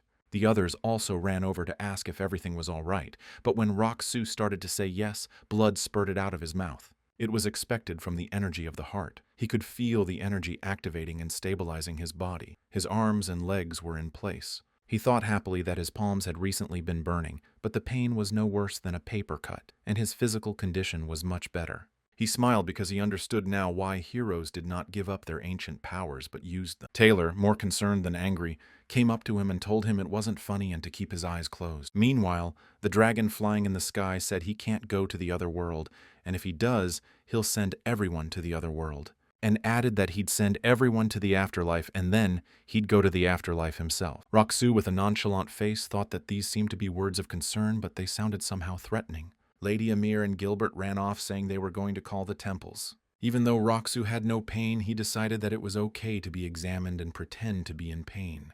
Nearby, he saw Choi Han furiously asking the guard to move away, but the guard said that civilians were not allowed here. Noticing this, Rock-Soo thought irritably that he had told him not to make a scene. Choi Han quickly calmed down when he saw the kittens on his shoulders and apologized, but he thought there was nothing to apologize for. Rosalind asked again if he was all right, to which he replied that he was. She thought he said it as if they had just done something incredible, and then wondered if she could act like that. She stared at him and said she couldn't understand him. Suddenly, a mad magician floating in the air appeared above their heads and said that he could not imagine such a thing, but he was interested in it. Looking closely at Rosalind, he remembered seeing her when he had carved up the wolf village and tried to steal the wolves. Then he said that it contained many shades of his adored blood, and that he wanted to hide it in a jewelry cabinet. Rock-Soo looked at him with undisguised disgust, and thought that such slightly fucked up characters were destined for a short life from the beginning. The king's guards suddenly aimed their arrows with blue-lighted tips and released them after signaling the attack. But the mage only said with a nonchalant face that they would see each other next time, and in a flash he shimmered with blue light and disappeared. Redika took everyone who was with him and disappeared in an instant. His special ability was displacement magic, and no one here will ever know where he disappeared to. But the birth of a hero was where they moved to. And at his behest, Choi Han, On Hong, and Luck should have already gone there. If the secret group teleported there, there's a chance they'll be killed by Choi Han. Plus, he sent On Hong and Luck with him to prevent it, so Rock-Soo thought it would be okay. In their presence, Choi Han will try not to lose his mind because he's weak to the small and powerless. After a while, the king announced that they would try their best to recover from today's horrifying incident, and added that he hoped they would all follow the will of the crown for the sake of safety. The king decided to postpone the festivities. Rosalind had originally planned to carefully conceal her presence here, but because of Rock-Soo, she had to reveal herself. Rock-Soo thought that perhaps it had decided to appear so that the black dragon wouldn't have to drop its disguise. She was very savvy. This morning at dawn, he gave the 6 of them some instructions to pull it off. The first was about not revealing the true nature of the dragon and the other races. The second was that even if Choi Han and Rosalind's identities were revealed, they should have acted like they were here by accident. And the final third condition was that they weren't to set each other up. Suddenly, a panting temple master ran up to Rock-Soo and asked if he was all right. He showed his hands and said he was in a lot of pain and asked for a medical examination. and added that it was really hard to defend, to which the Templar said that he had seen that silver shield and that it had done something truly incredible. He replied that it was the first time he had seen the ancient power, and at that moment a hand reached out to him and rested on his shoulder. It was the Crown Prince who did come to him after the incident. Then Roxu thought that since he had to reveal one of his cards, he had to make the most of it. To be honored after the sacrifice was not to his liking. Money was more important to him than fame, and a rich man with a lot of money was more important than a hero. The Crown Prince first turned to him and then, without hiding his feelings, embraced him and said it was brilliant. But it may have seemed that way, but he only did it to whisper a question about whether they were of the same sex. Then he said whether he would be satisfied with a worthy reward and freedom from irritants. Then Roxu made his move and embraced capitalism while shouting loudly that he was only doing what he had to do. The dragon looked at it in surprise and said that something strange was going on, as expected of him. He was young, but he had a keen eye. Roxu thought that, since he happened to be in debt to the crown, he needed to draw out the corresponding reward. After a while, Roxu changed his clothes and it was time to leave. The Crown Prince asked him to be the first to get on the carriage, to which Roxu replied that he can't go ahead of His Highness, the kingdom's guiding star, because it's unacceptable. The dragon looked at Roxu in disbelief, clearly not understanding what was happening to him. The Crown Prince went on to say that it was only as a token of his respect, to which Rock agreed, saying that then this unworthy man would sit down first. There were people on one side worried about him and Benyon on the other, who was angry and wondering why he had received such influence and such honor. Getting into the carriage first, he thought he might be able to get rid of one vulgar villain. Later, the Crown Prince told his servants that the girl behind should be escorted in the best way possible, pointing to Rosalind. Rosalind Roxu didn't see an ounce of alarm in Rosalind Roxu, but he did see a lot of trust. As he set off, he thought the royal carriage was indeed on another level, wondering where they had found such leather seats. Although Roxu was healthy, he told the Crown Prince that he should go to the best healer and temple master and rest for 3 or 4 days. Then Albert said that it was not a bad thing when a nobleman's son who came forward for protection was sick and was being taken care of in the kingdom in the best way possible. And then he asked him if they were related to him. Roxu didn't realize who he was talking about at first. But then I thought they must be talking about the people who showed up in the square today, and remembered that before getting into the carriage, the dragon wondered why the Crown Prince didn't intervene when other people were dying because he had the power. He didn't come forward even though one of his servants went to the grave and another knight had his limbs blown off. He just hid, pretending to be weak. Roxu thought he was a kind man despite taking advantage of other people, but it turned out he wasn't. He smilingly replied to Albert that he had no need to be involved in such a troublesome affair. Albert thought that a man who hid himself under the guise of a bad man could not do such a thing, and intervened only for lack of choice. He told him that perhaps the crown would make a futile investigation of him, to which Roxu asked with a smile if he would interfere. To which Albert asked why he should ask what was self-evident and opened the curtain covering the window, where he was greeted by admiring people. Albert added that when he came to check on his well-being, he would talk to him then. To which Roxu replied that if it's a conversation with His Highness of their star country, then he, Kale, will always have time. And added that he didn't want his actions to be overcovered because of what happened this time. They were to be covered in moderation, and it was enough that the royal family was simply not criticized. Roxu thought about not knowing if Albert was a good person or a bad person while remembering his words of gratitude. He also noted to himself that he didn't even know if he was a human being, and then told him that he would wait for compensation. And judging by the fact that Albert didn't say not to wait, he must have been compensated handsomely. After a while, they arrived at the palace of the royal family. There he was given the best room. He was treated differently than before. He was given a room in a separate palace where the royal families of other countries stayed. In Hero's Birth, Choi Han's group stayed here too. When Roxu suddenly heard a knock on the door, he got up from the bed a little and told them to come in. Choi, Hanlak, Rosalind, and a worried Hans appeared on the doorstep. As soon as Hans saw Roxu, he immediately cried out that he was worried about him and ran to him. Roxu stopped him with his hand and then told everyone to come in, ignoring Hans's tears, who was very happy to see him. After everyone had gone in, Hans began his report by contacting the family, because he thought it would be better to get ahead of the royal family. And he reported it through the magical communication apparatus. Then he shyly put his hand behind his head and said that he had spent a lot on it. Roxu praised him, but Hans didn't finish speaking and looked at Rosalind for a moment. Roxu thought he had guessed after all. Then Hans said that he had told the estate servants to keep their mouths shut about Lady Rosalind. After that, Roxu thought that they hadn't agreed yet, so it was better for him to keep quiet. Hans then said that he had made his report, but later he would have to contact the family through the communication apparatus, or else the head would have come here himself. Roxu thought that was just like Kale's father. After that, Roxu said that he would meet with the manager of this palace and talk to him. Then he made a gesture with his hand and told Hans to go. The dragonkin sitting next to him informed Roxu that there were no recording devices inside here, to which he thought the dragonkin was doing a good job.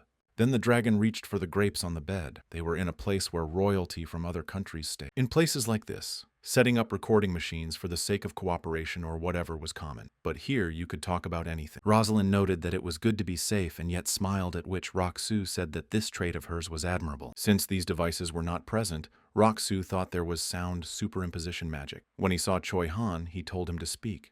Choi Han, who was previously standing with his head down, raised it in the blink of an eye and blushed slightly. Then he sat down on the chair next to Roxu and began his report by saying that the mage had appeared exactly where he said he would, and that's why he was going to send him to the other side. He began to remember the moments of that battle. Between his legs stood the kittens, ready to attack. Just as he was about to take down the mad wizard, his henchmen attacked. They were throwing themselves at him, ready to go to the next world. Choi Han said angrily that the people he cared about had almost died because of them. Then he lunged with his sword at the members of the secret group, but he missed the mage because of them. He only managed to separate his arm. After saying that, Roxu looked at him questioningly. Choi Han added that it bothered him, so he burned it, worried that the magician might come back and reattach it. He also hurt his left eye. Then Roxu thought that it would be the death of a mage, because mages needed 2 hands to cast spells so that there was no imbalance. Choi Han clenched his hands and said that he should have sent him to the next world, but then he came to his senses and apologized for his words. A black aura appeared around him, and then Roxu told him that there was no need to apologize because he was trying. The others in his room were quite frightened, and because of that, Roxu thought that Choi Han might have exploded, and then asked him what had become of the mad magician's subordinates, to which Roxu replied that he thought it was best to eliminate them and carefully dealt with, because he had better be careful not to get in trouble later. At these words, Hong huddled fearfully into Lak's legs and covered himself with his paws. Roxu thought that if he exploded and destroyed a building with an area next to it, he might have to deal with the aftermath. There was still a dark aura around Choi Han. In contrast to Roxu's thoughts, Choi Han said that he tried his best not to harm the buildings and landscape. After saying that, he and Hong rushed away from Lak. They ran up to the dragon and lay down beside it. They started crying and saying that the black dragon was the sweetest and kindest. Roxu then summarized their meeting by saying that everyone had done an incredible job today, and thanks to them, everyone had survived. Roxu glanced at Rosalind and noted that she had done a good job too. After he said that, the dragon noted that he had done a good job too, to which he replied that he had really tried, and now he was to be rewarded for it. Sometime after the rest of his team had left, he was visited by Albert, who immediately asked him how he was feeling. At this, Roxu again began to talk flatteringly about how incredibly touched he was that His Highness had visited the wounded man, to which Albert asked him to stop.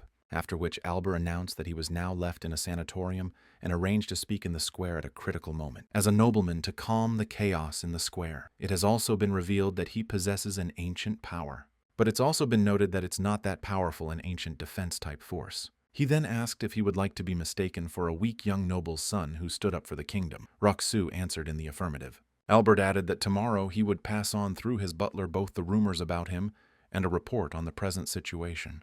As he said this, he looked towards the dragon who was pretending to be transparent. The dragon suddenly realized that he wasn't human at all. At that moment, Albert asked Roxu if he was human, and then answered it himself, adding that both he and Roxu were human. The dragon looked at him sullenly and said it was all a lie and he wasn't human at all, for he was a creature with an aura he had seen for the first time in his great 4-year dragon life. In his 4 years, the dragon had seen humans of the cat and wolf species, so the crown prince was not one of those species. Roxu suddenly asked Albert a question about whether there was anything unusual about humans, to which Albert replied that there was nothing unusual. Then, Albert suddenly said that at the dinner party he thought it was true or mistaken, but that there was a strange odor near him. After these words, Roxu began to sniff himself and added that he had recently washed himself, to which Albert only laughed, and added that for 2 people who understood each other's tricks, there was no point in keeping meaningless masks, and then looked carefully towards Roxu and the dragon and asked about what he wanted. Kale Henitus was a notorious bad man throughout the Northeast. He was completely removed from his place as heir, but he wasn't unhappy about it. Albert reflected that there was no sign of any discord in his lineage either. All he knew was that he was a bad man who just liked to party and became a dog when he got drunk.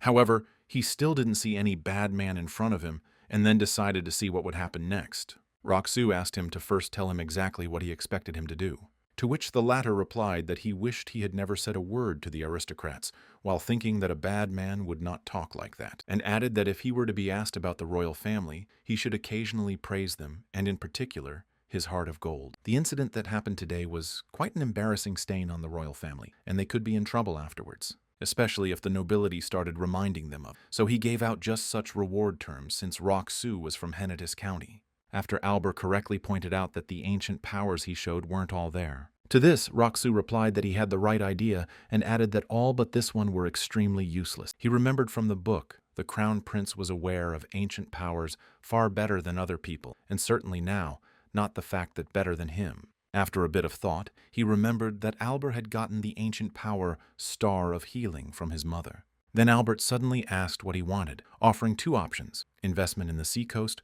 or stabilizing the power of the Northeast. However, Roxu shook his head negatively and replied that it wasn't all good for him, then pointed to himself and asked for his own reward. Whereupon Albert laughed and thought he understood the bad man's intent. Because all people, or rather all living beings in his opinion, wanted to rise as high as possible and get everything in their hands. It was more important than family and loved ones. The only person more important than all these people was himself. Albert asked the one he wanted the title of Order Authority in the capital, but Roxu only smiled calmly and said that he needed money. The battle was about to begin, and for him all these suggestions from Albert were empty. However, Nalchika was the perfect option. And cash could be put to much more profitable use. For example, you could buy food or land or any kind of tangible property. Then Albert asked if it was for a drink, to which Roxu glowed with happiness and replied that he had guessed right. Concluding the dialogue and rising from his chair, Albert added that based on the report he would receive tomorrow, he would give him a suitable amount to pay. Roxu asked if he would visit him again, but Albert mockingly asked that he apparently didn't want him to. After saying that, Roxu shone and stretched out in a joyful fake smile and said that it was a boundless honor. Then Albert turned dark and waved him off, asking him to stop and also adding that he should rest well. After he left, the dragonkin asked about whether there was any power besides mana that could color hair.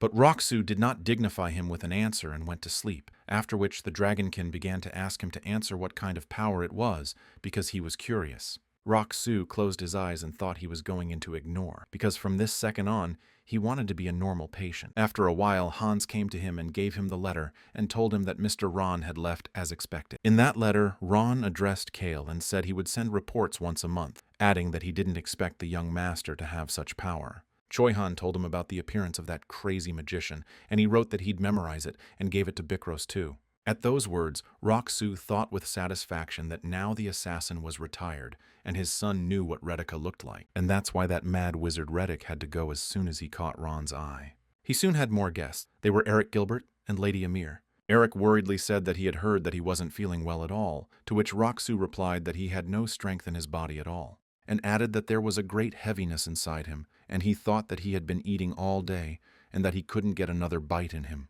After his report, the guys said to ask them for something in case you need it and they'll find anything. At their words, Roxu smiled and asked that they had come to visit him for a reason. Eric gave him a letter and said they'd change the offer to invest in the Northeast Coast.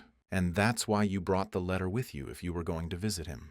The letter described a proposal to invest in and develop a Northeast Coast naval base, which meant everyone was determined to build a naval base. As Roxu looked over the letter, Eric announced that the news would soon reach Hennetis County along with this proposal, which meant that Eric was planning to meet with the Crown Prince. It turned out that they had agreed to meet tonight, and if he showed interest at that meeting, they could get serious. At this, Roxu said that they would do well, and from now on, they could send such documents through the servants and not come in person. They replied that they would come regularly because he should have known everything. Roxu was very surprised by these words. And then Eric said they'd go, and then all three of them left and told him to rest. Soon he had more guests. They were Choi-han and Rosalind. He thought about Rosalind's words for a moment and told them to go, to which she replied that she really needed Choi-han and Lak. Because Rosalind's true identity had been revealed to the crown, she needed to return to the kingdom of Brek as soon as possible. Because after the news that she's alive, there's bound to be an attempt to change the status of the assassination attempt from failed to successful. That's why she couldn't go back to the kingdom alone. With what happened this time, it was revealed that Rosalind is a mage of the highest level, so the enemy will send the appropriate forces to intercept. That's why she needed people who were just as strong. Roxu said she had nothing to apologize for, because she had helped them in a difficult situation. and now they had to return the favor. She was like a big sister to Lack and a good friend to Choi Han. Rosalind thanked him for his words, but Choi Han was unhappy with the decision and said he had to protect Mr. Kale. Rock-soo thought that with Choi Han's departure, it would be easier to move around and he would be able to hide during the war. Then he looked into his eyes and said that he would never die and thought he would save a lot of money and become strong so that escape would not be difficult for him, and live a comfortable and prosperous life. He planned to enjoy all the earthly goods. He had a dragon, and with that defense, Choi Han was more of a burden. Suddenly he thumbed his finger at Lack, who approached him worriedly, and then Rock-soo said he would take care of his youngest, and in return, he told him to go with Rosalind and come to his land in 3 months. When Lack didn't understand why he was doing this, Rock-soo reminded him of their deal. After which, Rock-soo decided to repeat once more to come to the lands of Hennetis, and there he would wait with his juniors. Then he gave him a piece of paper and said he had to come back to this place in 3 months. Whereupon Luck finally realized what they wanted him to do and happily exclaimed that he'd be back in 3 months. The story's already changed, but Rock-soo still wanted it to at least roughly follow its own script so that the information he knew wouldn't be completely useless. He was sorry he couldn't send Bycross along with Ron, but when Ron returned from his vacation, they could be sent together. Suddenly he was visited by Hans, who brought an order issued by His Majesty the King. The order had started out by treating him with too much respect and exaggeration. He expected it, but he was annoyed that it was drawing a lot of attention. A week later, Rock-soo arrived in a royal carriage at the Square of Fame, where the whole incident took place. The locals took great notice of him. They recognized him and called him the Silver Young Master. The residents kept looking at him all the while, turning around to attract the attention of others to look at the young Shield Lord. Then the vice captain coughed a little and announced cheerfully that the one apparently nicknamed the Silver Young Gentleman, and added that it was customary to give honorable people honorable nicknames. Rock-soo didn't like it, and it made him tense. He thought irritably that such terrible nicknames were all he needed, and then replied to the vice captain that if he had another drink here, they would stop calling him that, and the vice captain coughed in fear. And then he said that he hadn't recovered yet, and he'd better stay away from the booze. That's what he should have done because he wasn't officially healed and his recovery wasn't complete. Because legend has it that he suffered from overexerting his untrained body when using the ancient power. But it was the only way he could miraculously stop the magical bombs from exploding. After some time, he decided to speak to his kind through a magical device. A small purple ball was brought to him. The king began to say that he would send them all to the next world because they dared to touch him, who doesn't even know how to wield a sword. Rock-soo thought it was cruel. Father said menacingly that they, Hennitis, are not sitting still because they are weak, and so far they have not done anything because they are very strong. And no one who dares to touch him in this incident will get away alive. At these words, Rock-soo thought he was telling the truth. When he left the palace, no one dared to come to him, not even Eric and his company, but he was very well off because of it. Before entering the palace, he was glanced at by the guards, and then asked loudly if he had to introduce himself and confirm his identity. Inside, sitting at the table waiting for him, were Lady Amir, Eric, and Gilbert, who had arrived a little before him. After the greeting, he sat down at their table. All the people here heard only one thing, namely that Kale Hennitis gave up the Medal of Honor and gave it to another man, and for the sake of being at this event, he never fully recovered. Out loud, Rock-soo remarked that the weather was now so nice apparently for the people who had left them in this terrorist attack. Then Lady Amir said that she thought it was because of his feelings. Rock-soo looked at her questioningly. He didn't know what she meant. The next moment, everyone was asking when he was going to leave. Then everyone started telling him to go back, and Lady Amir that they would see him in their lands, to which Rock-soo said he really wanted to see the sea. Lady Amir thought aloud that he meant sanatorium treatment, to which Rock-soo agreed. But he thought he was safe and sound and would only go there to get stronger. At the close of the day, perhaps the aristocracy should have learned another piece of news. Namely the news of the development and sponsorship of the Northeast military base, and this news should have been shared with everyone here. The king suddenly appeared in the square and picked up a magical voice amplification device and began his speech. He was talking about how they were here to reassert that they were not overwhelmed by fear. Many people have shown great courage to defend their land as they have done throughout history. Rock-soo thought he had met the king's gaze, but he didn't believe it. Then he remembered how he and the dragon were lying in bed again. And then the dragon spoke of the royal family. He said that he felt no power of God from these worthless people, and the most unusual being among them was the crown prince. After hearing this, Rock-soo thought that the royal family didn't actually have God's inherited power, and he had learned unnecessary things again, and decided to pretend ignorance. So I suggested to the dragon that he keep it a secret, to which he happily replied that he understood. In the square began the awarding of medals to those who distinguished themselves by their courage during the incident. Benyon suddenly approached Rock-Soo. The dragon was surprised at the sudden appearance of his tormentor. Benny and Sten still remained here, despite the fact that the young nobles had returned to their lands, perceiving the situation due to terrorism to be too dangerous. Only the main heirs of the main houses of each region remained for the awarding of honorary orders. Benyon started the conversation by hearing that he had renounced the order. However, Rock-Soo didn't understand why he needed this information. The dragon looked at Benyon furiously and said that he wanted to send him to the other world, but Rock-Soo thought that he should calm down. Rock-Soo refused the order precisely because he didn't want to be recorded in history. On the top floor of the library of the royal palace were collected records of the king of a given era. In these records indicated heroes with orders. And since these decorated heroes were paid every month, their location and movements were always tracked. For some, it may have been an honor, but for Rock-Soo it would be a shackle, for soon the battle would begin, and they would remember it for a long time. But what wasn't recorded would be forgotten, and there was nothing to regret, and he'd already gotten a pretty good award. And it was more important to stay alive than anything else. He said this thought aloud to Benyon, then added that he was too simple and not too brave to deserve the order. After the distribution of the orders, the king announced the completion of the awards, after which he raised his hand and said he would never forget those moments and would always remember their heroism. Then they clasped their hands in front of them and closed their eyes in remembrance of the dead. The crown prince said he was excused from coming, but he still came to this funeral ceremony because he knew the gravity of the loss. When Rock-Soo put his hand over his heart, Taylor looked at him worriedly because he thought he was getting sick, but he wasn't. The gold card received from the crown prince was for exactly 2 purchases, be it 2 loaves of bread or 2 mountains. Regardless of the value or cost of the item being purchased, this card gave him a card for 2 purchases. The crown prince was more generous than he seemed, though he probably gave it away with the idea that he couldn't buy anything like that with the 2 purchases. Or he just wanted to test how much Kale was capable of spending, but he was thinking in the wrong direction. The dragon flying above him suddenly asked menacingly what he was up to and told him to be careful. Then Rock-Soo looked at the people staring at him and thought that this attention should subside after he left the capital. The next day came. Rock-Soo sat at the table and held 3 black balls in his hands. The dragon asked in surprise what he was going to do with them, to which Rock-Soo replied that he wanted to destroy the vortex. He didn't want to deal with it with his shield and life energy, but he didn't have a black dragon at the time. Sometime later he met up with Velos. They were sitting at the table, and then he said that he didn't know what he had stolen, but that he had obviously made a big score. Rock-Soo leaned his head on his arm and looked straight at him and said that he was famous lately. He held a glass of wine in his hands. Then Velos asked if he could drink, to which Rock-Soo replied that he didn't want to make a spectacle of himself in front of him. Pouring wine into his glass, Velos said that he had safely received back the items he had rented, and he also brought the thing he asked for, and a moment later placed the box in front of him. Rock-Soo found the best way to use the gold card the crown prince gave him and decided to buy time.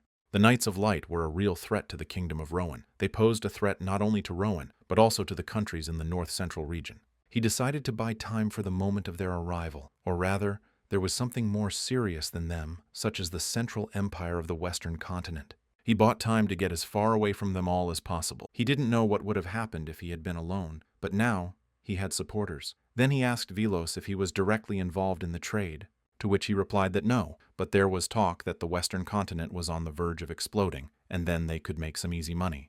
Then Rock-Soo mumbled that the Viper Kingdom would soon be turned upside down, assuming that he knew about it. Velos answered in the affirmative and said he was thinking about what to capitalize on, and then asked Rock-Soo about what would be valued the most. To that question, Rock-Soo said that the people. The Mage Alliance will lose the Civil War and the Magic Tower will fall, but what will happen to the mages in the meantime? Because not everyone will die in a civil battle, and this is the country with the largest production of magical devices in the entire Western continent. Though it was home to many mages who would rather stay out of politics and power, a civil battle would knock the ground out from under their feet, which is exactly what Crown Prince Albert Crossman was after. And the character remembered for erecting a fallen tower of magic elsewhere was the top-level sorceress Rosalind. Rock-Soo believed that the mages had to fall only so the Viper Kingdom would be able to move towards the future. But Rock-Soo's goal was different. The country was indeed the one with the largest production of magic devices in the entire Western continent, and the Kingdom of Viper was also where the finest magical devices were made. His goal was to take all the magical items that would be left there, so he told Velos to let him know as soon as the magic tower fell. When he asked why, Rock-Soo said that when the time came he would find out, but not now. Velos was excited. The second gold card purchase will give him time to protect himself from danger, although this purchase will cost him money. but the money was still his. After a short conversation, they said goodbye and Velos left. Suddenly, looking toward the balcony, he saw an unknown creature all covered in mud walking toward him. A black aura emanated from it. The dragon felt the god's power, and Roxu thought it was a crazy priestess. It was Cage. She raised her hand and was glad that he did recognize her and said that the doll was connected to her mind. But it was disposable and only allowed for one conversation, which was to be expected from the abilities of a man called a necromancer. Judging by the fact that the dragon had removed the invisibility, he immediately recognized that the puppet could not see him and that the power of God had not been invested in it. The doll with Cage's consciousness said they're leaving the capital today. Climbing onto the couch, she said that he must have liked the way they'd contacted him, to which Roxu calmly replied that, of course. Then she relayed Taylor's words that when he regained his place and rose to a higher level, he would come and repay his favor. Roxu only tiredly covered his face with his hand and said that he didn't need it. But Cage still said that when she and Taylor got what they wanted, they'd try to find the right place to break the news to him. Then she wished him well and vanished in a flash. The Dragonkin asked if he could take revenge then, and after Roxu answered positively, his eyes shone. When Benny and Wall and the present Marquis are in the most desperate and dire straits, then will be the time for revenge, and the dragon will be free to do whatever he wants. The dragon was very happy at these words. That afternoon, Kale had a hard night ahead of her, accompanied instead of a lullaby by a story of revenge as the black dragon imagined it. Later, the dragon sat with Rosalind in the carriage, and then she gave him a primer of the Kingdom of Rowan and a textbook of the continent's official international language. The dragon thanked her and said he was great, so he'd learn the letters in no time. Rosalind wished him a great name. Then the dragon pointed his paw at Roxu and said he would ask him to give him a name. Rosalind then looked at Roxu, standing outside, talking to Choi Han, and he immediately looked back, questioningly. Then she told the dragon with a smile on her face that it seemed Mr. Kale understood what they were saying about him. Lack stood near them with his brothers and put his hand on his heart and said that he would definitely come back stronger. Then he told them to obey the young master and to think carefully about what he said, for it would determine their future. Before he left, Choi Han told him that if he thought he saw a mad magician, he should immediately tell the dragon to send him to the other side, fiercely adding that he could tell the dragon to take his head off his shoulders at once, lest he should get the same result as he had with the useless severing of his arm.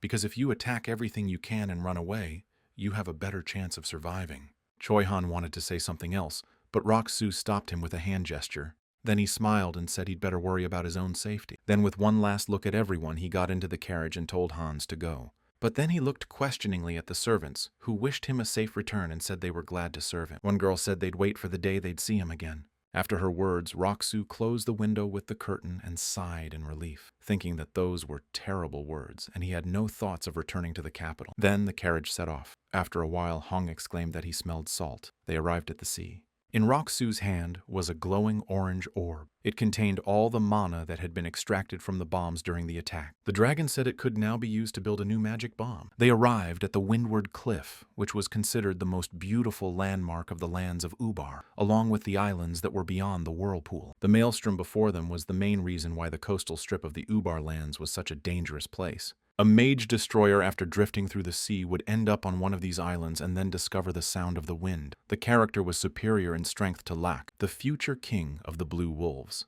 He was considered to possess simply supernatural power, the most intimidating in the entire Western continent. It was the clever, savage tyrant Tunka. According to the novel's scenario, there should have been plenty of time before he appeared here. And Roxu just needed to get the power of the wind sound faster than him. Suddenly he looked out the window and saw a lot of whales, which surprised him very much. There were many whales swimming northward on the coast, and Roxu thought it was a migration, but the dragon said he sensed a powerful force. Then he thought irritably that his misgivings never deceived him. He stopped the carriage at once, at which the anxious Hans asked if he was seasick. Roxu irritably took his hand to his head and said that he just wasn't calm. Then Hans cheerfully said not to worry. Though the coast cliff was steep, their coachman was a veteran of his trade. Lady Amir suddenly appeared beside him and greeted him with a slight bow. Then a knight ran up to them and announced to Lady Amir that the man she had saved had come to his senses, after which Roxu froze in confusion as to who the man who was rescued was. Then Lady Amir said that a few days ago, while patrolling the coast, they rescued a drowning man and he woke up.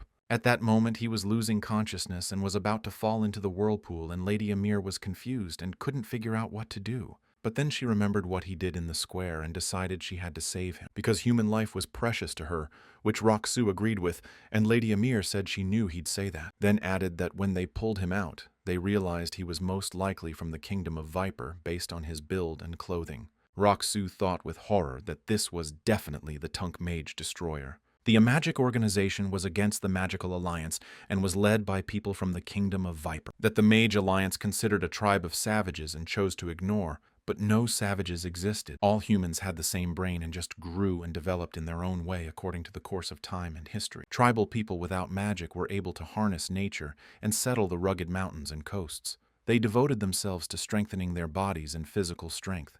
And the Kingdom of Viper they decided to destroy out of a desire to overthrow the power of the mages and restore life to its original form. All the foreigners said that the savages had just decided to take over the country, but in fact these people were just driven by a thirst for freedom, and that instinct was able to destroy the realm of logic. Roxu thought that the only problem was that Tunka was extremely stupid. In the novel, he was called an intelligent savage, but to Roxu, he was just an ignorant simpleton who was lucky enough to be born inhumanly strong. Then Roxu thought that stupid people were the worst type, and it was impossible to talk to them. Lady Amir told him not to worry so much about this man because he's on the mend very quickly. Roxu replied that he'd prefer him to stay in treatment longer and hoped they'd never cross paths while he was here. Afterward, holding his head up, he asked Lady Amir to show him their rooms. She agreed and immediately asked him how he was feeling and if he had recovered yet, to which Roxu replied that he was not feeling well yet. In that case, she decided to hurry up and Roxu wondered why Tunka had shown up now. Belos was one of the most talented Flins, but Roxu was perplexed as to how he could be so sure that a civil battle was sure to ensue. He couldn't question Belos's words because he knew of his abilities, but now he was still considered a bastard. So his access to information must have been very limited, but the fact that he already knew of the impending battle is very telling. Roxu thought that perhaps the civil battle should have come sooner than it did in the novel, in which case everything fell into place. There was no telling why the war had come so close. Tunka was shipwrecked and therefore attacked by mages. It was when he came back from the north where he was building up his power, which meant that history itself hadn't changed. Roxu was met at the room by the butler who said he would escort him out. Tunki had incredible strength that made mages shiver when confronted with it. It was the peak of the power of the human body. Tunka had experienced a collision with all incarnations of nature. The mages with their mana of natural origin simply could not oppose him. Then Roxu wondered if the dragon could send him to the other world, and concluded that the dragon could probably crush it with one blow. Then the dragon asked what was wrong with him, to which Roxu told him to stay close to him for a while, and not to fly far away. The dragon turned his back and said he would do whatever he wanted, and Roxu thought he was saying one thing and doing the exact opposite. After being inside for a while, Roxu thought that this mansion didn't really fit in with such a small seaside town. The dragonkin immediately laid down on the bed. The head of the Ubar family had built the mansion when she first took office, which meant that Amir's mother had plans to exploit this sea, and finally, 10 years later, her plans would come to fruition. It didn't take them long to get patronage from the Wilsman family and funding from the Gilbert family. For hundreds of years, the whirlpool-raging sea has caused a lot of problems for the people of the Ubar lands who wanted to go to sea. But the lord of these lands has placed so much importance on this coastline for a reason. Of the 3 coastal settlements, this coast was crescent-shaped with 2 sheer cliffs on either side. Roxu looked out over the sea from the balcony. This was the easiest place for ships to anchor, and the landscape was stunning and a good place for a military base. Tomorrow morning he had to go to the smallest island because the sound of the wind was right next to him. Tunk in the novel described this power as quiet but chaotic, and it was exactly what Roxu needed. This power would allow him to quietly and quickly wash away, leaving the strongest opponents behind in utter chaos. He was looking forward to tomorrow morning to harness that power. After a while, the children came up to him and brought him dishes. They said that Uncle Bikros cooked them from seafood especially for him because he was so inspired by the sea. Roxu then thanked those guys, adding that they did a great job helping Bikros in the kitchen. They were children of the Blue Wolf family. One of them called Bikros to come with them. Roxu glanced at Bikros and thought he could definitely see that he was a great babysitter. Earlier, when Roxu got out of the carriage, one of the children approached him, saying that they wanted to work too, because Brother Luck told them before they left that sitting on their necks was wrong. Then in response, Roxu told them to go to the kitchen and help Bikros. To this they replied that they would be more useful in the service of the knights, but they would still do their best. Then Roxu told them that they were still children, and it was too early for them to take on knightly work, so it was better for them to help Bikros with small jobs. To which they enthusiastically said they would work hard and do their best. Bikros was not very happy with his helpers because even though they tried their best, they didn't always get what they needed. But now Roxu saw that he was a good babysitter and also noted that he was squinting at him strangely. Before Bikros left, he thanked him for the food and said it was delicious as always. Then he wondered why Bikros was trying so hard to replace his father. He didn't have to bring the food himself, but for some time now, he'd been doing Ron's job whenever he had the chance. So Rock-Soo didn't get even a small chance to enjoy Ron's absence. After his musings, he invited the hungry kittens and the dragon to the table. The next day, Rock-Soo went to the seashore to carry out his plan. He was greeted at the wharf by one of the sailors and told that he would bring him safely to the central island. And Lady Amir added that this man would take him anywhere in the Ubar waters he wished to go. But because of work, she can't accompany him, to which Rock-Soo says it's enough that she introduced them to this amazing fisherman. There were only 3 men to sail to the central island, he, Bikros, and the vice captain. Once on board, he told Bikros that rare seafood was often caught in the island's net, and this was a great opportunity to expand the menu. Bikros thanked him without a shadow of joy or delight with a calm face. Hans was left overboard with the kittens who were climbing all over him. He wished them a safe voyage. The dragon that went with Rock-Soo on this trip said he'd fly. When the boat left the shore, the fisherman told them to hold on tight because the boat might rock. The ship was crashing through the waves and traveling at a great speed, making Rock-Soo uncomfortable. The fisherman suddenly turned toward him and turned his attention to those magnificent whirlpools. The vice captain sitting next to him was not well at all. He pressed his head into the box and sat like that the whole way.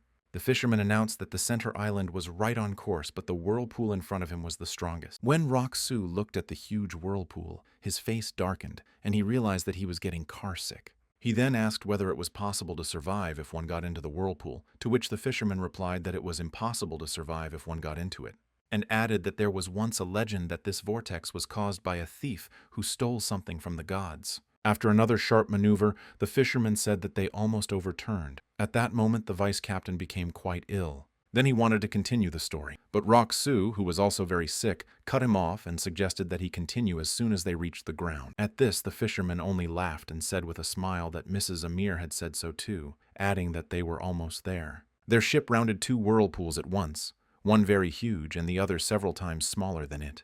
Then when they reached land, the fisherman said that this time it went even easier than usual. On the shore, the vice captain was in a bad way. Rock-Soo felt like he was going to die. Then, Bikros put on his gloves and went over to him, and Rock-Soo thought that those were the gloves he usually used to keep himself clean while torturing people. Then he called the fisherman over to him and asked him to continue the story of the boy. The fisherman ran up to him and began his story. Long ago, there was a thief whose quickness of foot could not be matched. His steps were so careful that even when he ran on the sea, he left no ripples or splashes behind him. And one day he stole something that was said to belong to the gods, and with the stolen goods, the thief went to the windward cliff, and from it he jumped straight into the water. Thus vanished from the face of the earth both the thief and the things of God, and soon afterward whirlpools appeared off the shores. In the past, many people have given their lives trying to obtain objects, but no one is trying now. Because if these things really belonged to the gods, they wouldn't torture people. They'd take them themselves. Rock-Soo thought that he was right because this power was not God's, but man's, and these objects had nothing to do with gods. After the fisherman's story,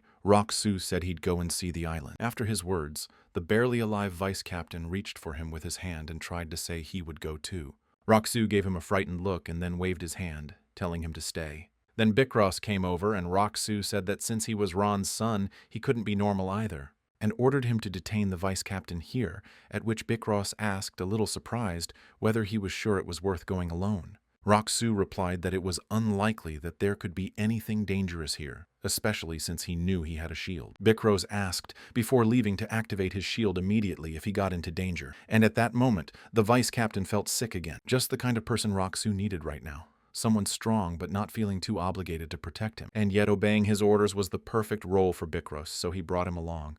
There was no point in him going too far, for he had only come to appreciate the maelstrom. But he'd have to fly at night anyway, so he decided to take a look around.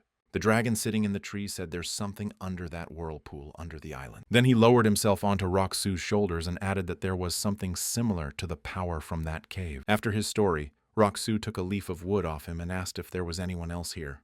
To which the dragon said that when he was looking around the island, he saw 3 lifeless bodies on the opposite side of the island. After saying that, Rock-Soo had a bad feeling that something bad was going to happen if he continued walking forward. Then the dragon added that these lifeless bodies were not human. They looked human, but they weren't. Then Rock-Soo realized that it could only be one with unusual fin-like arms and legs, and it was the fins that were the hallmark of mermaids. But it was too early for tribes of whales and mermaids to appear. Their conflict itself lasted far longer than any human war in the book's description. But in Birth of a Hero, it was only revealed when Choi Han contacted the whale tribe. The dragonkin looked at him resentfully and said not to call him by the word hey. Then Rock-Soo asked about what to call him. The dragon replied that he would soon find out, and Rock-Soo looked at him questioningly, not understanding what he was saying. Then he told him to lead him to the bodies of the mermaids because he thought it was better to see them, though he didn't like to take risks. After the dragon led him to the right place, he actually saw 3 bodies of lifeless mermaids. Then the dragon asked why he didn't fit, to which Rock-Soo replied that he was scared. After scrutinizing the mermaids, the dragon voiced that they seemed to have died instantly after being crushed by something, and it seemed to him that they had died recently, and under their fins he saw red blood, and judging by the fact that it was on the bodies themselves they had fought. Rock-Soo thought with horror that they had definitely been sent to the other world by a whale. Whales, like dragons, were few and far between. But their species was strongest in the sea, which is why they were able to protect the underwater world from mermaids.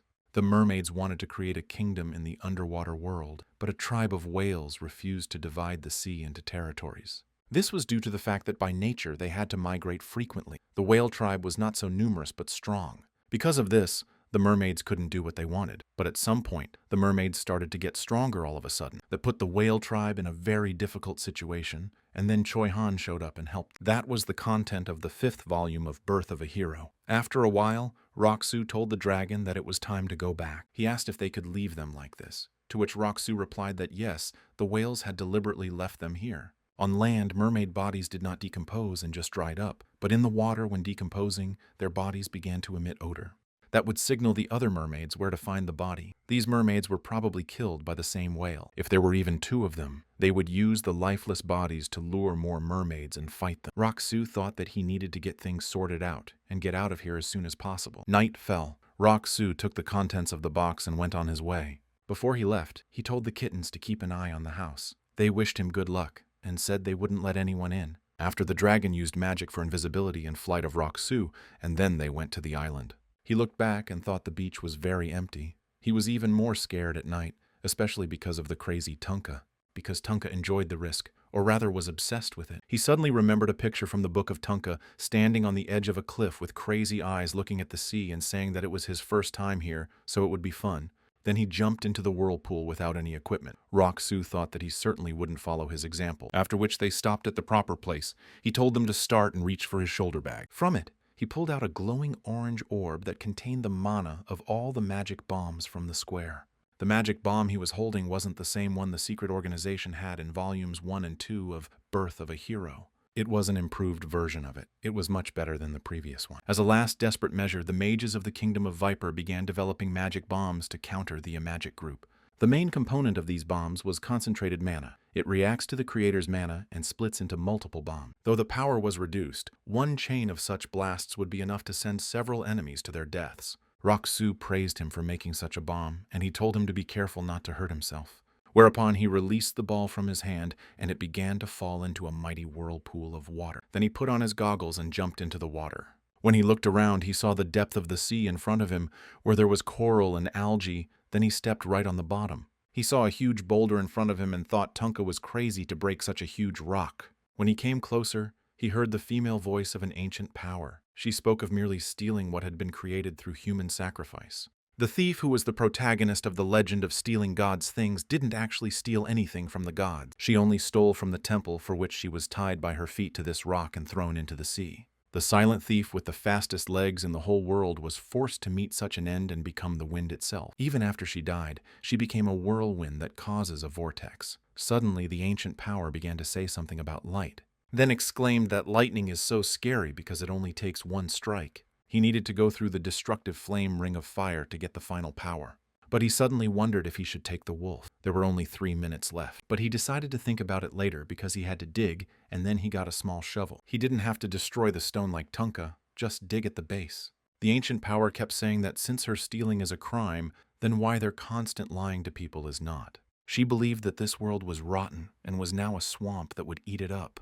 The owner of the Sound of the Wind could only want one thing, and that was freedom. Afterward, he began to address Rock-Soo as the bearer of the power of restoration. Rock-Soo was surprised by her words and thought she meant heart energy. Then she told him not to let it grab him like it did her and be free. Suddenly, he was in unbearable pain and his chest glowed with a blue light. Then he thought that perhaps the sound of the wind had increased the energy of his heart, and then decided that it was time to get out. Rushing upward, he thought that in a week or so, the whirlpools should have disappeared. Then he snapped out of it and took a greedy gulp of air, thinking he should get back soon. He told Hans not to wake him unless it was a matter of life and death, so he shouldn't have just woken him up, but he should get back soon. Suddenly, he saw the entrance to the cave and remembered that after Tunka got the sound of the wind, he had encountered the will of chance. He didn't need the will, but Rock-Soo thought he could use the ingredient. And if you mix it with the ingredient that luck finds for him, he'll have something that will force the queen of the jungle to make a deal with him. Then he thought with a smile that it was because she would need to save the jungle. Soon a dragon arrived and said there was someone alive in the cave. However, this creature was now dying, but fortunately was not a lifeless body. Then Rock-Soo realized why the dragon was speaking telepathically. He had the thought of farting back into the water or having the dragon carry him. But at that moment he saw a very weakened man crawling towards him and asking for help,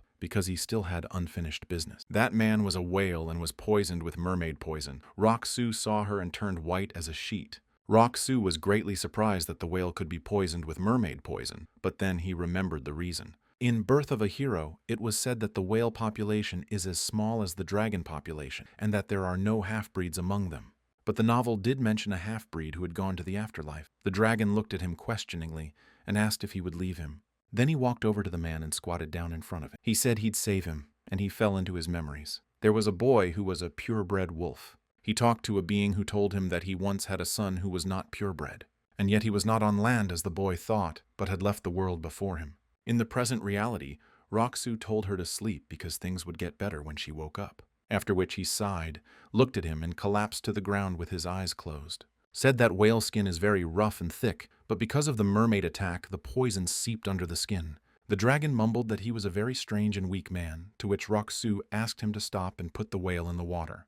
Then the dragon began to cry that he had deceived him because he had promised to save him, and now he wanted him to throw him into the water and drown him. After which Rock-Soo sighed and explained that he was just trying to save him that way. Then he asked the dragon to separate his hands from the bodies of those mermaids they had seen today, to which the dragon began to resent. Rock-Soo only smiled and said that he just needed to separate an arm from one mermaid's body and bring it to him. Then the dragon flew off to complete his task, and Rock-Soo decided he had to go too, and moved deeper into the cave. After walking through the cave for a while, he finally found what he was looking for. There was a small amount of water just inside the cave. The will-o'-the-wisp that Tunka had discovered was a small puddle. Rock-Soo took out a small bottle from his bag. In this puddle was water that suppresses fire, and if you dip what luck finds later and let the properties of the water soak in, an object will appear. This very valuable treasure that could save the jungle from drought. When he returned, the dragon was already waiting for him near the cave entrance along with the mermaid's detached arm. After a while, they came home. The happy kittens pounced on him and told him that the butler had been knocking on the door for some time. Hans shouted that he realized that he had threatened to send him to the other side if he woke him up, and that was why he had only knocked, not come in. He kept knocking on the door, asking him to open it. At that moment, Rock-Soo started to change his clothes. Then he put on a robe and gave the dragon an invisibility brooch to hide the whale. Lady Amir told him to check if he was okay, so he knocked. After a while, Rock-Soo opened the door. Then he explained that he couldn't sleep, so he decided to relax in the sea salt water. Hans realized that he was taking a bath and said that means he won't send him to the other world, to which Rock-Soo asked if he was sure. Hans immediately turned gloomy. He bowed his head and began to apologize. Then Hans announced that there was a commotion outside because some explosion had been heard at sea, and added that Lady Amir was going to sea to find out what happened. Rock-Soo thought she would be thrilled. After Hans left, he decided to rescue a young whale that was lying on the floor of his room. He brought a whole basin of water and dipped the mermaid's severed arm in it, and if he keeps it in the water any longer, it should be enough. Suddenly, the dragonkin looked at the girl and told Rock-Soo that she seemed to be waking up.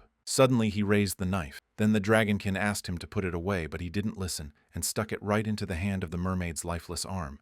Then he said it was ready and told the whale to drink the blood from that hand until it curdled. The blood was an antidote. In the book, this cure was originally found by Rosalind to save Luck, who unknowingly rushed to the mermaids and was injured. But now the antidote had not yet been discovered. The whale took the lifeless part of the mermaid's body in his hands, then drank it and suddenly felt much better. The whale was puzzled as to why he had helped him. Then Rock-Soo said that he had to return to the ocean before dawn to regain his strength, and added that he could go after he had slept. The whale looked at him majestically and asked how he knew he was a whale. Rock-Soo explained that they had found 3 lifeless mermaid bodies and only a whale could have sent them to the other world. Whale said he had to go home, to which Rock-Soo replied that he didn't want to hear his useless backstory, and added that he only saved him because he begged him to. Then he laid down in bed and told him to leave quietly, thinking he had nothing to fear since he had the dragon. Kim Rock-Soo lost his relatives once in real life, and that's why he didn't stand idly by this time. He didn't want to lose his relatives anymore. He fell back into the memories of the book. Someone had told the boy that if his son were still alive, he would give the throne to his daughter and go with him, to which the boy replied that his sister would have been a good queen because she was very loving. Then the man went on to say that when his son disappeared, his daughter swam the entire ocean looking for him. The boy replied that since his sister was searching, she must have turned the ocean upside down, and then asked what his son's name was. Then the man said his son's name was Pasiton. He was Rock-Soo's guest. Rock-Soo woke up and stretched sweetly, and the kitten sat on the bed next to him. Upon his awakening, Hong exclaimed that Pasiton had said he would return tonight, but Rock-Soo was uninspired by the idea. After a while, he met the joyful Lady Amir in the street, who said that she had been brought here at such an early hour by incredible news. Rock-Soo pretended to be completely unaware of what was going on and what she wanted to tell him. Then she excitedly exclaimed that the whirlpool in front of the center island had disappeared, and there was no trace of it in just a day. Not far from him stood Tunka, who looked out to sea and said he was disappointed because he wanted to jump into the whirlpool. Rock-Soo clearly thought that Tunka was really sick in the head after hearing his word. Whereupon Lady Amir said that in gratitude for the investment of Hennetis County, she wished to show him the peaceful waters of Ubar, and then asked if he'd keep her company on the trip to the center island. Tunka soon came up to them, and Lady Amir introduced him as Bob, who had nearly gone into the whirlpool. Then Tunka introduced himself as Bob, and pointing to himself with his hand, he said it was a pleasure to meet you. At this moment, Rock-Soo was a little scared and thought that whatever the host was, the nickname was the same. Lady Amir began to tell me that he was from the Kingdom of Viper and lived in a small coastal village, and that he says he went out to sea to fish, but something went wrong and he drifted. Tunka confirmed that he lives a simple life as a fisherman. Lady Amir went on to say that last night, he had gone out to sea with them to help with the investigation. From the look of the guards standing nearby, Rock-Soo realized that no one but Amir was sympathetic to Tunka, and then Tunka addressed him directly and intimidatingly said that he wanted to meet a strong man like him, so he asked the young lady to take him along with them. Rock-Soo thought it was quite dangerous and replied because of this still recovering and it wasn't really such a strong ability. Lady Amir confirmed his words and added that the young lord had used too much energy so he was still being treated. Tunka gave him a disappointed look and turned away while Rock-Soo thought it was definitely Tunka. He wasn't interested in sacrifice and heroism, he was only interested in power. He was obsessed with it. Tunka disregarded weak people and could even send them to the next world if they got in his way, so he was called a tyrant. After a while, they were all invited onto the boat by a fisherman who announced that they were ready to go. Suddenly, Tunka said that he was sure he smelled someone strong. After saying that, the dragon looked at Rock-Soo and said that he didn't smell. Then he thought that maybe he had a stronger sense of smell than the beastman. Then Rock-Soo decided that today he would act especially infirm. The ship was moving swiftly toward the center island on a calm sea. Lady Amir said that now they would try to find out why the vortex had disappeared. Her father and the mages of their lands were due here soon. Then Rock-Soo said it was good because he wanted to know what had happened, but the dragon said he was a liar. Then Rock-Soo added that how wonderful it would be if the rest of the whirlpools disappeared, to which the dragonkin again said he was a liar. Then he angrily recalled that he'd told him he planned to keep the vortexes going for another year. Lady Amir turned to Rock-Soo and said that they would be sure to find out what happened and get rid of the rest of the maelstroms. Because they've seen a miracle happen and so many people are helping them that they have to make the most of this opportunity. Rock-Soo said he was sure the Ubar clan would handle the matter, and Lady Amir said his words reassured her. Then he said he was getting dizzy from the sun and asked to rest in the shade for a while. Lady Amir told him not to overwork himself and to get a good rest. Tunka listened attentively to their conversation. A short time later, their ship arrived just off the coast of the center island. Rock-Soo immediately moved into the forest, after which the dragonkin reminded him that there were still those lifeless bodies of mermaids there, but he said he wasn't afraid. But when they arrived at the same place, the lifeless bodies of the mermaids were not there, so Rock-Soo thought that Pasiton might have taken them. Looking at the place where the bodies had been, Rock-Soo thought that if he didn't know what was there, he would have thought it was just dirt. Suddenly, he looked at the restless sea, and at the same instant the dragonkin voiced that something huge and very fast was rising from the sea. The next moment, a huge whale jumped out of the sea and headed in their direction. This really startled Rock-Soo, and the next moment the whale's face was a few meters away from him. In the next instant, the dragon fiercely shouted that the one was crazy and didn't dare to look at his weak human like that. The whale whipped its tail through the water, and Roxu immediately activated his shield, thinking that it was definitely a member of the whale tribe. After a few moments, the whale lifted his head and looked at him carefully, saying that he was not here to fight.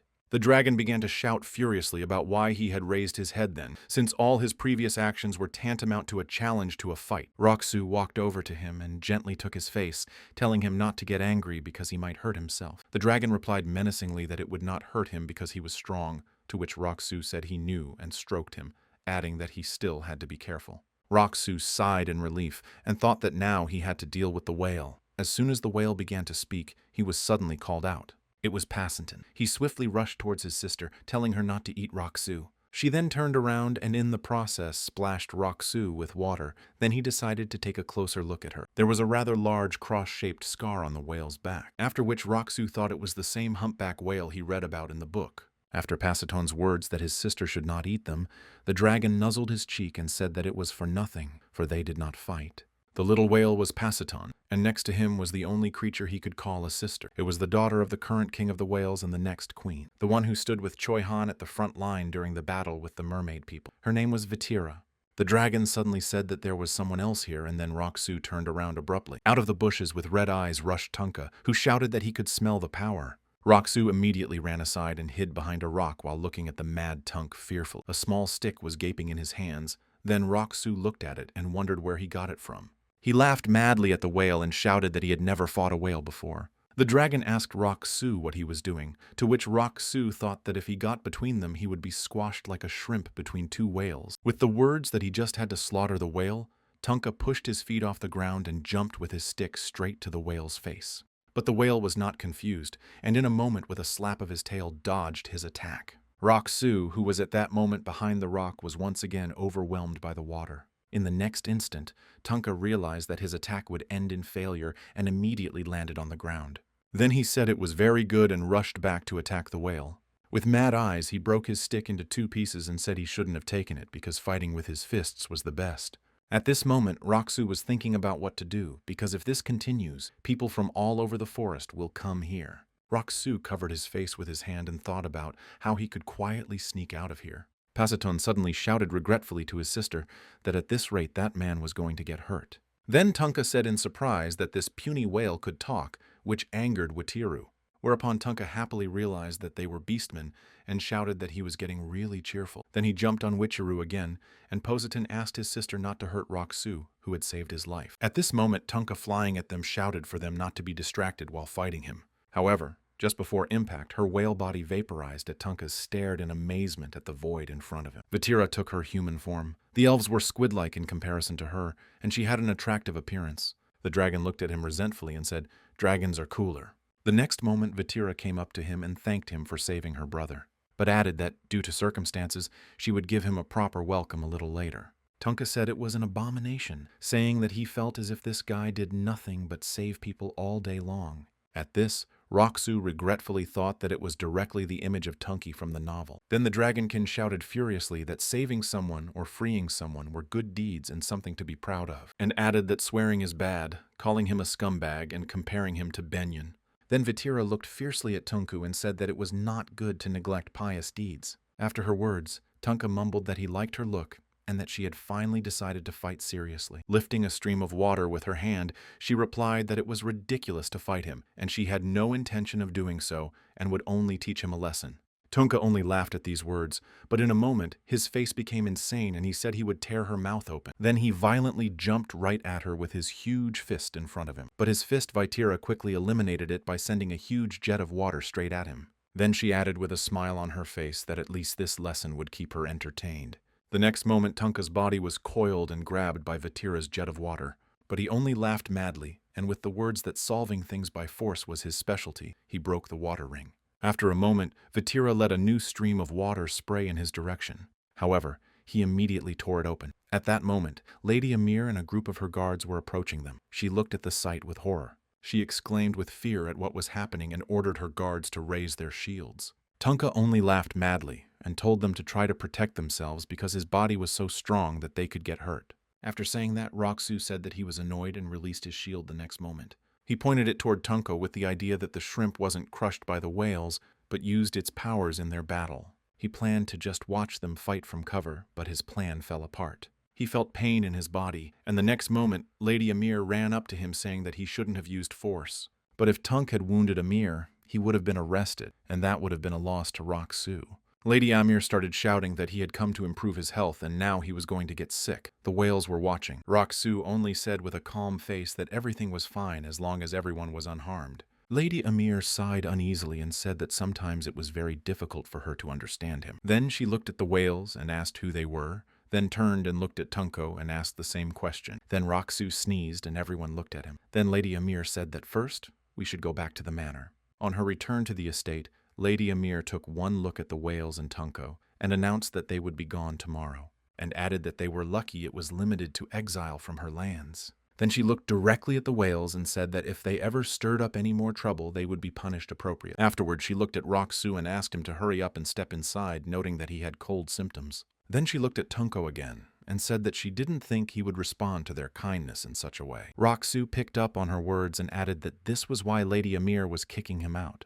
The dragon angrily flying beside him reminded him that he had recently asked him if he could defeat Tunku. After which, Rock-Soo looked at Tunko and thought that this crazy person had been standing with a blank expression for some time now. It would be more accurate to say that the face expressed more of a slight puzzlement. Rock-Soo got into the carriage and offered the whales a ride with him and said he could provide them with lodging for one night. Both whales were greatly surprised, then followed him and got into the carriage. Before leaving, Rock-Soo thought that it was no big deal because now Tunko would go back to the Viper Kingdom. Then he wondered if he should contact the Crown Prince about him. Soon the carriage was on its way and Rock-Soo kept thinking about how the Crown Prince would react if he asked him to retrieve a beehive from the Viper Kingdom. Then he answered his own question. It was easy for him to guess, given their similarities, that he would be delighted.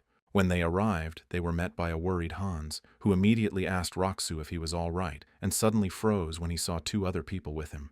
Rock-Soo replied that he was all right and pointed back at the whales and told them to help them get settled. Bee-crows met him at the entrance to the mansion and caught a glimpse of him. Then he turned around and seeing one of the wolves told him to heat the water. Later, the wolf cub approached Rock-Soo and said he heard that he almost got hurt when he was involved in a fight.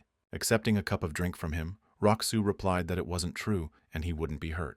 To which the wolf cub replied that he understood and thought he'd like to be able to help him with something. Bee-crows suddenly approached and asked Rock-Soo to wash himself first before drinking the drink. At the same moment, Pasatone and Vatira came to see him. Then Rock-Soo thought there were too many people calling for him. Vatira suddenly asked about whether they could meet after he got some rest, after which he wondered if they both wanted to hide their identities from the others and suggested they come back tomorrow. He sipped his drink and added that he wasn't feeling well and needed to sleep, so he didn't want to see anyone. When night fell, the curious dragon asked Rock-Soo if he could move today, because he had been coughing earlier. Then he said restlessly that he should rest, because you can't make others worry when you're so weak, and added that he was annoyed. Rock-Soo thought he was annoyed because no one believed him when he said he was fine. Then he glanced toward the dragon and said it was time to go, which the dragon agreed to do, but added that it was only this time. The happy kittens who walked them right up to the window said goodbye happily. Then, the Dragonkin used his magic to lift Rock-Soo into the air, and they headed off. Dragonkin continued his speech about how he didn't know why he needed it, especially when he wasn't feeling well. Then he put his paw to his head and said that it was beyond the dragon's comprehension. Rock-Soo replied that he had to do everything today.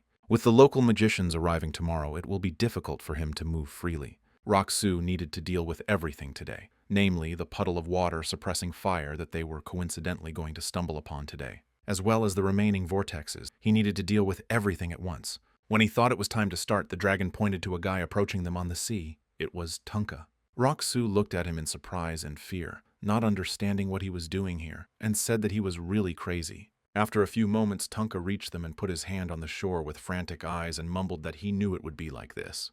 Then he climbed out and looked intently at Rock-Soo and added that he knew he wasn't a boring guy, and he definitely smelled someone strong.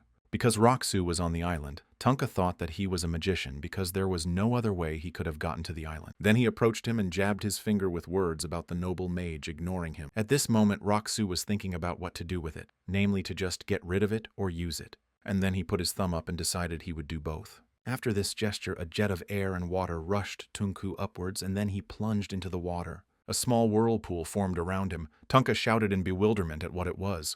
Then Rock-Soo calmly and with a smile answered him that ancient powers are not available to mages, and added that as a warrior he should know what that means. The only power the savages recognized was physical. The power created by men and transmitted to men was seen as a blessing. It was an ancient power. Tunka wondered how he knew about the magic faction. Then he began to think that Kale had behavior unbecoming of a nobleman. This man was trying to save others while sick.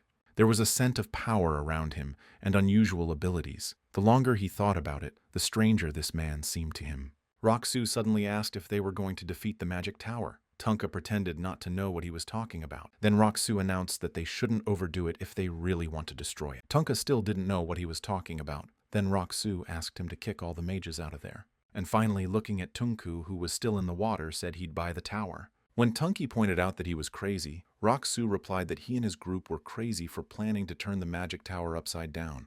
To this, Tunka only smiled and leaned back on the sea and mouthed that they weren't crazy. Roxu thought that of course that was his answer, and he was sure that his faction was completely right. Then Tunka said to buy it himself. Roxu replied that that was what he was going to do anyway, while thinking that Tunka wasn't saying he wasn't going to smash the tower. Tunka suddenly asked how he realized he was a member of the faction. Roxu laughed a little and gave him the answer. For he was from the kingdom of Viper, in which a civil battle might soon break out, and he looked as if he would have ruined him on the spot if he had been a maid. And that's what immediately brought to mind the Amagic faction. Smiling broadly, Tunka replied that he was correct and climbed out of the water. After Tunka followed him, Roxu asked why he was doing this, to which Tunka replied that it looked like he was going to do something fun. Roxu said he was busy and waved his hand for him to keep swimming in the whirlpools. Tunk asked if he was a nobleman, to which Roxu replied that he was as much a nobleman as he was a warrior.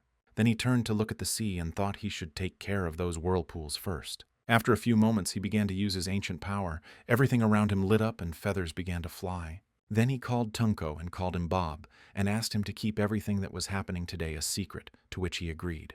And the next moment he replied that he preferred to keep all the fun to himself. Then Roxu, rising into the air, added that he would find a ship with a crew for him to return home as soon as possible. After thanking Tunka, he said with a spark in his eyes that they should win because they could. After saying that, Tunka laughed, and then Roxu wondered if this horrible man was always so giggly. After winning a civil battle, the Amagic faction will need the money the most, so they'll sell the tower and get rid of the mages, because they can't turn down the opportunity to make money, without even realizing that the ruined building holds the treasure they so desperately wanted.